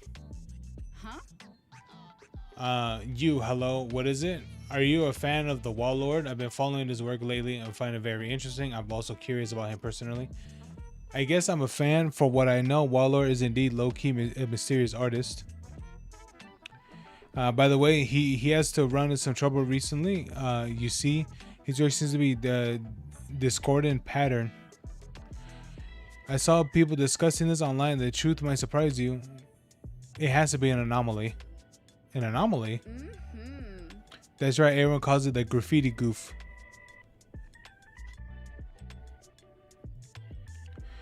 Only the Warlord's graffiti got damaged, right?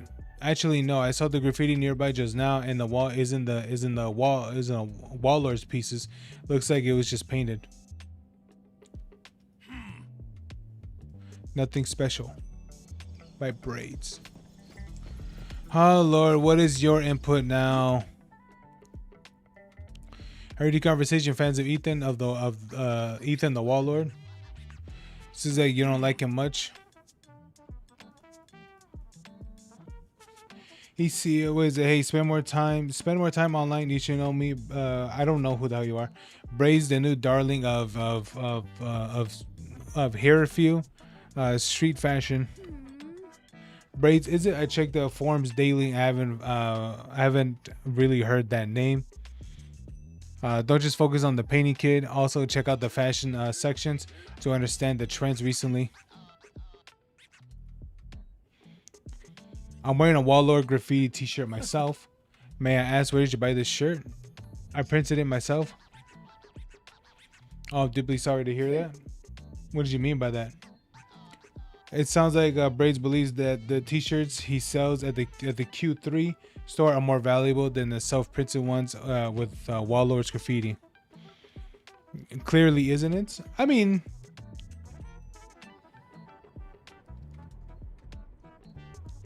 as long as it's a piece of clothing hung at a Q3 store, even if nothing is printed on it, the price is the same, right? Interesting. Why do you think they chose me and not Ethan?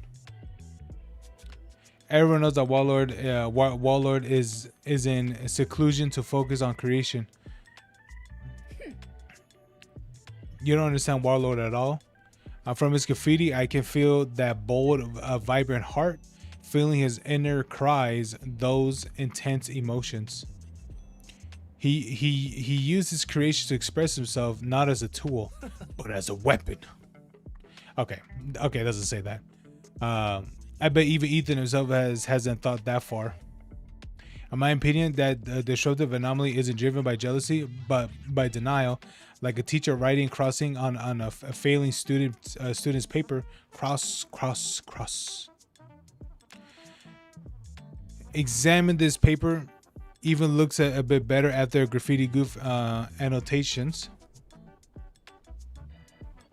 Ryan, you. I just want to advise you not to focus the old wall, just about to be flattened. Feel the new breeze blowing from the other side of the alley. At least my work doesn't risk being displayed in the antique shop. Goodbye, you two. Wow, what a piece of shit. Okay, is there an actually anomaly to fucking fight, or is this just talking?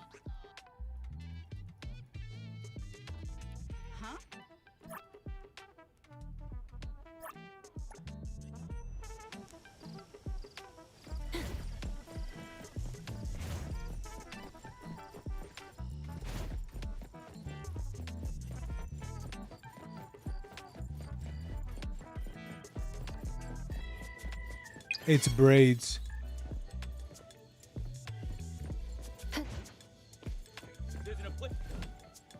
Oh shit. I can kill people. Yes. Let's finish this.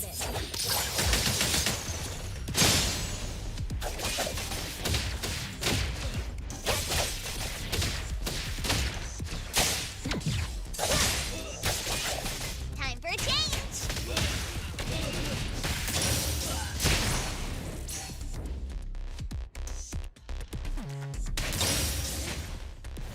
Providing backup. That wasn't nearly satisfying.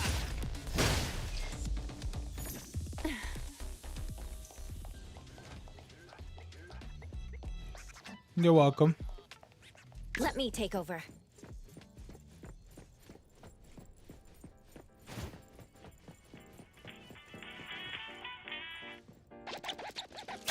Oh shit. It's about time.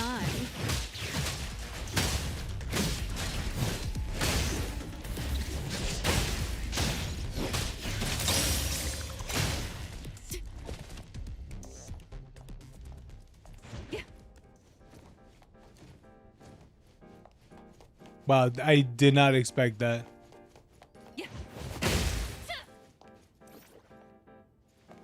Took an orange.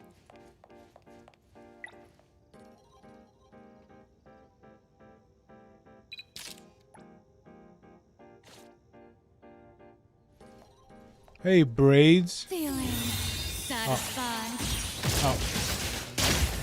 Oh shit, I just killed Braids. Fadia, don't Trust me.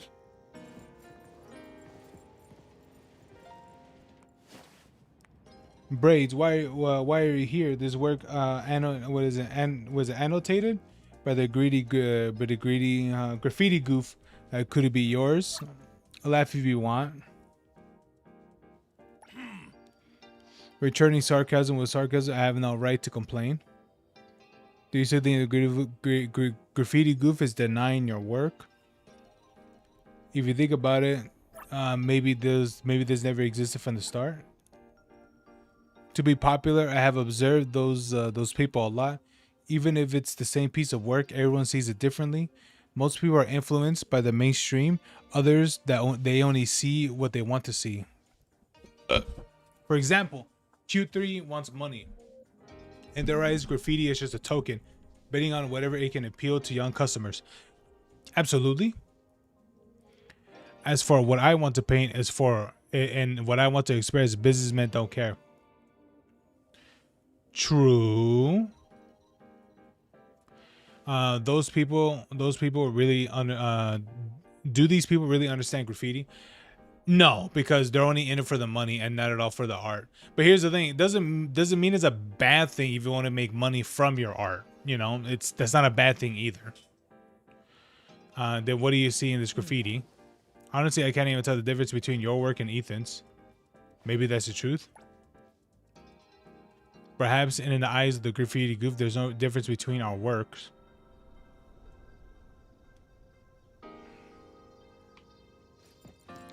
I mean, like, that's the thing. I mean, like, sure.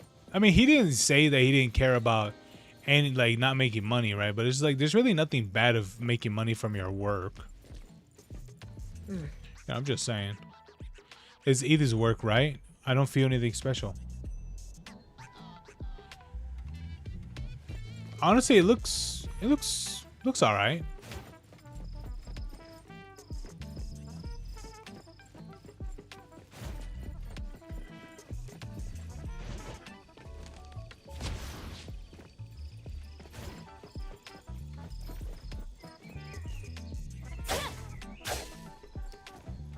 Whoa, what is this?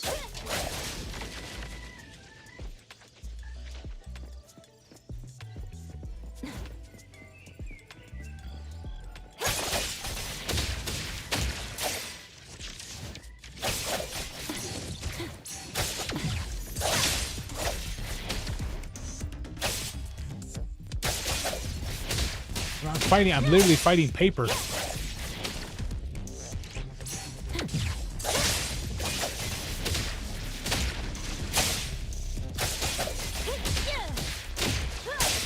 Guided by heroes.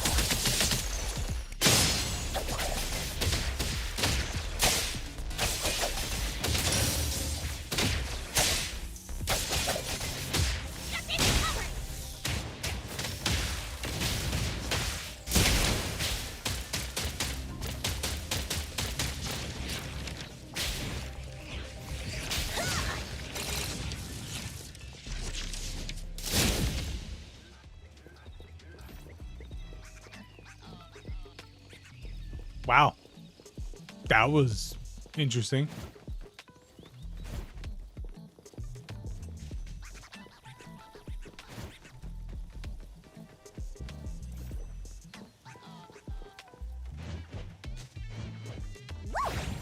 Freeze the wind.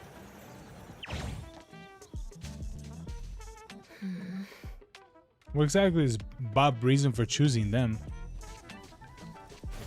No one knows.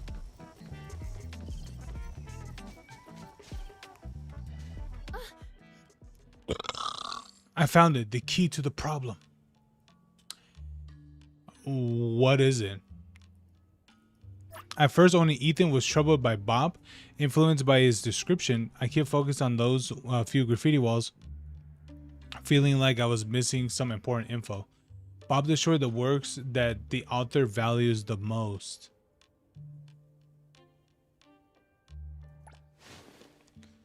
This might be true for Ethan, but for Braids, what he values most might be the work sold at the high price. And this slogan in front of me is hard to imagine such a thing would an author would be the author's proud work. No, this isn't a condition for Bobs to appear. Think again. But after that, Ethan printed at a location that met the conditions, yet Bob didn't appear. This confirms that the new work lacks some necessary conditions. It should be...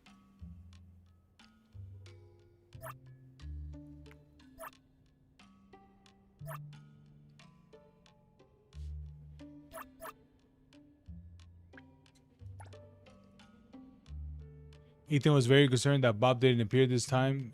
He did doubt his own painting skills. This is true. And on Braid's side, being able to collaborate with Q3 suggests he's also a talented artist. Could be that Bob's abandoned Ethan due to his painting skills and returned to Braid's instead. But the slogan, there's still no painting skill to speak of it. It's hardly a painting, right? No, it seems to be unrelated to the painting skills. To summarize the current hypothesis, Bob believes graffiti that meets the three conditions: outdoor, wall, and uses neon blue and neon purple. Next experiment next time. Let's go back to Ethan.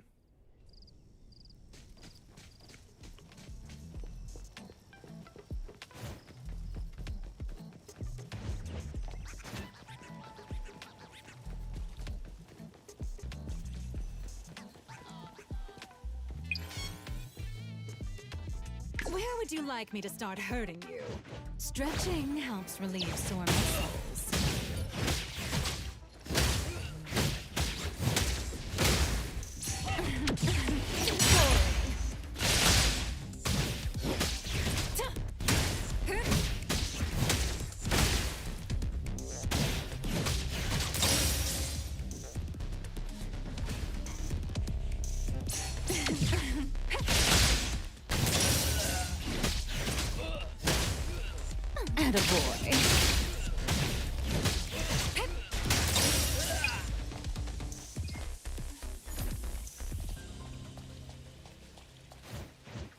Let's take a breather before we land.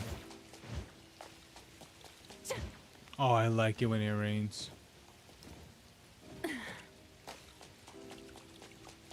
Ooh. I wonder if those items are random. Like, they must be.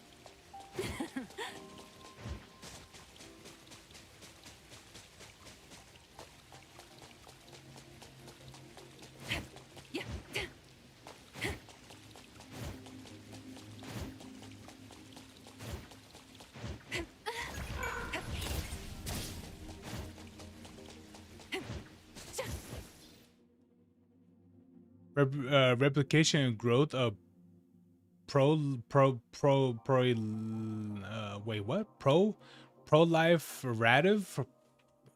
what? C has never and will never stop proliferating when anyone tries to approach it. All right.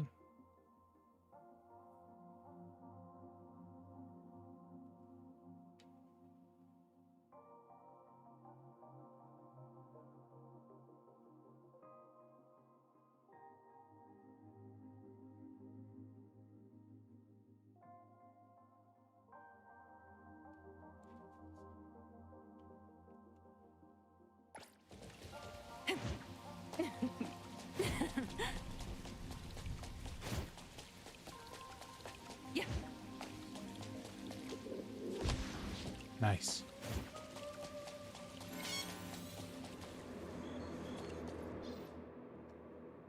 Space-time projector?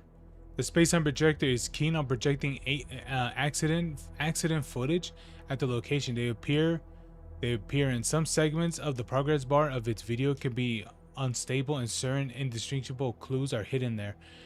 Participants can explore different points in the video once they follow the clues and track down the nexus of the video, often the origin of the accidents.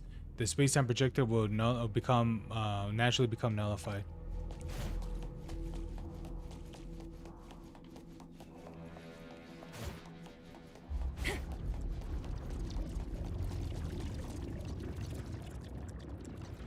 The projector hummed deeply as an unsettled atmosphere filled the air. Oh crap. Whoa. What is this? Oh.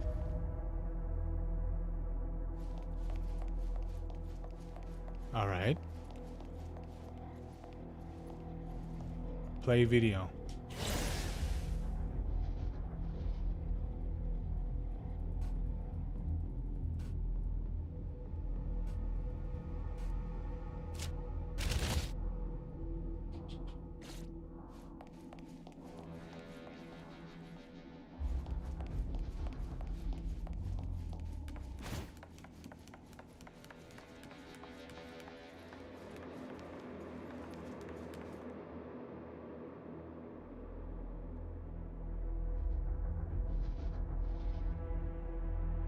Oh wait, maybe I could turn it off.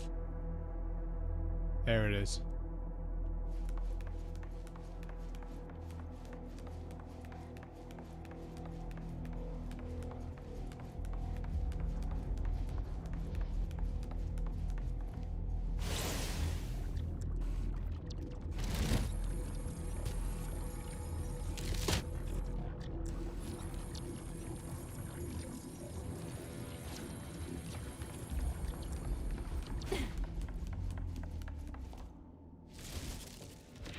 What the f... All right, let's do it. Intimacy through pain.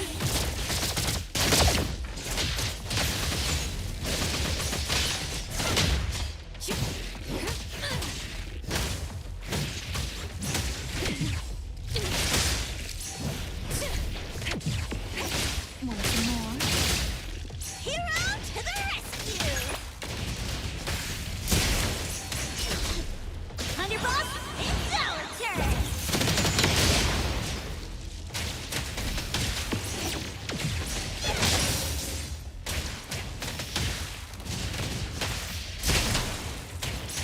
Afraid? Then break!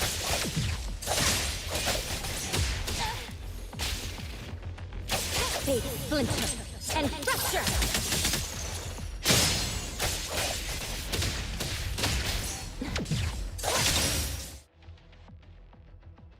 Throughout the city, whether encountering anomalies as chance or accepting related commissions, you may face powerful anomalies. Some may leave behind anomaly residue, residual after being defeated, which you can capture and craft an equipable arc. Ooh. Oh, okay, cool. You can improve an arc's attributes through enhancing and mixing, effectively boosting the wearer's stats. All set.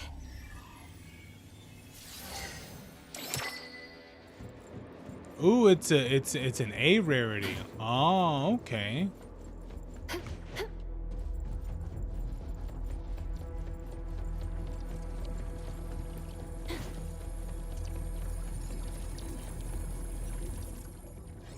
Another projector in a time nexus. Maybe it has clues leading to the shutdown room.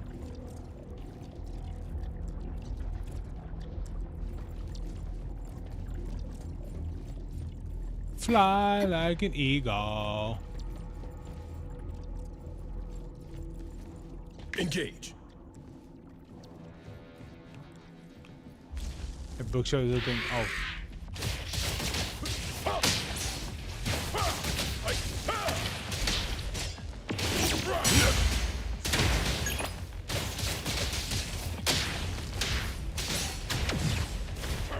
That wasn't nearly satisfying.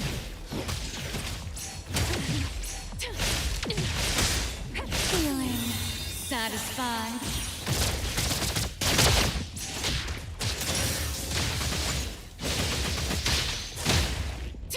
ETB boys lost.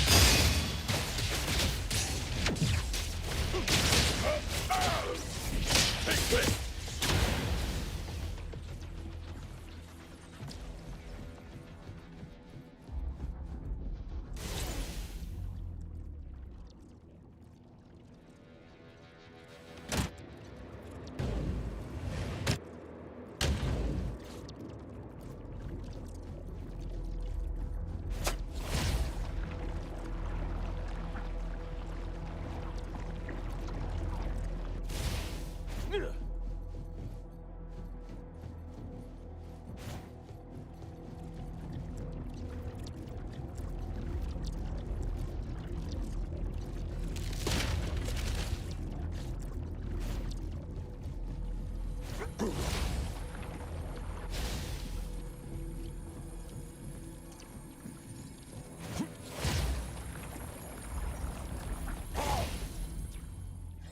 Another projector in the air around it feels stagnant.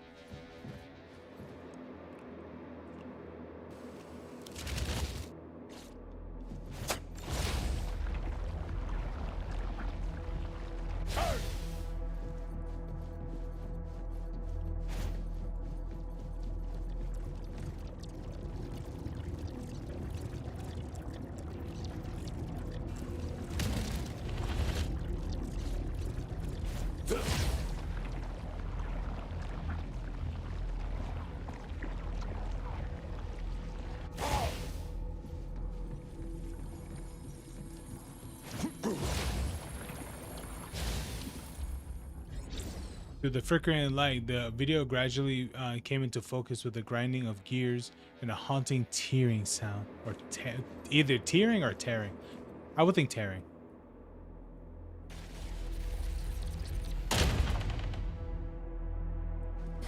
Not the easiest pill to swallow. Oh, that was... You know what? That was cool. I like that.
Oh shit. Oh no.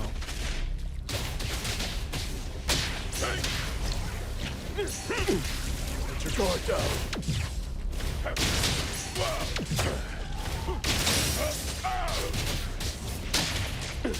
Time to take a harder approach.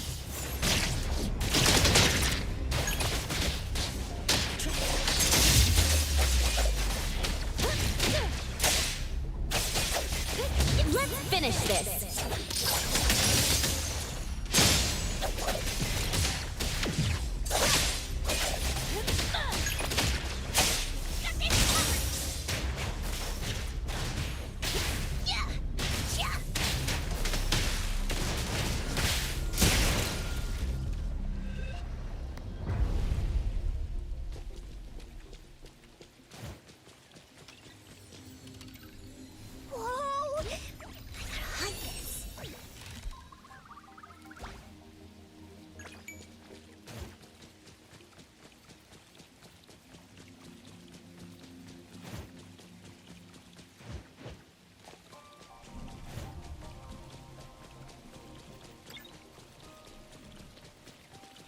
All right, let's head back to the one place.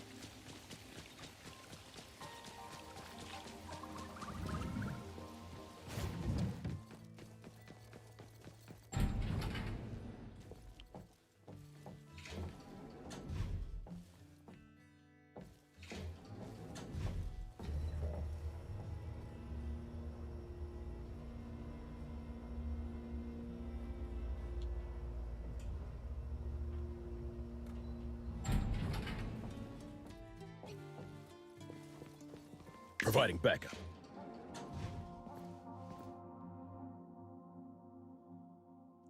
Who's there? It's me.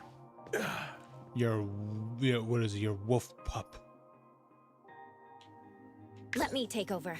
Engage. Hero, where would you like? Oh wait, I just noticed that his shadow doesn't look right.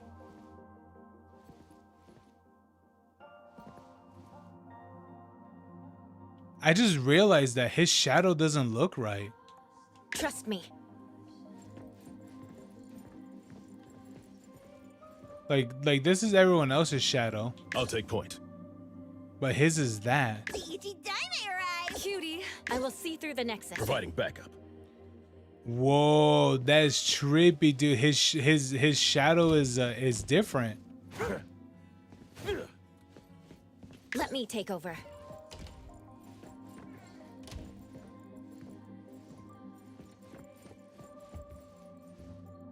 Huh?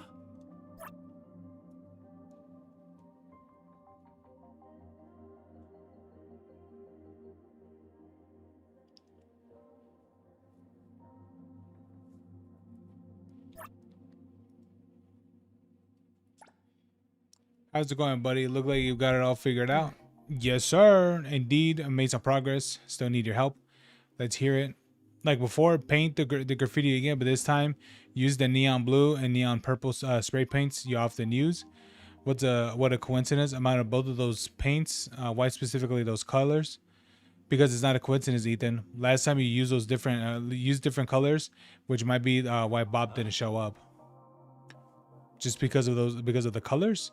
Strictly speaking, other conditions also need to be met, but it probably has nothing to do with everyone's guess.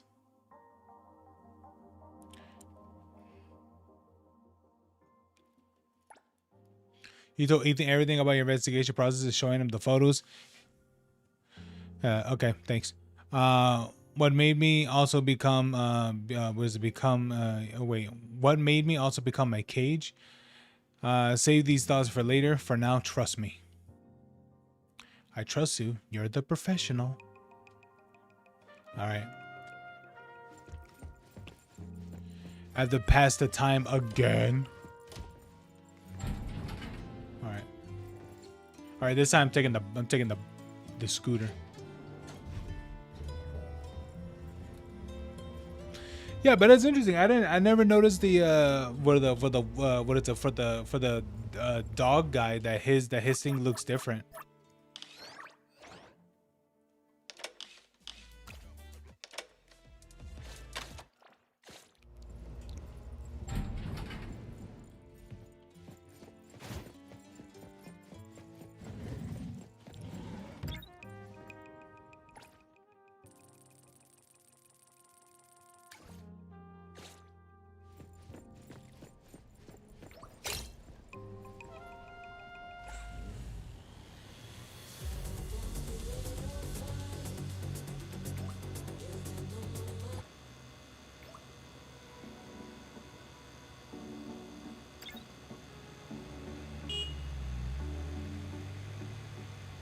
I really hope I could get myself a K truck.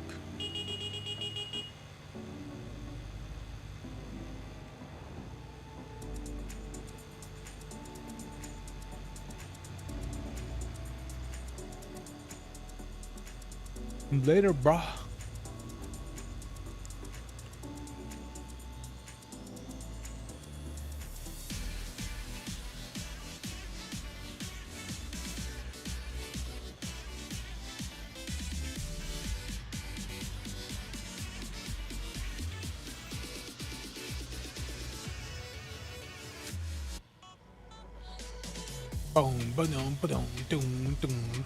All right, buddy. All right, let's do this. All set. All right, you could go back and rest. Hey, I thought we were back-to-back comrades.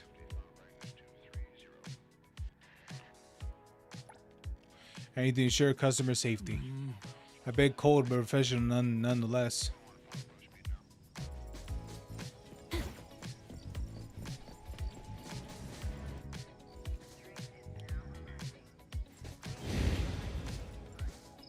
Whoa.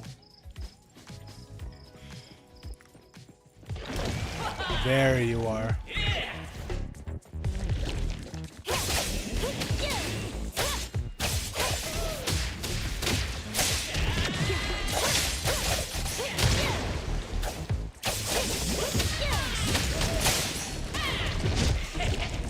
Providing backup.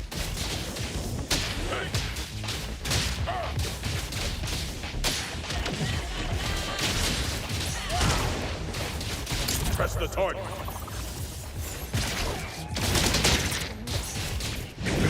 Nothing worth mentioning.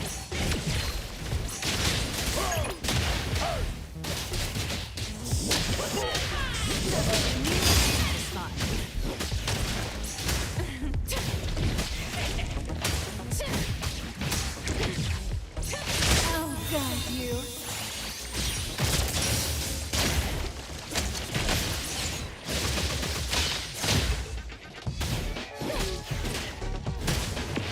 Not enough desire.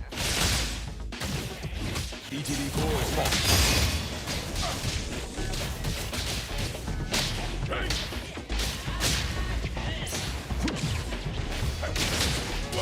Time to take a harder approach.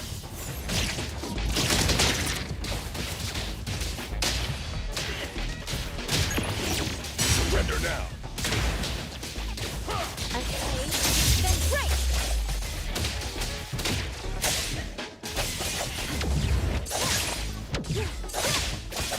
Fight it! Fight hero!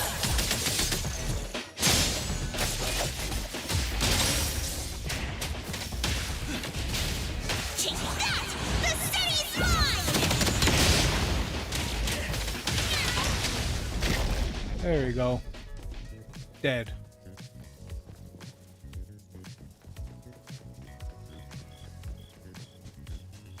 All right, let's heal up a bit. What's that smell? Smells amazing!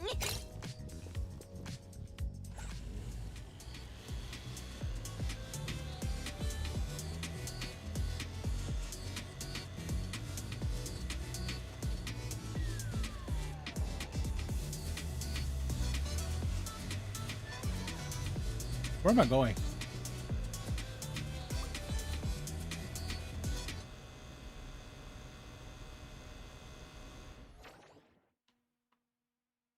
I am taking literally the scenic route.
Let me take over.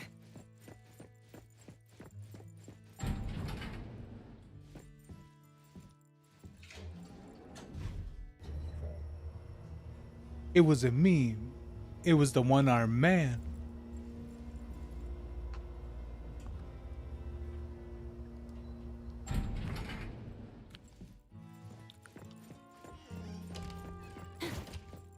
Hey, buddy.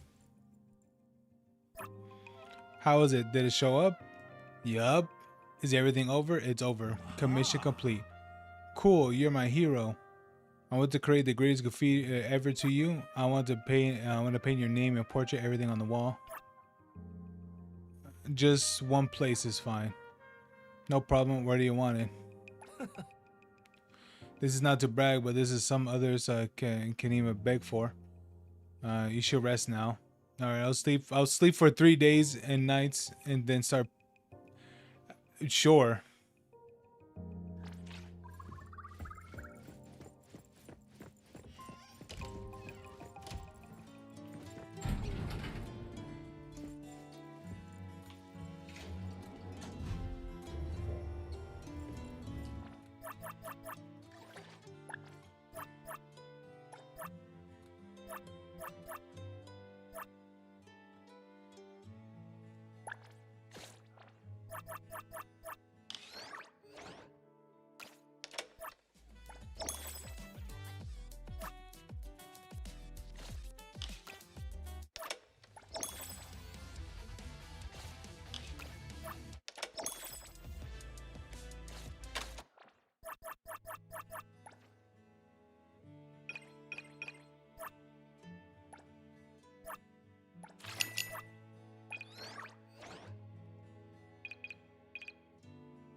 Oh, I could send Mimikyu something.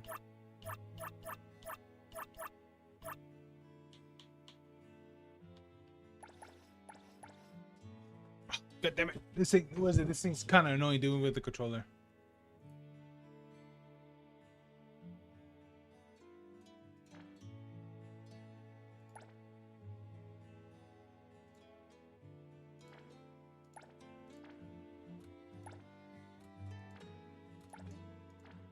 Yikes! Wait, can I actually get these? Wait, do I have to buy them? Wait, hold on, guys.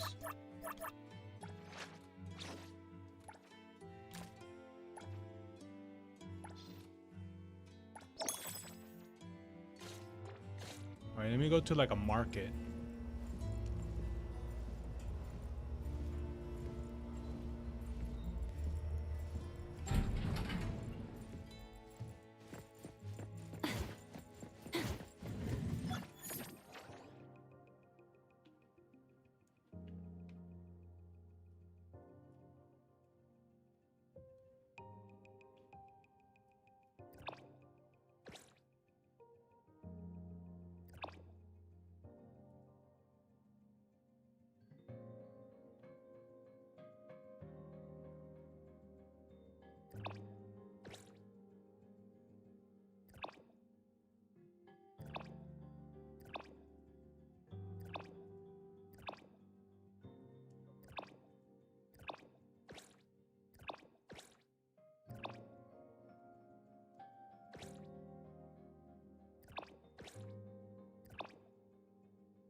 Oh wait, there's a ramen shop right here.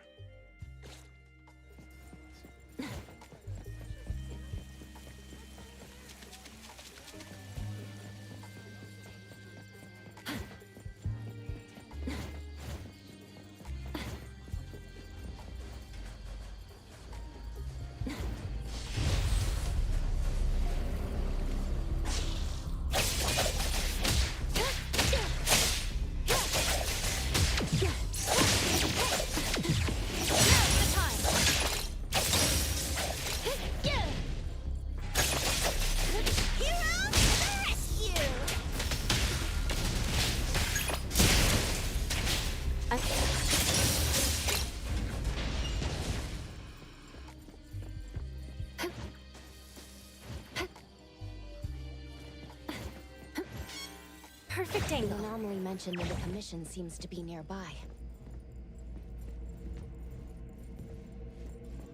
Oh.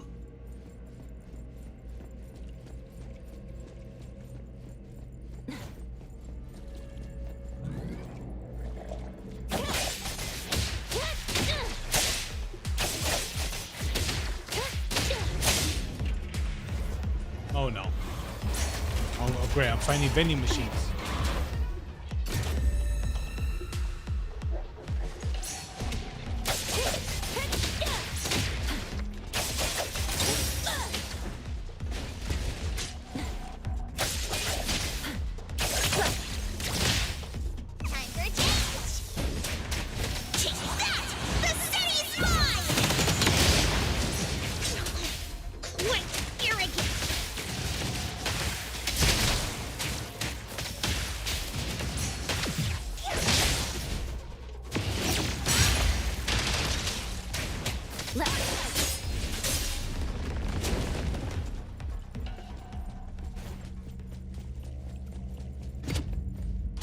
Space?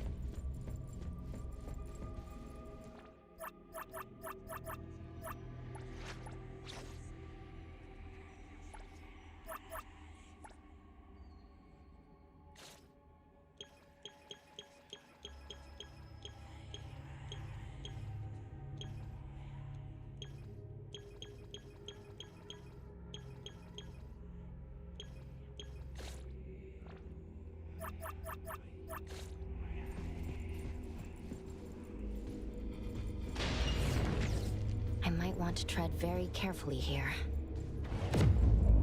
Ooh.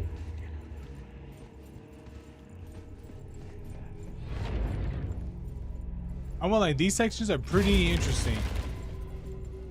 I wonder how many of them are in the game.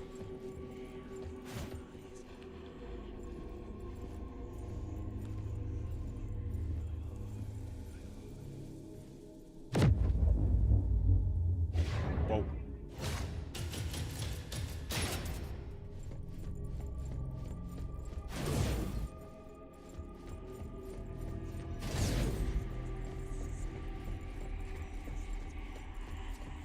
An abandoned campus occupied by anomalies.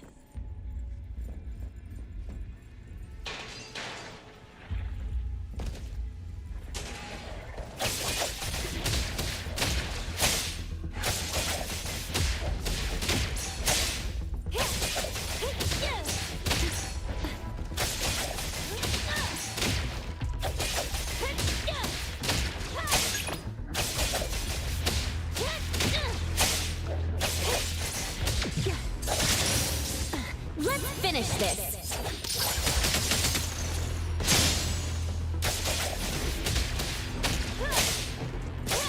I'll take one. Cross. Press the target.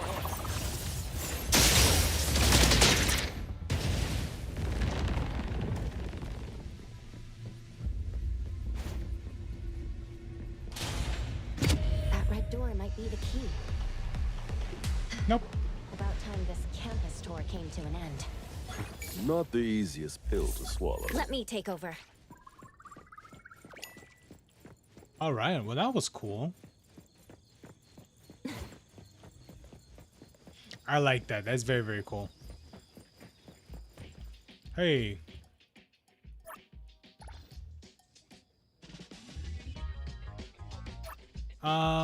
Which one does what's her face like?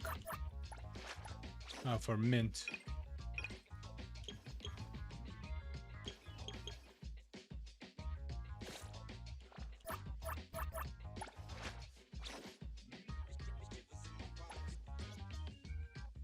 She likes what? Super Tonkosu Ramen. I don't think that was listed on here.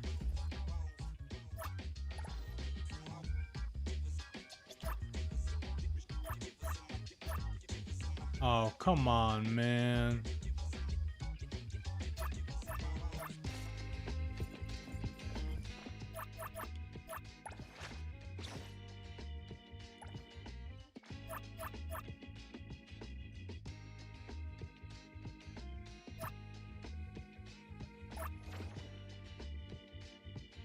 Oh, okay. Oh, okay. It could tell me where to go. Okay.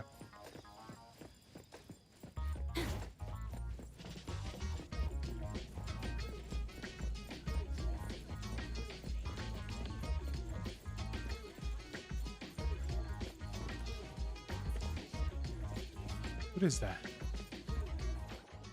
What is that?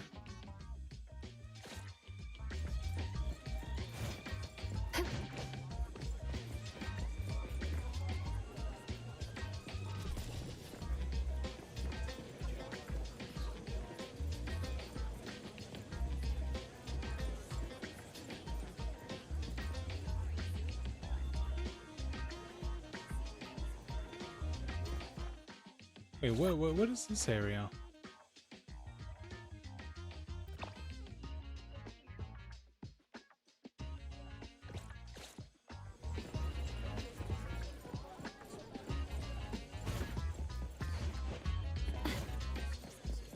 Oh. Oh, okay.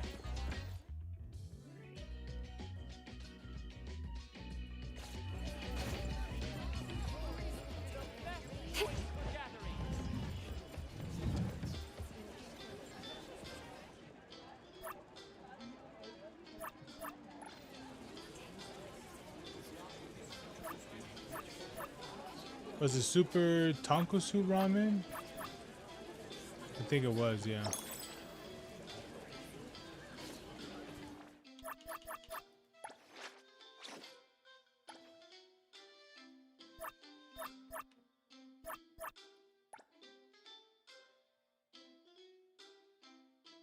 How do you increase affection?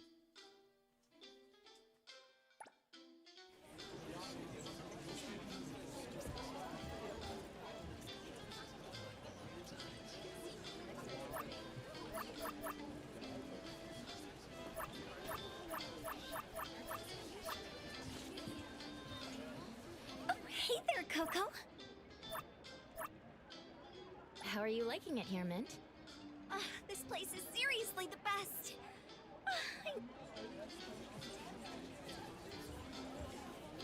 Oh, hey there, Coco. How's work been for you? Oh no, I totally lost track of time hanging out here.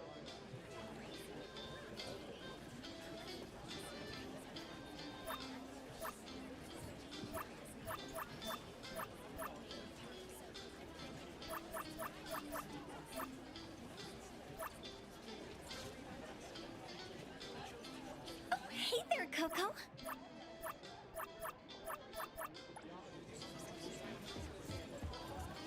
Hey there.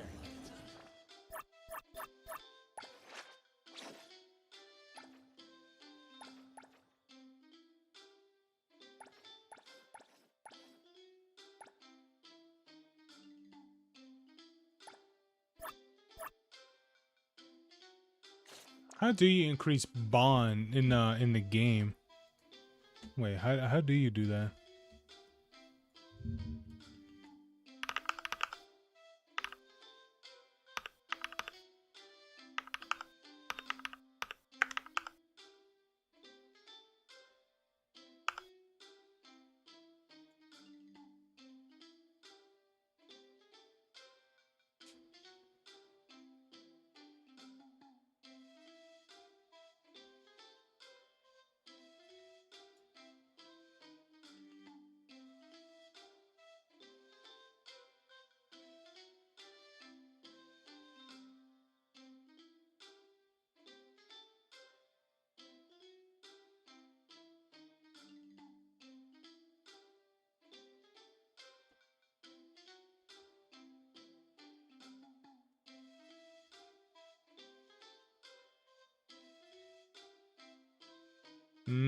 Okay. Tips for efficient bond farming. Focus on preferred gifts. Set up a dedicated team. Prioritize daily tasks. Utilize all daily opportunities to interact with the characters, such as chatting with them in a cafe and giving gifts. Oh, okay. Seasonal dishes on the menu. Want to give them a try?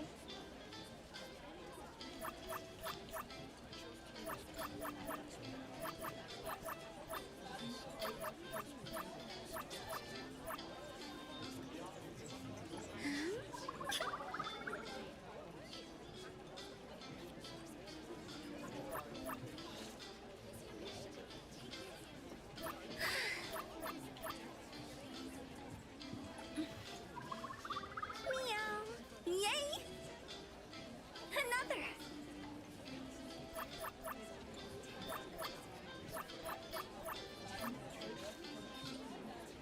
Oh, hey there, Coco. I'm not half bad at taking photos. How are you liking it here? This place is serious.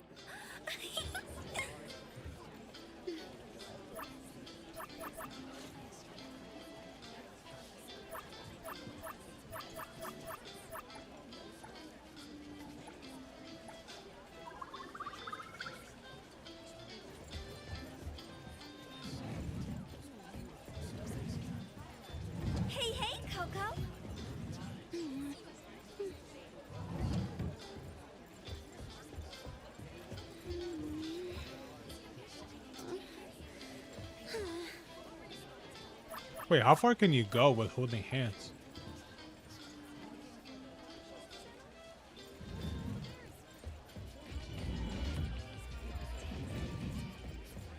I guess not.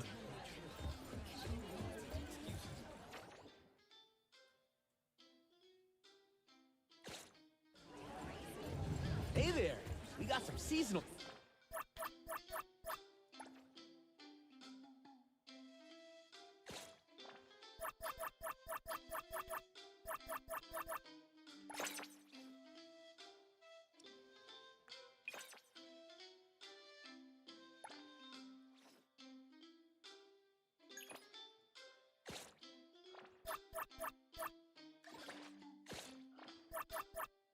All right, let's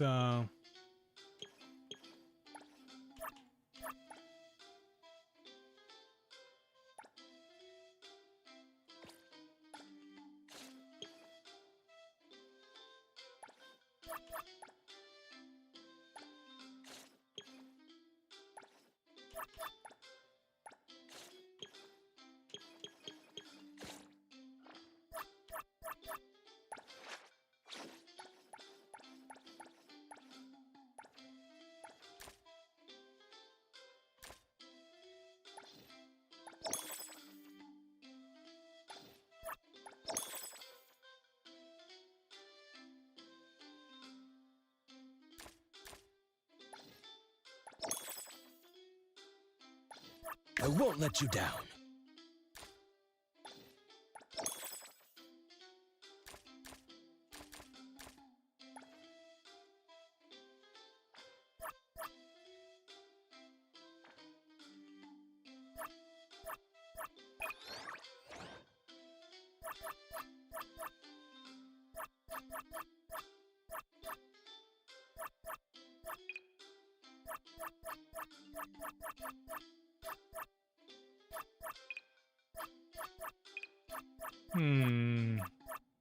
Yeah, these are fawns, which is the currency.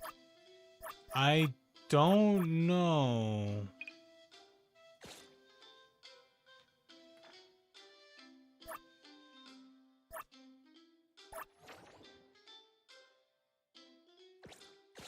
Dishes on the menu. Want to give them a try? Time to switch. Let's go.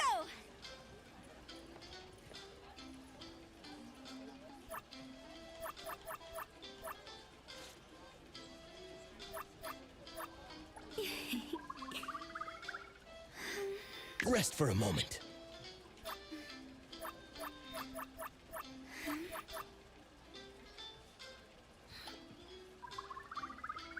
That was a lot of work. I will see through the Nexus. Oh, I like it when it rains. So nice. Alrighty then, guys. I think that might be it for tonight. I'm just gonna chill out for a little bit before I go to bed. Yeah. Anyway, so far, you know, the game, you know, the game's good. Obviously, I didn't really do any of the main missions and stuff, which is side stuff. Which tomorrow I would like to do more of the side stuff, but I kind of want to do a little bit of like other things first. Maybe, yeah, definitely continue Mouse PI before continuing more of this game, for sure. You know, for sure. Fuck. But yeah.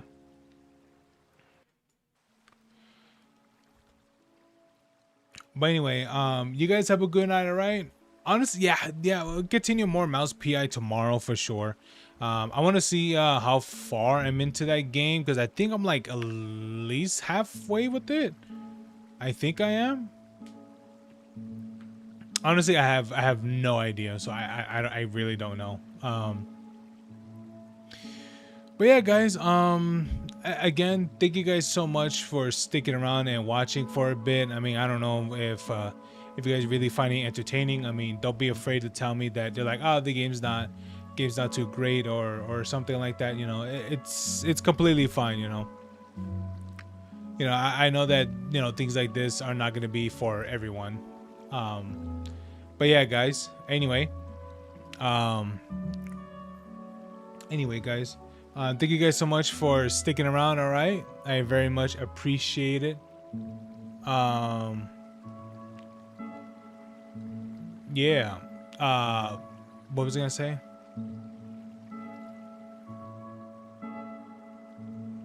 Oh, right. Yeah, that thing.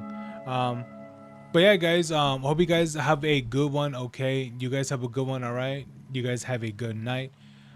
See you guys tomorrow. All right, this one was a little bit of a long, a bit of a longer stream than usual, because they're like, what, like 3-ish hours. But now I decided to stream a little bit earlier.